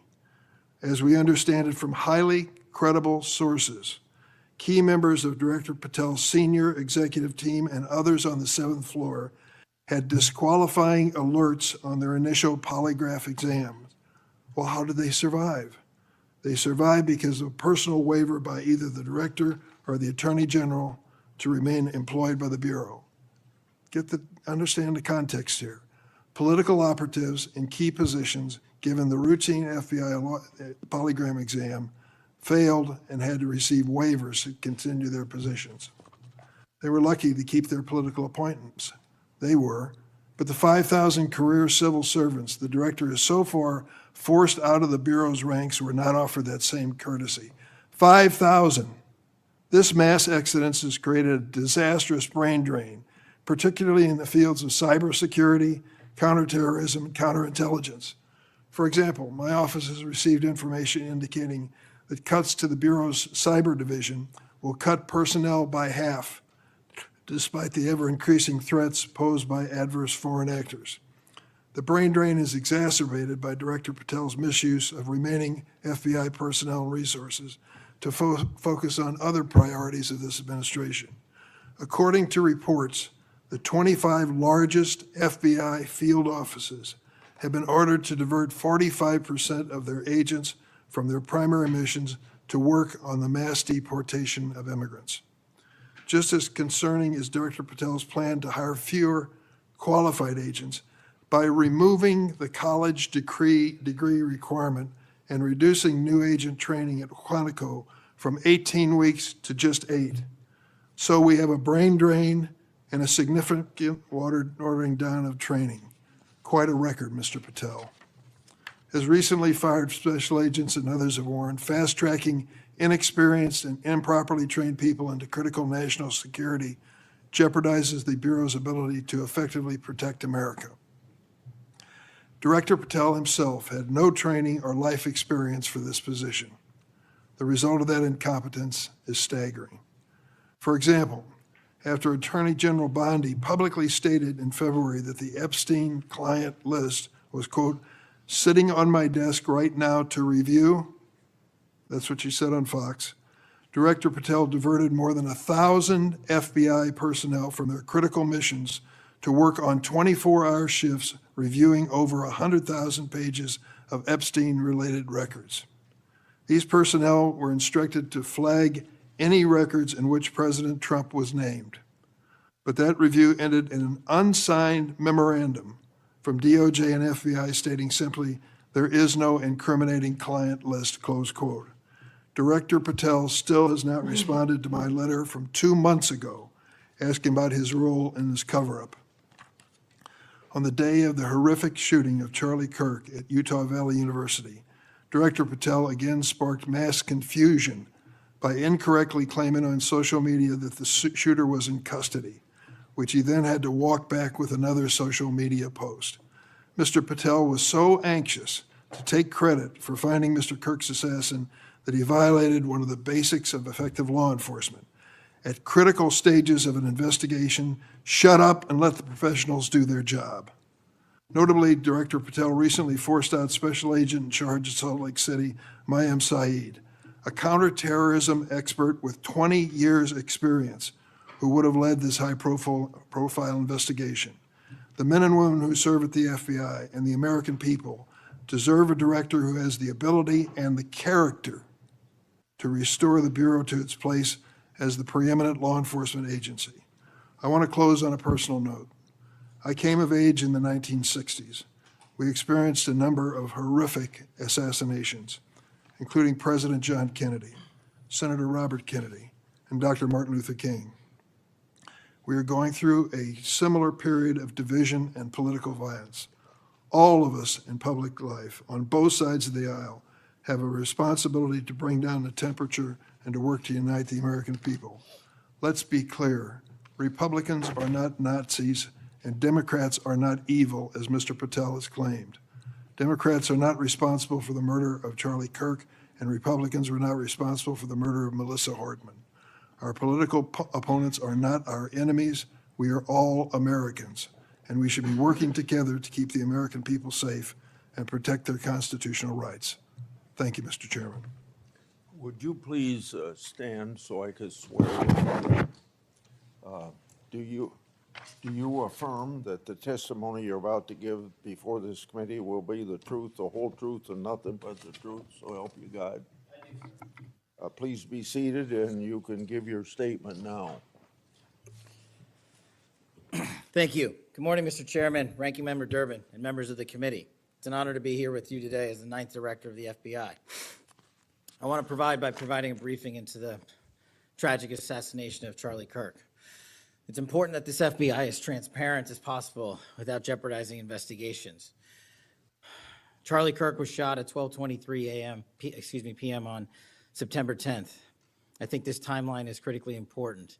Less than a day later, the FBI, at my direction, released the first set of images of the suspect that we captured based on our analysis on the ground.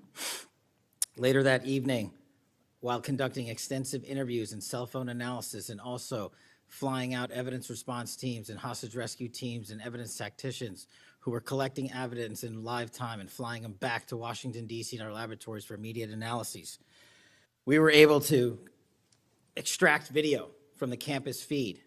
And at my direction at 8 p.m., in partnership and promise to working with the public to bring this fugitive to justice, we released a newly, never before seen video of the suspect. We also released new enhanced photos of the suspect.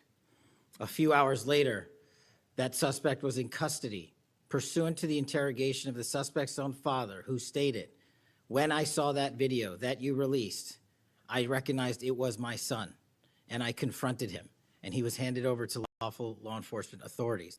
That is the FBI working with the public, as I promised, being transparent and providing critical information along the way in the manhunt for the suspect and suspects involved in Charlie's assassination. We received over 11,000 tips in the first 24 hours alone. We received 16,000 submissions to our digital media enterprise and tip lines. That is a large number of material to go through. I want to thank President Trump and the Attorney General, Pam Bondi, for their unwavering support and commitment of resources to this and all investigations. I also want to especially thank our colleagues in Utah, the Governor's Office, DPS, and the sheriffs out there. State and local law enforcement partnership has been a cornerstone since I took over at the FBI, and it was no different here. And our teams in Salt Lake City, our SACs out there across the country, our lab technicians in Quantico who raced to complete the evidence analysis so the public could have the answers they need. These people worked through the night without sleep for days on end. They are to be commended. They are not to be attacked. And many, many, many more people I don't have time to thank here today. But I do want to thank the American people especially. The mission of the FBI is for them and with them and by, with, and through them. And it's that mission and that ethos that I brought to this investigation and so many others, and that's why that suspect is in custody. We cannot do our job without the American public and credible reporting in the media, and that's why Tyler Robinson is in custody today, about to face charges. The last time I appeared before this committee was in January for my confirmation hearing. I told you then that if I were confirmed, I would provide and do everything I can to provide a safe and secure America. I promise to provide the courageous men and women of the FBI the tools and resources they need to crush violent crime and defend the homeland. I pledge myself to commit to full transparency, oversight, and accountability so we could restore the public's trust in the FBI. And that's exactly what I've done. Under this administration, the FBI has arrested more than 23,000 violent criminals. That's more than twice for the same time period from last year alone. 23,000, more than twice from the same time period last year. We've taken over 6,000 illegal firearms off the streets. That number is an exponential increase. We've identified and located more than 4,700 child victims. More than 4,700 child victims have been found by this FBI. That is a 35% increase from the same time period last year. 1,500 child predators have been arrested. That's a 5% increase from the same time last year. 300 human traffickers have been arrested. That's a 10% increase from the same time last year. Over 350 members of Tren de Aragua, foreign terrorist organization, have been arrested, and we have 42 ongoing cases. That is a 250% increase from the same time last year. Those are just some of the things the FBI is doing differently and better because we are leading the mission to crush violent crime and defend the homeland. We have also captured four top 10 fugitives from the FBI's top 10 most wanted list. To put that in perspective, that's the same amount I've captured in 7 months than my predecessor did during the entirety of the Biden administration. Those are real results, and the credit is to the men and women at the FBI. We've been able to achieve these results because the FBI recognizes violent crime doesn't just happen in Washington, D.C. That's why one of my first decisions as a director was to get the people, the Bureau's professional staff, out to the field. And we've done that with great speed. And every single one of your districts and states has received a plus-up of FBI personnel, agents, and special operators to the tune of almost 1,000. We did that because crime had unexpectedly and unacceptably exploded across the country. In fact, one of the stats that the American people should thank the FBI the most for is we are on track to have the lowest murder rate in modern American history. The lowest murder rate by double-digit percentages. A major factor in the drop of this violent crime is the FBI's flagship Operation Summer Heat. We use this initiative at the direction of the President and the Attorney General, surging resources to our major and mid-major cities across America, conducting intelligence-based operations to target the worst of the worst, to target the gangs, to target the transnational organizations, to target the TCOs, and to target the drug trafficking cartels. And we have taken them out city by city. There's a lot of work left to be done, but we're off to a great start. Just ask the citizens of Seattle, Miami, Memphis, Charlotte, Chicago, and so many more places. Specifically in New Orleans and Nashville alone, there has been an increase in the number of violent crime arrests by an average of 250% for each of those cities. And there has been a drastic reduction in crime across the board in mid-major cities across this country, thanks to the men and women of the FBI. How are we doing that? We are attacking the drug epidemic. We've seized nearly 1,000 kilograms of meth and cocaine off the streets of America. We've taken over 1,600 kilograms of fentanyl off the streets. Maybe one of the greatest achievements we have this year, 1,600 kilograms of fentanyl. That's a 25% increase from the same time last year. To put things in perspective, that's enough fentanyl to kill a third of the American populace, 115 million Americans. We're also going after the companies that manufacture these precursors overseas in places like mainland China and their cutting agents. In fact, this month in Cincinnati, we announced groundbreaking charges aimed at the individuals and businesses responsible for flooding these opioids and their precursors and cutting agents into the streets of America. And for the first time that I can remember, we are charging these businesses and enterprises, not just in America, but in mainland China, and seizing their operational necessity to have money by seizing their cryptocurrency wallets. We're also equally important to protecting the homeland. We know we have a no-fail mission. We're committed to keeping our nation safe from terrorism, cyber attacks, and foreign adversaries. Whether stopping threats inspired by foreign terrorist organizations or lone wolf actors or sponsored by hostile nation states. This year, we've already made nearly 60 counterintelligence arrests. 60 counterintelligence arrests this year alone is a 30% increase from the same time period last year for the CI work at the FBI. I'm proud when we can share our successes, such as when an espionage charge was brought against an active-duty U.S. Navy sailor caught spying for the People's Republic of China. But I want the American people to know the FBI is protecting the homeland from foreign adversaries in a way that will never make the news, and a lot of the good work that they do will never be able to discuss in this setting. We're working on cyber threats. We're attacking malware infrastructure, going after ransomware attackers, delivering a new partnership with the private public sector engagements we've taken with the companies who are attacked by these foreign adversaries and nation-state actors and individual enterprise rings from around the world. We are combating Salt Typhoon, Vault Typhoon, Flax Typhoon, and so many other ransomware and cyber threats this nation faces. We're also arresting people such as Tajik national in Brooklyn, who is suspected of sending tens of thousands of dollars to support ISIS. We're going after the new form of what I refer to as modern-day terrorism in America, 764 crimes that involve harming our children by going after them online, causing self-mutilation, suicide, sexual abuse, and steering them in the wrong direction. Currently, we have 3,500 international terrorism investigations. Specifically, we have in this country 1,700 domestic terrorism investigations, a large chunk of which are nihilistic violent extremism, NVE. Those who engage in violent acts motivated by a deep hatred of society, whatever that justification they seem is. The FBI has seen a 300% increase in cases opened this year alone versus the same time last year. In the last couple of months, the FBI secured a guilty plea for a man in Tennessee who attacked an energy facility with drones and explosives.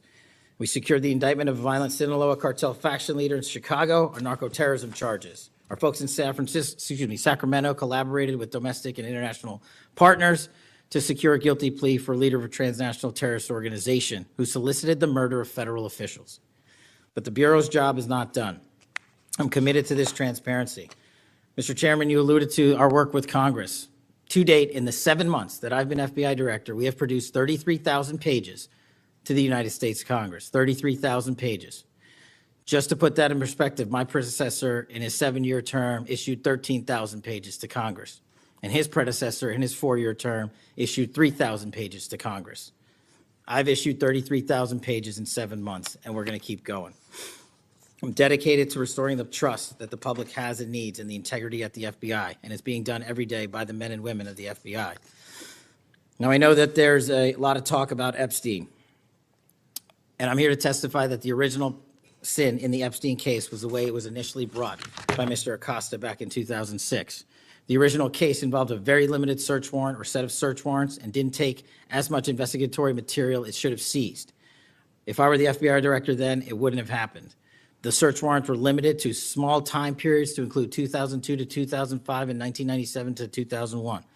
Mr. Acosta allowed Epstein to enter in 2008 to a plea and non-prosecution agreement, which then the courts issued mandates and protective orders legally prohibiting anyone from ever seeing that material ever again without the permission of the court. The non-prosecution agreements also barred future prosecutions for those involved at that time of those individuals. Still, this administration, at the direction of President Trump, has done more to turn over all the credible information we are legally able to do so, and we will continue to work with Congress to achieve that end. Under the direction of the President, thank you for your support for our mission to working to jointly deliver transparency and congressional oversight to the United States. Lastly, I want to close with the President's initiative here in Washington, D.C. as an example of what we're doing around the country. And I think our next city is Memphis. 21,000 arrests in D.C. with our federal partners, a huge decrease in violent crime, 60% decrease in gun crimes in Washington, D.C. in the last month. 74% decrease in carjackings in Washington, D.C. in the last month. 53% decrease in homicides in Washington, D.C. in the last month. The drugs are disappearing, people are freely walking around the states, and we're restoring the nation's capital to its glory. That work is through the interagency process that the FBI is proud to be a part of, and the initiative spearheaded by President Trump and the Attorney General. And perhaps most notably for investigations in Washington itself, it was the intelligence that the FBI gathered through our source network here in D.C. that helped us identify the suspects in the horrific murder of the D.C. intern Eric Tarpinian. We're proud to be a part of that investigation. We're proud to put the resources to bear of the FBI. And in closing, Mr. Chairman and members of the committee and Ranking Member Durbin, I'm honored to be the 9th director of the FBI. I'm not going anywhere. If you want to criticize my 16 years of service, please bring it on. Over to you.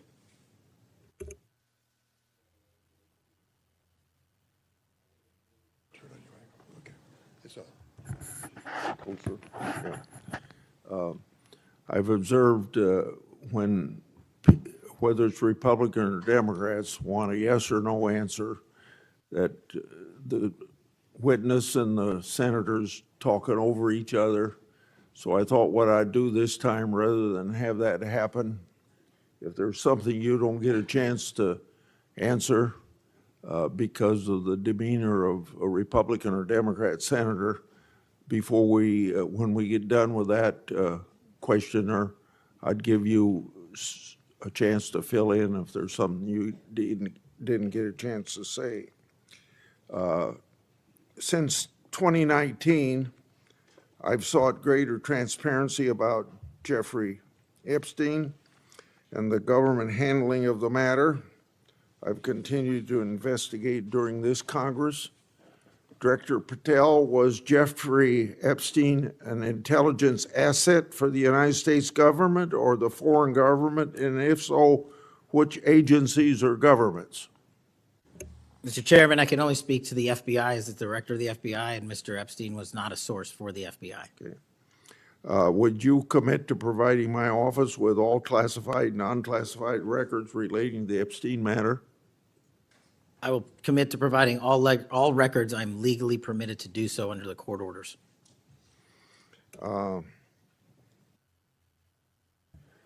It seems to me that I accept your answer to my question, but the broader intelligence community ought to answer these questions as well.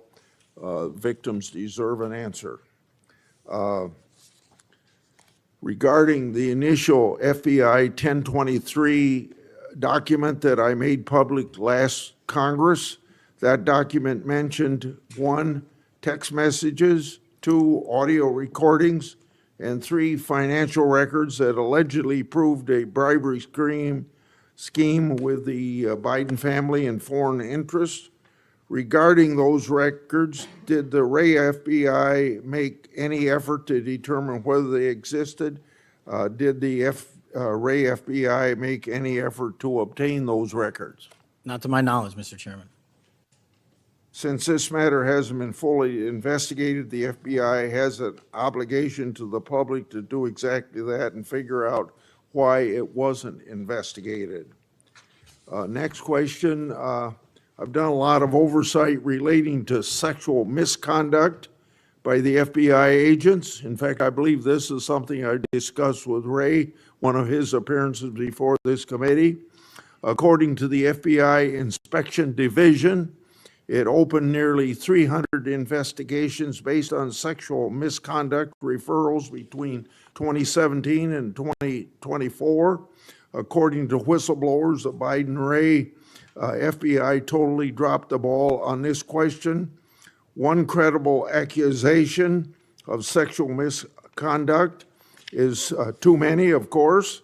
Are you committed to reviewing the Bureau's policies to ensure responsible responses to credible allegations of misconduct, that they're swift and adequately protect victims? Yes, Mr. Chairman. Relating to a similar subject, during child crimes and sexual misconduct related investigations, are any private sector companies less than cooperative with you What improvements in information sharing need to be made to catch those criminals? Mr. Chairman, we can always do better with our private sector companies. I've reached out to the leaders of most of them, asking them to provide more material so that we can be responsive and take legal action and protect the youth of this country. I'm happy to discuss, possible legislation that we can do to allow for these companies to continue.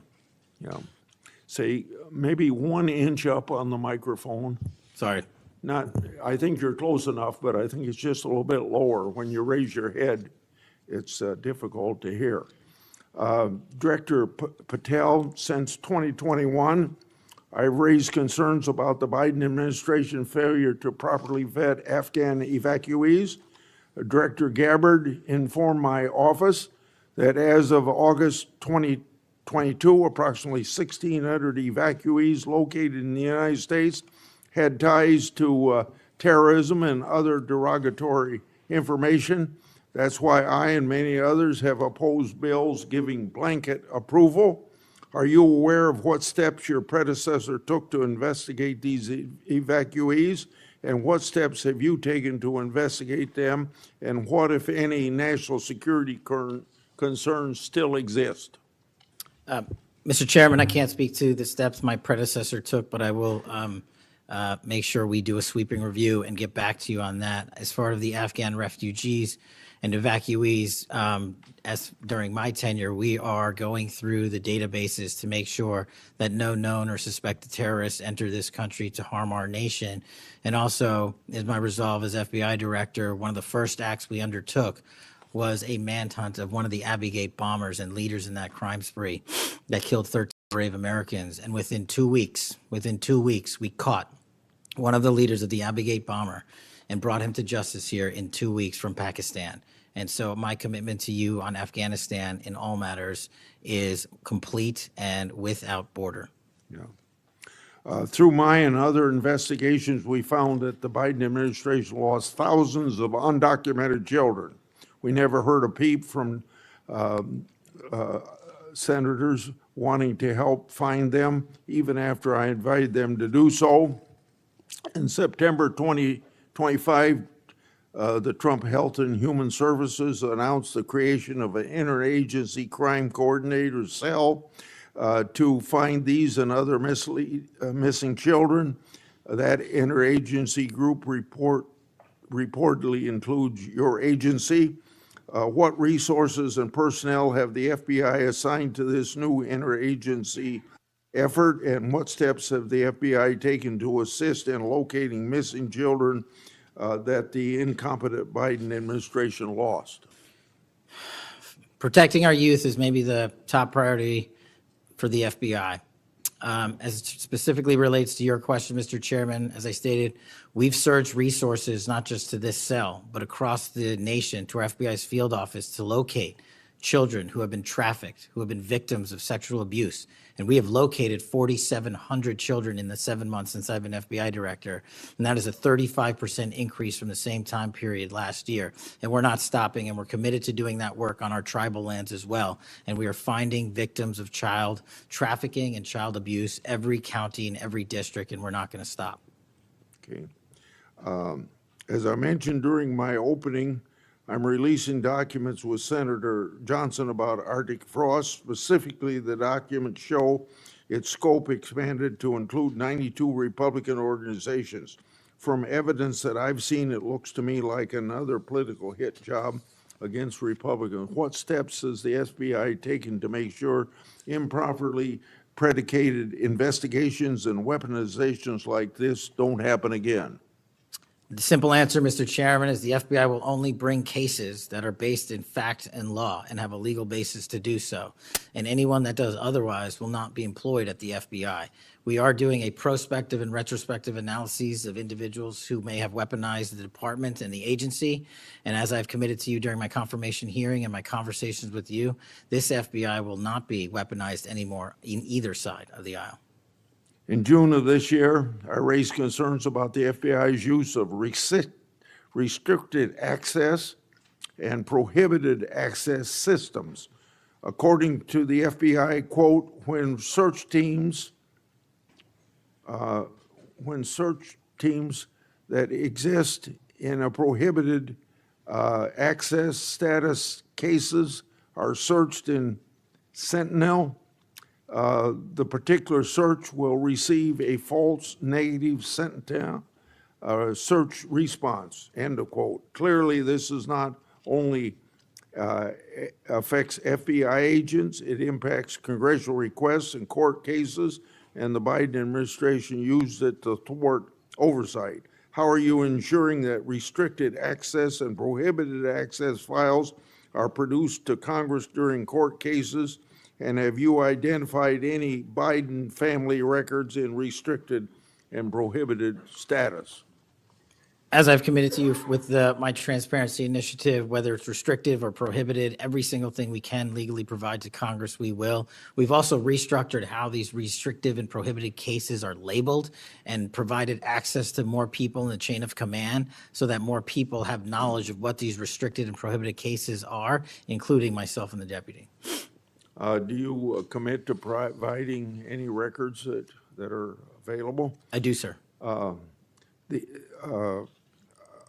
You've publicly said that your team, quote, found a room that Comey and others hid from the world in the Hoover building full of documents and computer hard drives no one had ever seen or heard of. That's a quote from you. I've received a whistleblower disclosure that the room contained some information kept outside the FBI record keeping. I also have been informed via a whistleblower disclosure that the room included materials related to Special Counsel Mueller, former Director James Comey, and other documents maintained outside of the FBI.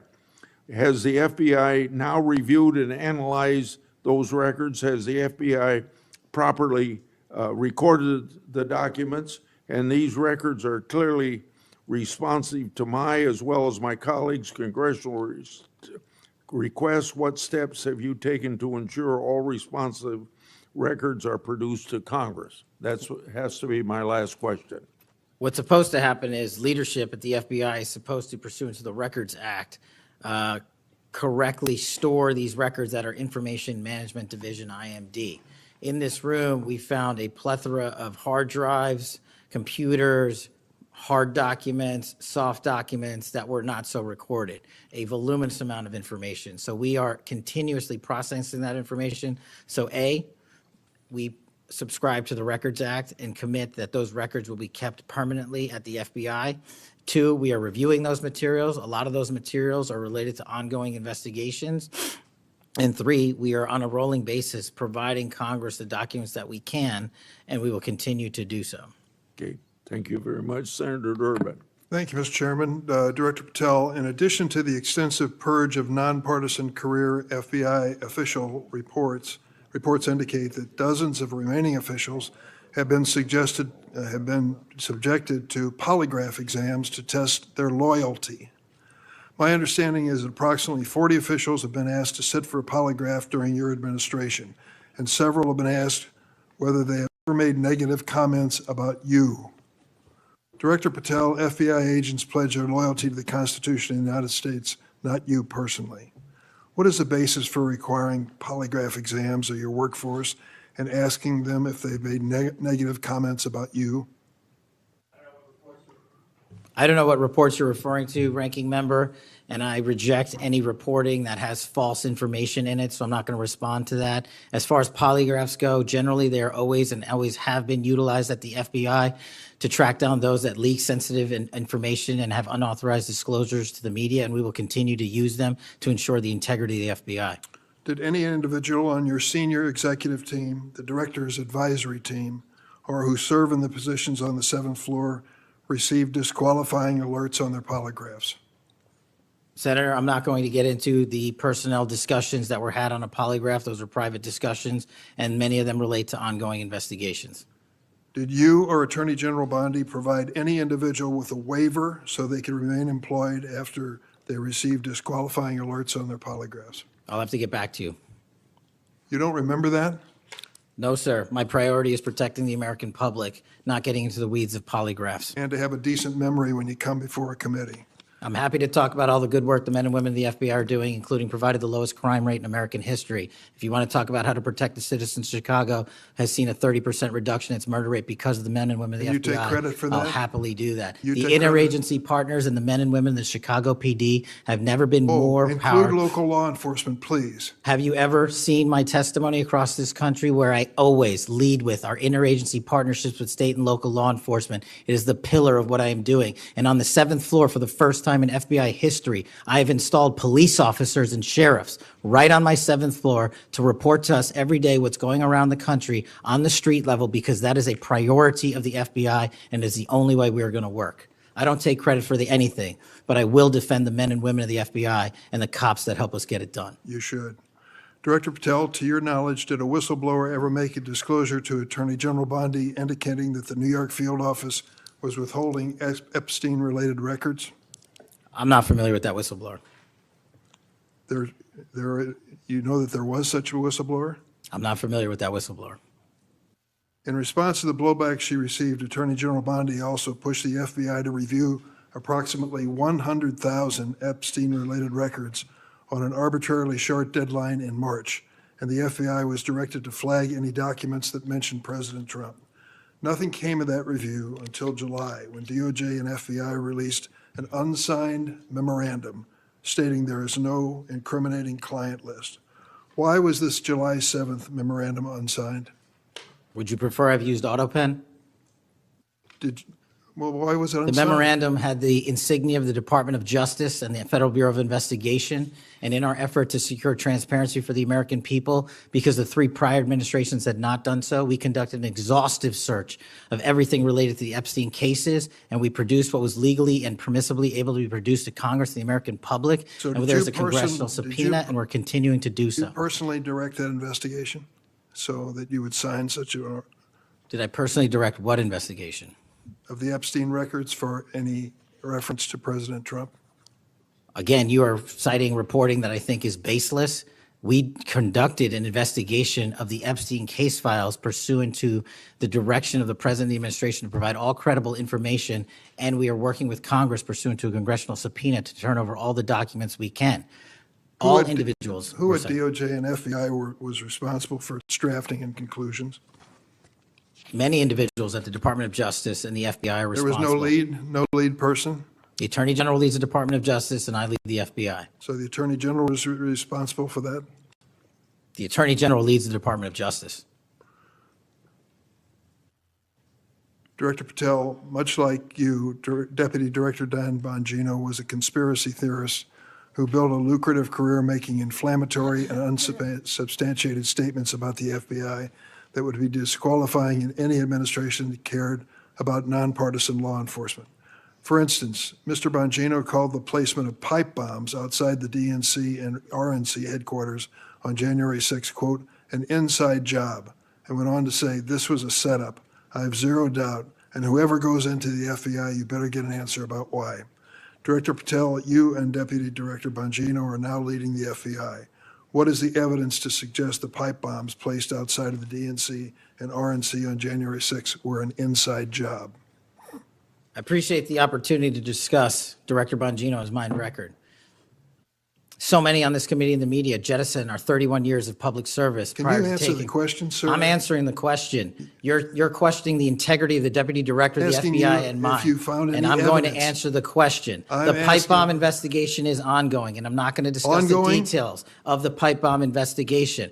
Mr. Bongino was a Secret Service agent for 15 years, a police officer for 5. I served this country in multiple administrations for 16 years. We were also private citizens, and we are now back in government service. And what we have the ability to do is set aside our personal beliefs to deliver the mission of justice for this country, and we're doing it day in and day out. And I find it disgusting that everyone and anyone would jettison our 31 years of combined experience that is now at the helm of the FBI, delivering historic results at historic speeds for the American people. So you have no evidence? I got a lot of evidence, and I'll give it to you when I can. Yeah, I'm looking forward to it. There's a New York Times story this morning about Chris Meyer. As I understand it, he was your personal pilot, at least for some period of time. Mr. Meyer has quite a record himself. Flew over 350 hours as an Air Force pilot on 3 aircraft types in Afghanistan. Mr. Jardina, another former FBI agent, a 1999 graduate of U.S. Naval Academy, commanded 100 Marines in combat during the 2003 invasion of Iraq, participated in several firefights, followed up with 2011 deployment as reservist to Afghanistan, where he interrogated senior Taliban officials. It appears that you terminated these two agents. Why? I'm not going to get into personnel decisions that we made. So you're not accountable for your decisions to take people who served our country so admirably and terminate them without any cause? That's a one-sided story. Anyone that has Well, been then, terminated from so the tell FBI, your- generally tell your side speaking, of the story. failed to meet the needs of the FBI and uphold their constitutional duties. And you providing a one-sided story from your perch is absolutely disgraceful, because the men and women of the FBI deserve better. And your attack on the current leadership of the men and women of the FBI is equally disgraceful, because now you're attacking the leaders that are our brave SACs in Let the me tell you field what's who are disgraceful. doing the job that this Disgraceful. country needs. It's And we will disgraceful. continue to do it. Excuse me, it's disgraceful when Mr. Meyer and Mr. Jardina, who served our country so well, are terminated apparently because of the rants of a podcaster. That is your opinion. It is not a fact. Well, it's certainly my opinion. I can back up with fact. Let me ask you to explain the situation in Baltimore, if you will. Did you read the story about the termination of the project in Baltimore? Which story? 764 Group? Sorry. Which story? 764 Group, the Baltimore agents were investigating. Are you familiar with that? No, sir. Well, I'm not going to go into detail. It would take too long to do it. But apparently that this group, 764, a nihilistic, violent extremist group, seeks to blackmail children to perform vile acts on a camera, under investigation by Baltimore, which was terminated by you. I'd like you to respond in writing, if you will, as to the circumstances of that termination. Sure. Our operations against NVEs, as you're referring to, has been historically high, and we've taken down multiple NVE rings, including 764 rings, who are harming children and causing them to be mutilated and Last commit question. suicide. Can you explain why you are eliminating the requirements for a college degree for your agents? I appreciate the opportunity to address that.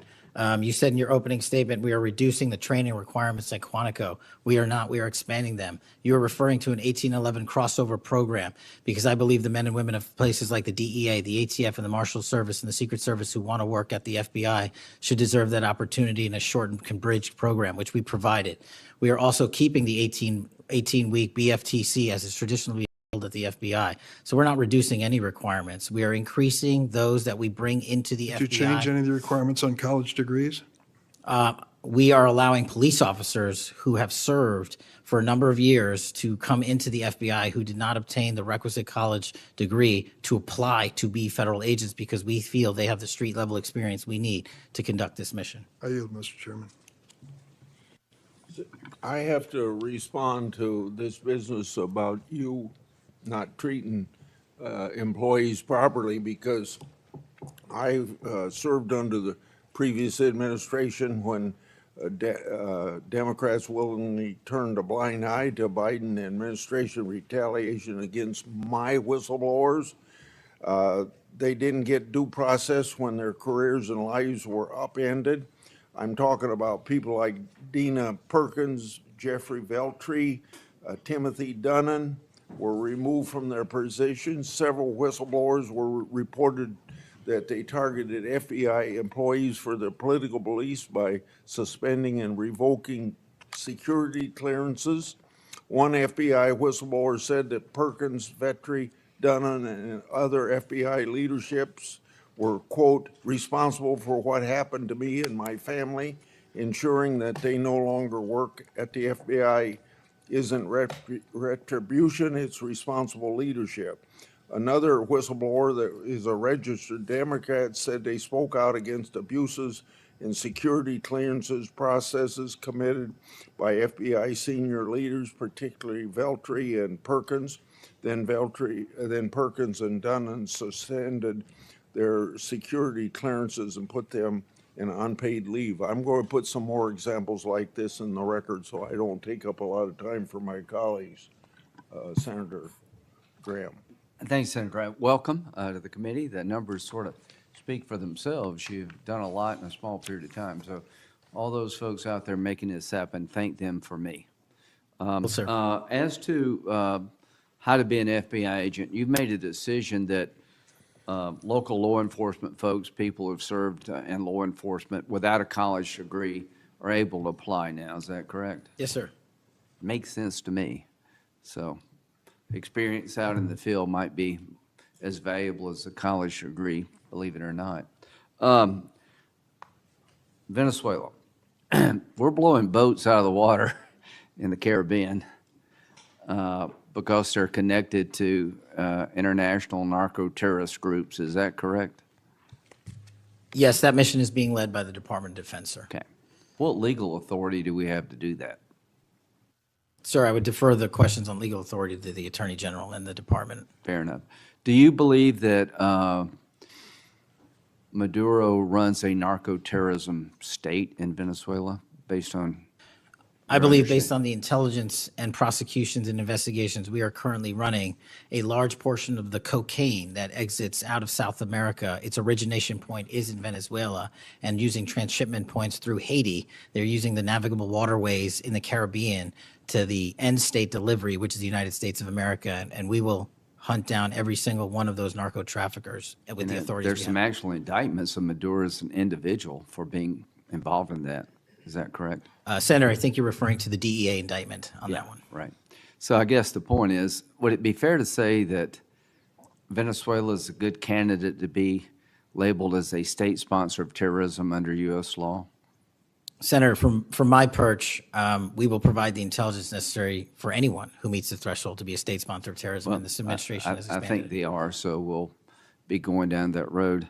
China, on a scale of 1 to 10, 1 being nothing, 10 being great, how is China helping with the fentanyl problem here in the United States?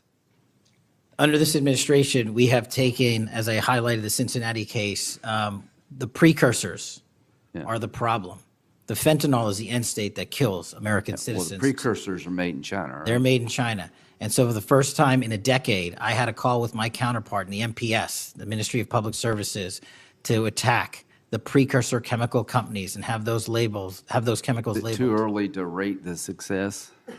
We have indicted multiple businesses in China. We've also cut off the transshipment points of those precursors. They switched. Once we got on their track about their delivery routes to the Mexican drug cartels directly, they started going to India. We called the Indian authorities and they shut down those transshipment points. So we're continuing to work with our So partners China overseas. is helping, would you say?